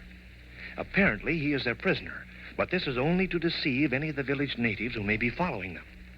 For Malua is leading them to the hiding place of a quantity of arms and ammunition which the hill villages have been smuggling in to use in a revolt against the American soldiers. Right now, the party is descending a steep mountain trail that leads to a swift stream in the narrow valley. As they thread their way along the rocky trail, they cast back anxious eyes to see if they're being followed. Listen. I don't see a sign of any natives following us. Do you, Uncle Jim? No, I don't, Jack. The trail curves a little ways behind us. We can't see back very far. But Jack Karang agreed he wouldn't send any of his natives to spy on us. That's what he said, Betty. He was scared enough to promise anything when he thought our horse was actually talking to him. But now that we've taken the horse away, I wouldn't trust him one bit. Neither would I, Jack. And if Karang ever suspects that the Moro peddler's a friend of ours, why, he'll send the whole tribe after us. For all we know, they may be after us now. Sure, that's a mighty swift stream ahead of us. It's probably the same stream we crossed when we came up the other trail on the way to the village, Jack. The trail goes uphill across the stream. If we have to cross it, we'll have to swim the horse across. Michelle has stopped the horse at the stream, Uncle Jim. Can't we untie Malua now? We're far enough away from the village. We'll see what Malua has to say, Jack. He'll know when it's safe. I don't believe anything will be safe again until we get back to Zamboanga. We've got to find where those smuggled rifles are hidden first, Billy. Now, Malua, shall we untie you now? All right, Jack. You untie me now. We'll have you untied in half a jiffy, Malua. This is a pretty swift stream. Look at the horse drink. There, you're untied. Now we don't have to pretend anymore that you're our prisoner. I suppose we have to cross this stream, don't we, Malua? No, Uncle Gene. We no cross stream. We go downstream. We go many mile. Then we turn right. We go up mountain. Then maybe we find cave. You mean the cave where the rifles are hidden, Malua? That right, Billy. Me know where cave is. You got map, Uncle Jim? I've got a very crude map, Malua. That good. We use JACK pedometer. We find out how many mile this way, how many mile that way. Then we put on map. You see, huh? When we get back Zamboanga, We show soldier where cave is. I've got you, Malua. Now I see why you didn't want Karang to get that pedometer from me. Not right, Jack. We put cave on map, then soldier come get rifle. Then bad Moro tribe behave self. Gee willikins, Malua, you still haven't explained why you're so interested in putting a stop to this uprising. Me tell you soon, Billy. What you pedometer say, Jack? Let's see. Wait till I slip it off my belt. I set the pedometer at 0 at the village. Right now it says exactly 2.25 miles. I'll make a note of that on this map, Jack. Why, this map's all wrong. Shows the stream in a different place. My, but isn't it lucky we've got that pedometer with us, Uncle Jim? It certainly is, Betty. By using my compass and Jack's pedometer, we can make an accurate map now. Well, what are we waiting for? Let's get started down the stream. You too much hurry, Billy. We stay here a little while. We see if Karang's men follow us. Then we go. Okay, Malua. But how about telling us why you're mixed up in all this business? Not good you know too much, Billy. But me tell you this. There one good sultan in Mindanao. He's Sultan Natang. That's the one we think is the white sultan, Billy. There one bad sultan, too. That's Sultan Boloa. Suffering catfish, Quiet, that's the Billy. one. Listen carefully to Malua. This is pretty important. Natang good sultan. He no let his tribe steal, kill. Boloa very bad sultan. His tribe steal and kill, fight against government. Boloa want rule all tribe, all Mindanao. He want white soldier to lead. Then he fight Natang. You understand, Uncle Jim? I certainly do understand, Malua. Natang wants to unite all the tribes in one good government. Buloa wants to unite all the tribes in one piratical government. But first, he's got to get rid of our soldiers at Zamboanga. That's right. Then, Malua, you're working for Sultan Natang. Sultan Natang, my friend, Jack. Me work for him. Me fight for him. He sent me here to find out what Sultan Buloa do. Me find out plenty. But Malua, is Sultan Natang really a young white man? Why you say that, Betty? Why, I just heard. I just heard he was a white man. I heard that maybe he was an army officer's son who was kidnapped when he was a baby. You got big ear, Betty. Maybe ear too big. Maybe you hear too much. Say, I'm getting nervous just waiting here to see if we're being followed. Why can't we move along? You always too much hurry, Billy. Better we find out first. Me think maybe Karang send young men see what we do. Manuel's right, Billy. If we're going to turn down this stream, we've got to make sure that Karang doesn't know where we're going. All right, Uncle Jim, but I can't help feeling nervous. If Karang discovers how we fooled him, he's going to be a mean customer to handle. Say, Malua, you haven't told us yet what you know about Professor Loring. You did find out something about him, didn't you, Malua? Me find out something. Is Professor Loring still alive, Malua? Yes, he alive, Uncle Jim. But Malua, where is he? Who has him? He very far away, Billy. Me tell you all about him later. Now, me think we go. There's no use trying to rush Malua, Billy. He'll tell us everything when the time comes. Oh, I know, Jack, but gosh, all hemlock, we really came into this hill country to find out about Professor Loring. We'll find out later, Billy. Are we going to follow the bank of the stream now, Malua? No, we keep off bank, Uncle Jim. We take horse in water. We get in water. We walk downstream in water. Then Karang men not know which way we go. That's a smart thing to do, Malua. The stream has such a rocky bottom that they'll never be able to follow our tracks. Oh, I'm so glad we're going to wade in the stream. Those banks are so covered with thick vines and bushes and briars that, well, we'd never get anywhere. We go downstream, then we make camp for night, huh? We make camp where no one see us. Well, let's get going. I have a hunch it won't be long before some of Karang's men show up looking for us. That's right, Billy. Me want you and Jack stay here a little while. You watch. You see if Karang men come. When you see them, you come downstream, tell me. Okay, Malua. We'll stay here for a while and keep a lookout. I don't know about that, Jack. I don't like to think of you and Billy staying here by yourselves. Me like Jack and Billy stay here a little while, Uncle Jim. They hide in big bush. It's not good we not know what Karang men do. And besides, Uncle Jim, we can give you one of the radio packs. We'll take the other with us, and then we can always talk back and forth. If we get in any danger, we'll let you know at once. Well, all right, Jack. We'll do as Malua wishes. If we're going to locate that cave with the smuggled rifles, we should certainly know if we're being followed. Here, Uncle Jim. I'll take this little radio set off the back of the horse. Lend me a hand, will you, Michelle? I'll unbuckle these straps, and you get the straps on the other side. Jack, don't forget to keep that pedometer on your belt. I want you to make careful note of how far you walk down this stream. I'll keep note of the compass bearings as I go along. We'll have a good map of this country before we're through. I'll keep track of all distances, Uncle Jim. If we can locate that cave exactly on your map, the soldiers won't have much trouble finding it. Here's the radio pack, Uncle Jim. Here, I'll help you sling it on your back. Thanks, Billy. There. It is a light pack, isn't it? Let's see, the microphone's in this little pocket. That's right, and here's the rod antenna. You slide it out when you want to broadcast, Uncle Jim. Don't forget to turn on the switch. I won't. There, it's all fast now. All right, my Lou, we're all set. Leave the horse in the water, Michelle. That's the way. The creek turns just 100 yards down, Manuel. How far down will you make camp? We go maybe 3-4 miles, Jack.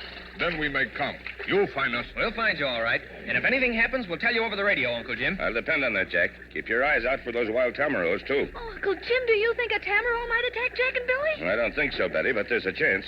A tamaro's been known to stalk a man for miles, just the way a man usually stalks a deer. Then they attack, and they're pretty dangerous with their sharp horns. Suffering catfish. What do we do if we see one stalking us, Uncle Jim? You'd better climb a tree and radio me for help, Billy.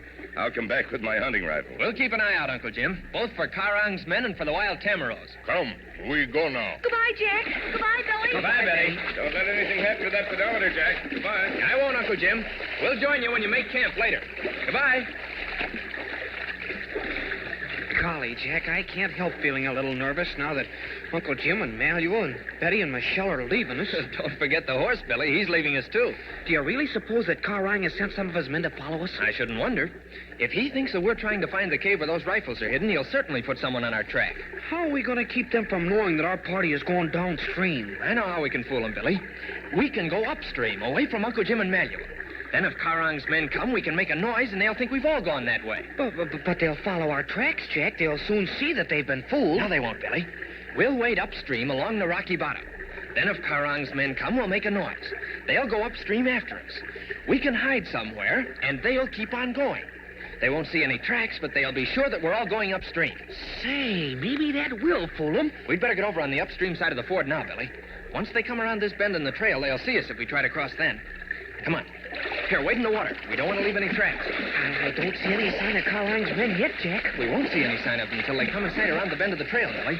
And that's just 100 yards up the hill. Here, we're on the upstream side of the trail now. Oh, look, Uncle Jim and the others are out of sight already. They're hidden by the turn of the stream. Billy, look through the trees, up on the hill on the trail. Holy smoke, there are two of Karang's men just coming around the bend. They'll be here in a minute. We've got to get upstream and out of sight before they get here. Come on, run, and keep in the creek bottom. We mustn't let them see us.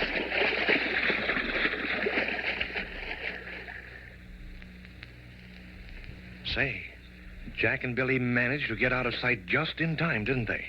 They'll have to hurry to get hidden from Karang's men before they get down to the stream. And when those two tribesmen do get down to the stream, well, you can imagine there's going to be something doing. So listen in, all of you, at the same time tomorrow to another thrilling episode of the Zamboanga Adventure with Jack Armstrong, the All-American Boy. Listen, there's a couple of big orange and blue Wheaties packages waiting for you at the grocery store. And I'm urging you right now, before the clock has ticked off another minute, to ask Mother to get those Wheaties for you next time she buys food. A good supply of Wheaties on hand will put you in line for a lot of mighty satisfying eating. Remind Mother to look for the famous General Mills trademarks, Wheaties and Breakfast of Champions, when she gets the groceries tomorrow. Have you tried Wheaties? They're whole wheat with all of the bran. This is Franklin McCormick saying goodbye until tomorrow for General Mills, makers of Wheaties, Breakfast of Champions, who have just presented another episode of Jack Armstrong, the All-American Boy. So just buy Wheaties, the best breakfast food in the land. Wave the flag for Hudson High, boys. Show them how we stand. That's Jack Armstrong from October 17th of 1939. Chuck Shaden here with our Those Were the Days program, WNIB Chicago, FM 97. We have two more Jack Armstrong adventures to share with you yet this afternoon. A little while ago, we got a call from a minister or a priest, and he said, I'm not going to give him his, I won't give you his real name for obvious reasons. He said, Chuck, this is Reverend Robert Blank calling. He said, I've been following your program a long time. He said, I've really been excited and waiting for Jack Armstrong today. He says, and I screwed up on episodes 1590 and 1560. He says, how do I get that custom cassette going? Okay, we have a service that will permit us to record for you a custom recording of anything we've broadcast on the air this afternoon or any time in the past. And the fee for the service is $6.50 per half-hour program. And with regards to Jack Armstrong, I would say 2 episodes. 2 episodes from the sequence we would put on a cassette for you for $6.50 in case you blew it or you lost it or whatever happened on that. You can send that amount to the Hall Closet, Box 421, Morton Grove, 60053. It's a cassette recording, a custom recording for you from our broadcast master. If you need more information about that, just give us a call at 545-2260.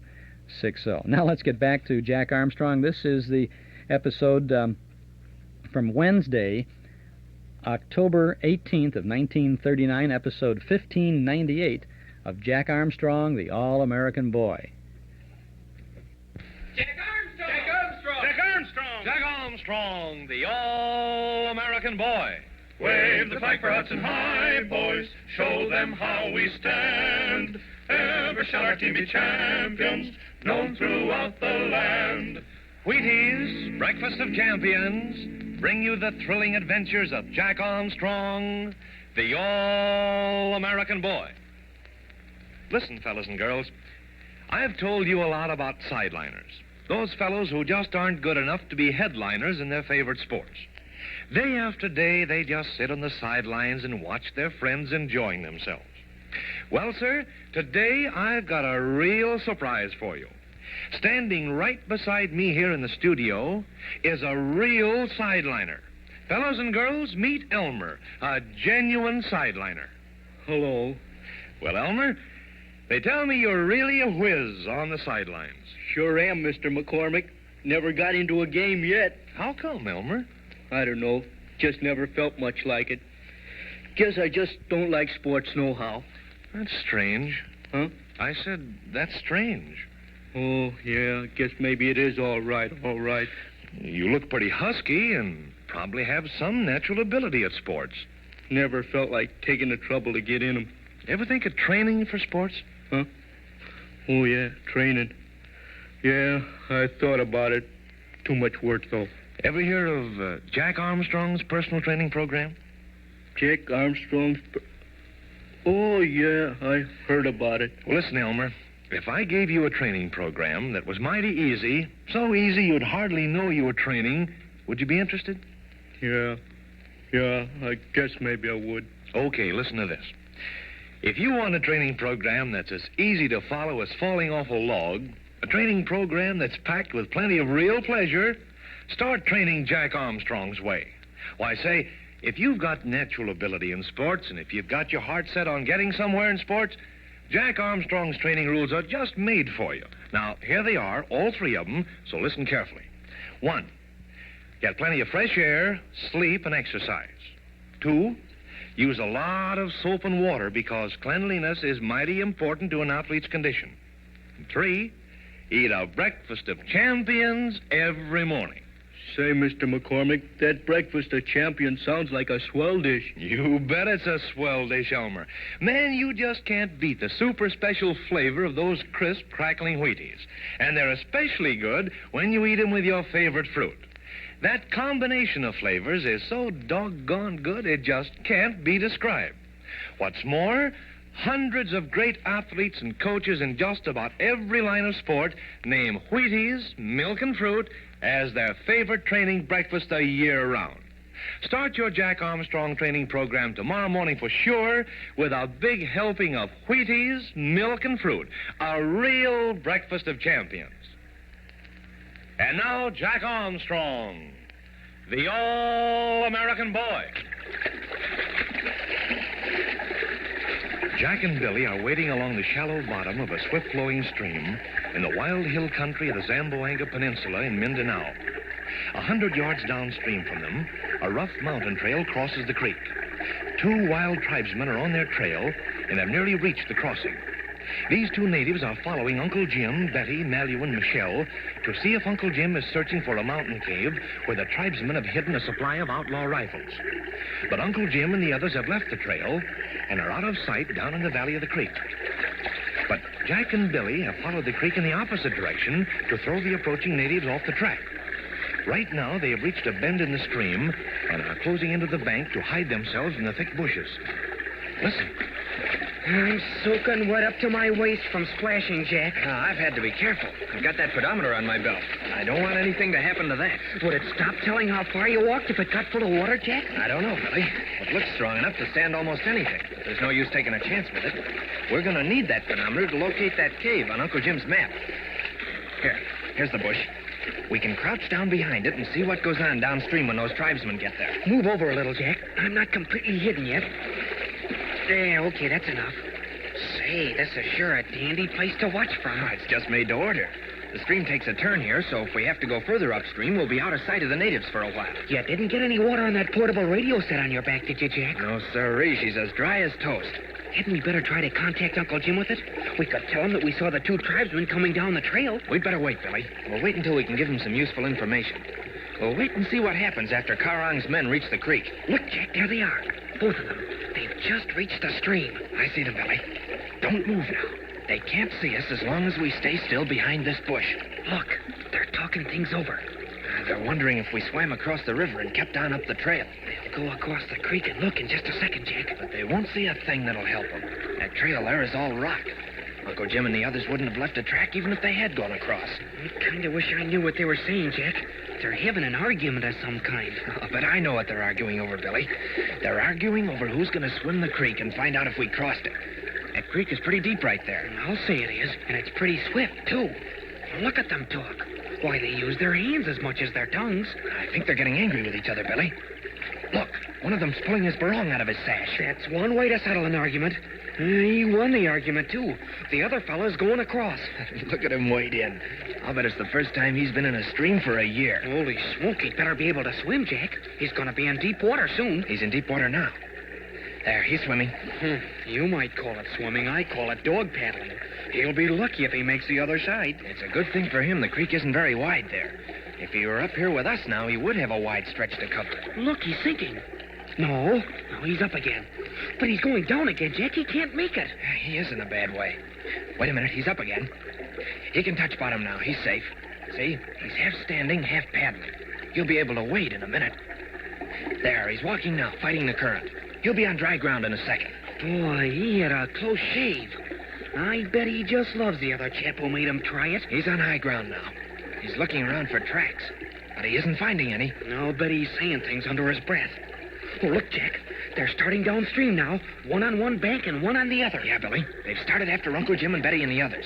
We've got to head them off. We've got to make them think that all of us are going upstream. I'm going to shout something. Then we'll run upstream as fast as we can and try to find a place to hide. All ready? You bet I'm ready, Jack. Here goes.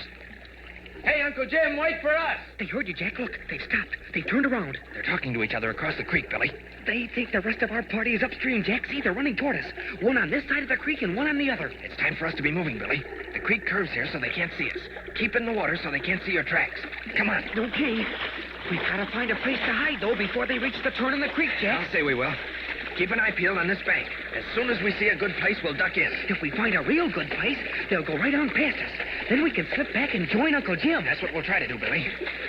But I don't see a good place to hide yet. There are plenty of bushes, Jack. I want a better place than that, Billy.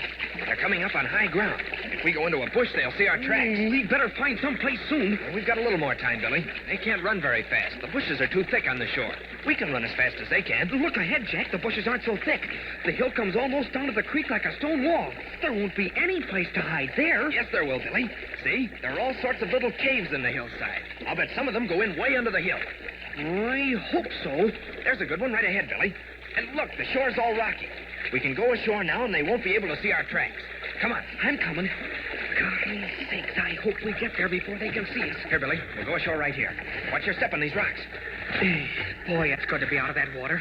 But I don't see that cave, Jack. Oh, Jack, what happened? Did you stumble? Did you hurt yourself? I'll say I stumbled. Wait till I stand up and see about the old bones. There. Everything's all right. Oh, that's great. Hurry, Jack. They'll be around that bend in another second. Duck into the cave, Billy. There. I'm right behind you. Oh, they can't see us now, Jack, until one of them comes right past. They can't see us even then if we don't want them to, Billy. Look, the cave goes way back. Jump on Jupiter. Who'd have thought that there'd be such a big cave here with such a small entrance? And there are all sorts of crevices to hide in, Billy, if that chap does stick his nose in here. But I don't think he'll come in. He doesn't know that we've seen them. He'll think that we and Uncle Jim and all the rest are around the next bend of the stream. Look, Jack. Look across the stream. There's the fellow who swam across. He's walking along the bank trying to pick up our tracks on that side. Stand back a little, Billy. Yeah, that's the way. Now he can't see us. Oh, he can't hurt us anyway. He'd never try to swim the stream here. It's twice as wide as it was down below. No, but if he sees us, he'll tell the other fellow. Look out, Billy. The chap on this side of the creek is turning the bend now. See him? He'll be by here in a few seconds. We've got to get farther back where he can't see us if he looks in. Okay, Jack. Then, after they go around the bend upstream, we can backtrack and join Uncle Jim. Jack, what's that? Where, Billy? What do you see? Look on the ground out there where you fell down. Isn't that something shining there? It certainly is. Wait a minute. Is my pedometer still on my belt? No, it's gone. God. My pedometer slipped off my belt when I stumbled, Billy. Holy smoke, we can never get it now without his seeing us. Why, he's almost here. Maybe he won't see it, Billy. Maybe he'll be looking upstream. I hope so. We don't want to lose that pedometer. We're not going to lose it, Billy. We need it to locate that cave on the map. But suppose he sees it when he comes by. Suppose he picks it up. If he picks it up, Billy, we've got to get it away from him. The two of us can handle him if we take him by surprise. Oh, sure we can. But, say, Jack, what about that fella on the other side of the creek? He'll stay on the other side, Billy. He's not going to try to swim across here. But he can run back to the place where he swam across before. Yeah, but that'll take time, Billy. We can have this fella tied up before he gets here. And besides, he doesn't like this other fella. Maybe he won't be in any big hurry to help him. Easy now. Here comes the chap on this side. Get farther back. I'm back far enough, Jack. He's keeping his eye on the ground for tracks. He's bound to see the pedometer. Yeah, he'll see it all right. He'll pick it up, and then he'll keep on walking. And as he goes past here, then's when we jump him. Okay? It's okay with me, Jack. I'll give him the old tackle. You take care of the rest of them. But you better unsling that radio set from your bag. Yeah, I'm doing that now. Listen, Billy. We'll get him down on the first rush. I'll get his barong from his sash and throw it in the creek. Then it's up to us to tie him up. Look, Jack, he sees it. He stopped. He's picking it up now. He recognizes it all right. He knows it's the same pedometer that Karang tried to steal from. He's going to tell his friend across the creek. His friend hears him. Listen to him.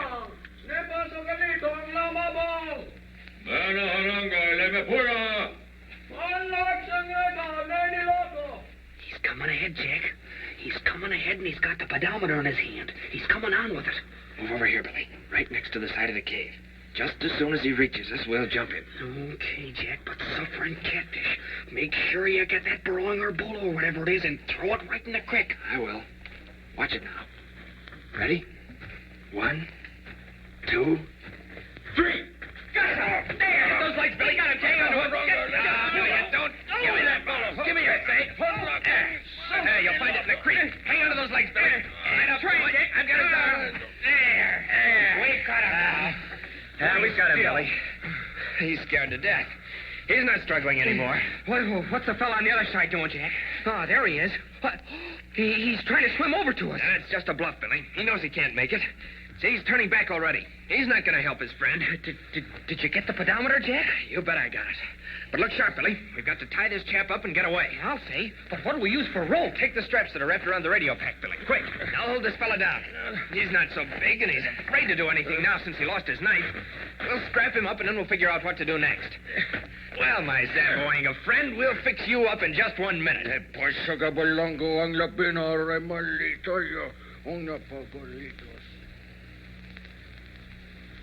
Say, what will Jack and Billy do next? They're tying up that wild hill fellow on this side of the creek, and it looks as if they're safe for the moment from the native on the other side. But somehow, they've got to get back to Uncle Jim and Betty and Malua without these tribesmen suspecting that Uncle Jim is downstream. You can just bet there's plenty of excitement ahead before Jack and Uncle Jim find the cave where the smuggled rifles are hidden. So listen in, all of you, at this same time tomorrow for another thrilling episode of the Zamboanga Adventure with Jack Armstrong, the All-American Boy. It's really getting more and more exciting. We have one more chapter to share with you this afternoon, and it's a dandy, so we'll have that in just about 30 seconds. Eden's Plaza Shopping Center, where plenty of free parking makes it a pleasure to shop your favorite store or service. Eden's Plaza Shopping Center, where Eden's Expressway, Skokie Boulevard, and Lake Avenue meet at Wilmette. Eden's Plaza Shopping Center. Easy to reach, easy to park, easy to shop. Shop and save 7 days a week at Eden's Plaza Shopping Center in Wilmette. This is Chuck Shaden on our Those Were the Days program on WNIB Chicago at FM 97. This last episode for today is episode number 1599. It runs about 14 and a half minutes, which is a little longer than we have left on the air today.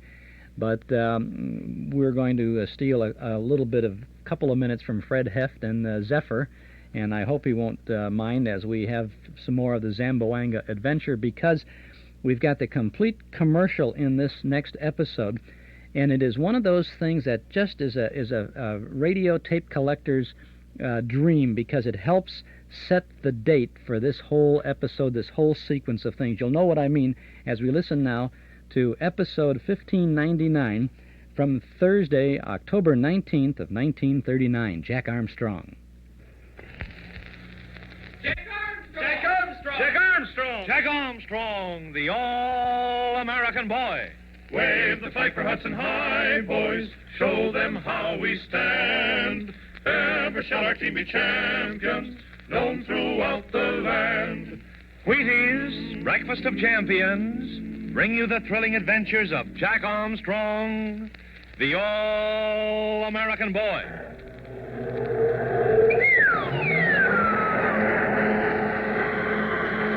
Hey, Larry, what in the name of time is that complicated machine? That's it, Mr. McCormick. It's a timoscope. Just a mythical invention of my own. Pretty clever gadget, too, I calls it. Like to see it work? Sure. What's the idea? Well, by setting all of these dials of my timoscope, you can tell exactly what you were doing at any time in the past or future. Maybe. Say, that's really something. You bet it is.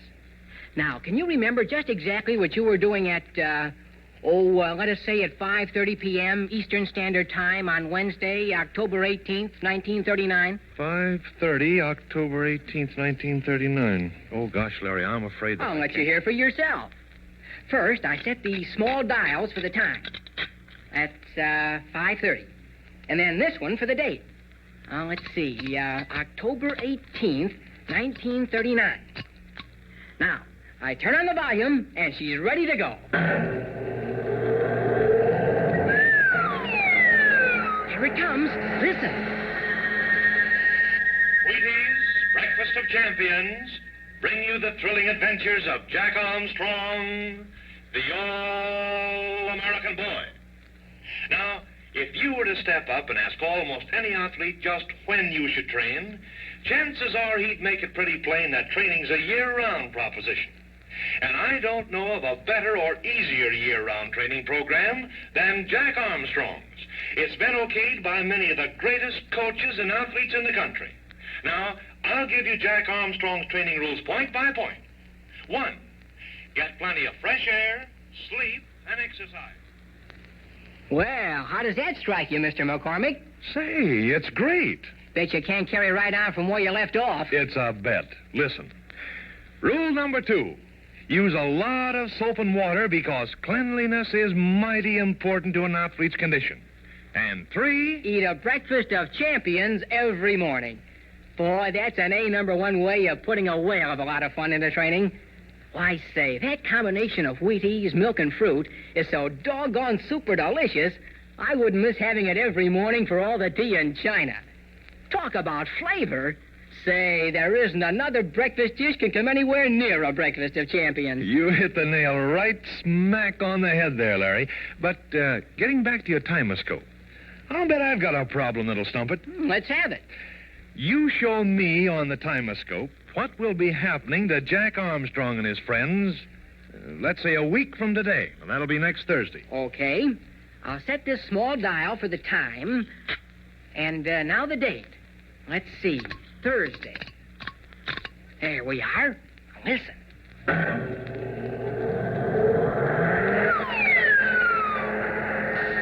don't think Macayo likes us one bit, Jack. Neither do I. We better not let him catch us. Yeah, I'm breaking all records for hill climbing, Jack. Look out for this rock. That rock almost got me. Look, it's bouncing right down on Mikhail. Look at him jump to one side. Oh, he stumbled. He's rolling down the gully himself. Hurry, Billy. Let's get to the top of this cliff. And if you don't think my timoscope works like a charm, just listen and see what happens to Jack and Billy a week from today. That's next Thursday. And now, Jack Armstrong, the All-American Boy. Jack and Billy are high up on a ridge overlooking a stream in the wild hill country of the Zamboanga Peninsula in Mindanao. They are on their way back to the overnight camp, which Uncle Jim, Betty, and Malua are preparing somewhere down in the stream valley. Jack and Uncle Jim and the others are searching for a mountain cave where local tribesmen have hidden a supply of smuggled rifles preparatory to a general uprising. They have been followed by two of the tribesmen, but Jack and Billy, by leading them in the wrong direction, have thrown them off the scent and are now trying to find Uncle Jim and the others. Right now, Jack and Billy are plowing through some thick underbrush to get a glimpse of the valley below, and Jack is consulting his pedometer to check the distance he has come. Listen. The pedometer says we've come 3.5 miles since we left the trail, Billy. We should be in sight of Uncle Jim's camp soon. I know, Jack. I hope we haven't passed the place. Not a chance, Billy. We've been keeping the stream in sight below us all the way. If Uncle Jim and Betty and Malu have made camp, we'd have seen them. Holy smoke, there they are, Jack, down in the valley. Right under our very noses. Oh, but a long way under our noses, too, Billy. And they're on the other side of the stream, too. There's the tent, and there's Michelle and the pack horse. Look, there's Betty coming out of the tent now. But where are Uncle Jim and Malua? I don't see either of them. There they are, Billy, over near the thicket to the right of the campsite. Malua is... Just what is he doing? Looks as though he's working on a long pole. See if you can get Uncle Jim on the radio now, Jack. I'll try, Billy. We haven't had any luck so far. I think the batteries to Uncle Jim's little set must have run down. But he would have put in new batteries when he made camp, Jack. Stretch up that rod antenna, will you, Billy? Yeah, that's the idea. Now I'll get the mic out of the pocket, and we'll see if Uncle Jim's set is working. Oh, wait a minute. I forgot the switch. There. Calling Jack Armstrong. Calling Jack Armstrong. There's Uncle Jim. We were right, Jack. He's trying to get you now. Jack Armstrong speaking.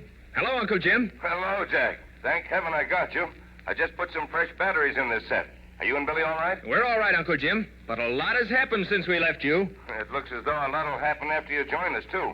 Where are you now? We're up on this ridge right across the creek from you. We can see you, but I don't believe you can see us. I'll try. No, I can't see a sign of you.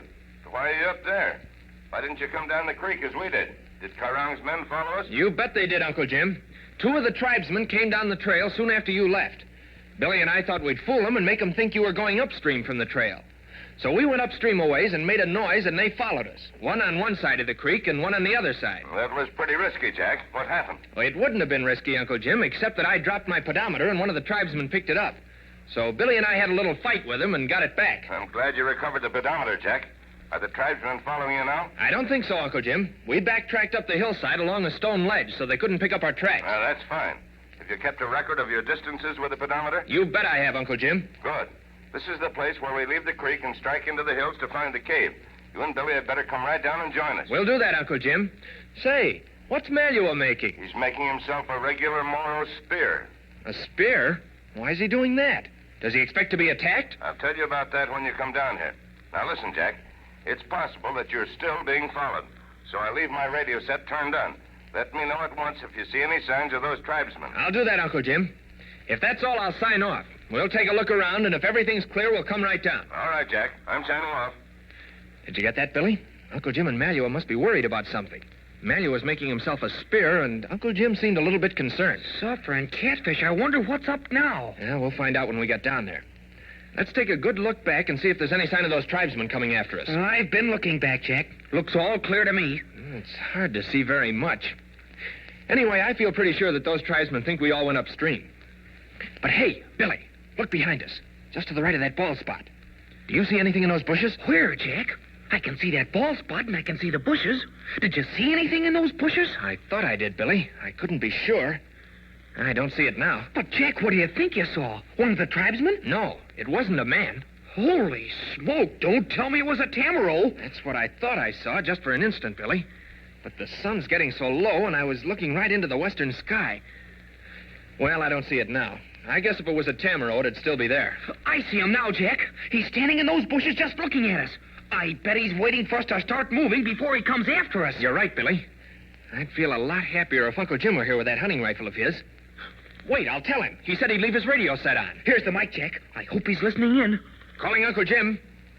Calling Uncle Jim. Uncle Jim speaking. What's the trouble, Jack? We're being stalked by a tamaro, Uncle Jim. If you don't mind... Tamaro, Jack. I'll come right away with my rifle. Don't take any chances now. If he gets close to you before I get there, take to a tree. You bet we'll take to a tree, Uncle Jim. Uncle Jim is going to the tent for his rifle now, Jack. I can see him. But look at Malua, Billy. He's not waiting for Uncle Jim. He's got that spear in his hand. He's already started. He's going down to the creek now. Well, Malua may be an expert with a spear, Jack, but just the same, I'd prefer Uncle Jim with his rifle. Look at that tamaro. He's still watching us. I can see his horns sticking above the bushes. We'd better begin picking out a good tree, Billy, in case he starts after us. Wait a minute. There's not a tree we can climb around here. They're all either too big for us to shinny up or too small to hold us. Jumpin' Jupiter, we'd better start down the hillside. I see some trees down there that we may be able to shinny up. I guess we had. But we'll have to keep one eye on that tamaro as we walk along. One eye? Boy, I'm going to keep 4 eyes on him. 2 in front and 2 in back. Come on. Gee, this is steep, Billy. But I wish it were steeper. I wish it were so steep that the tamaro couldn't follow us. He is following us, Jack. He's moving out of the bushes now. I don't like that one bit. But he's not moving out very fast. Oh, he's still stalking us. I hope he keeps on stalking us and doesn't charge until Uncle Jim arrives. I have a hunch that Malua will get here first, Billy. Look, he's already across the stream. He started up the hillside. He's disappeared into the trees now. And there's Uncle Jim, swimming the stream and holding the rifle high and dry. Boy, it takes a real swimmer to be able to do that. Don't forget to keep an eye on that tamaro, Billy.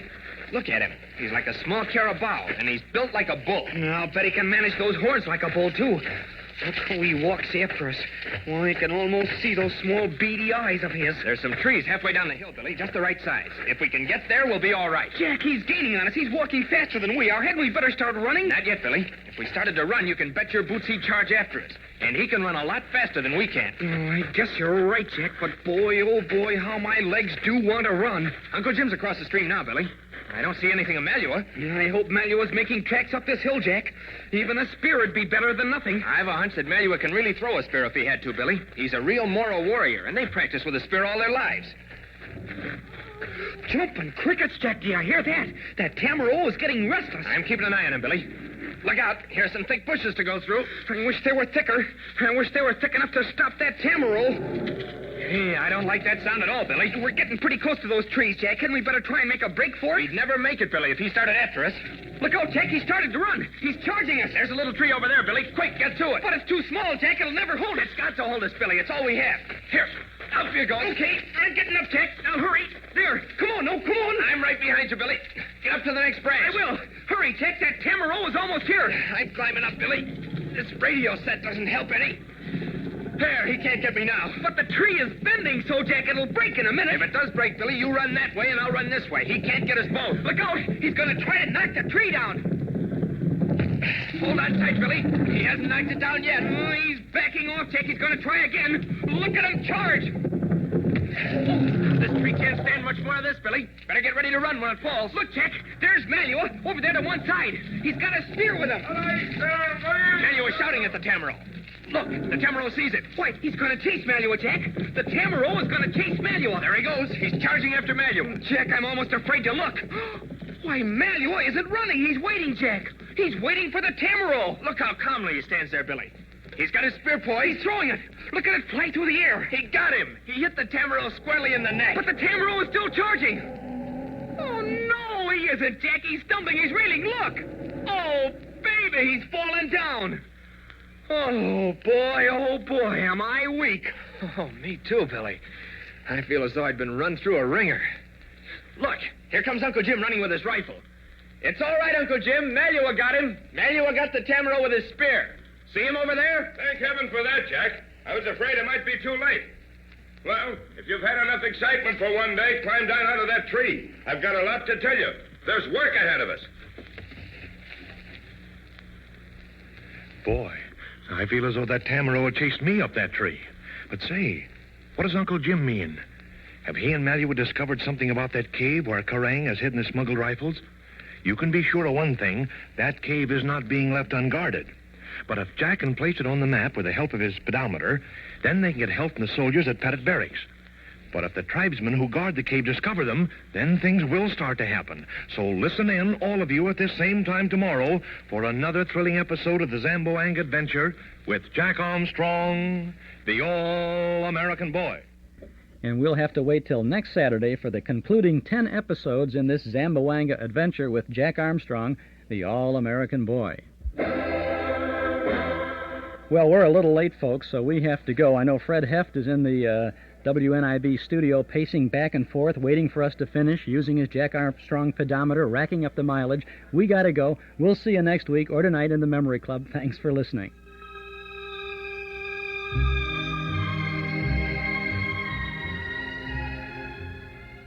I never pace. They call me the Gregory Peck of broadcasting. You're listening to WNIB in Chicago at 97 FM. Take this product identification test. If you had a headache and wanted the standard pain reliever, what would you ask for? Aspirin, of course, because its name long ago became the name people call all products in the industry. It's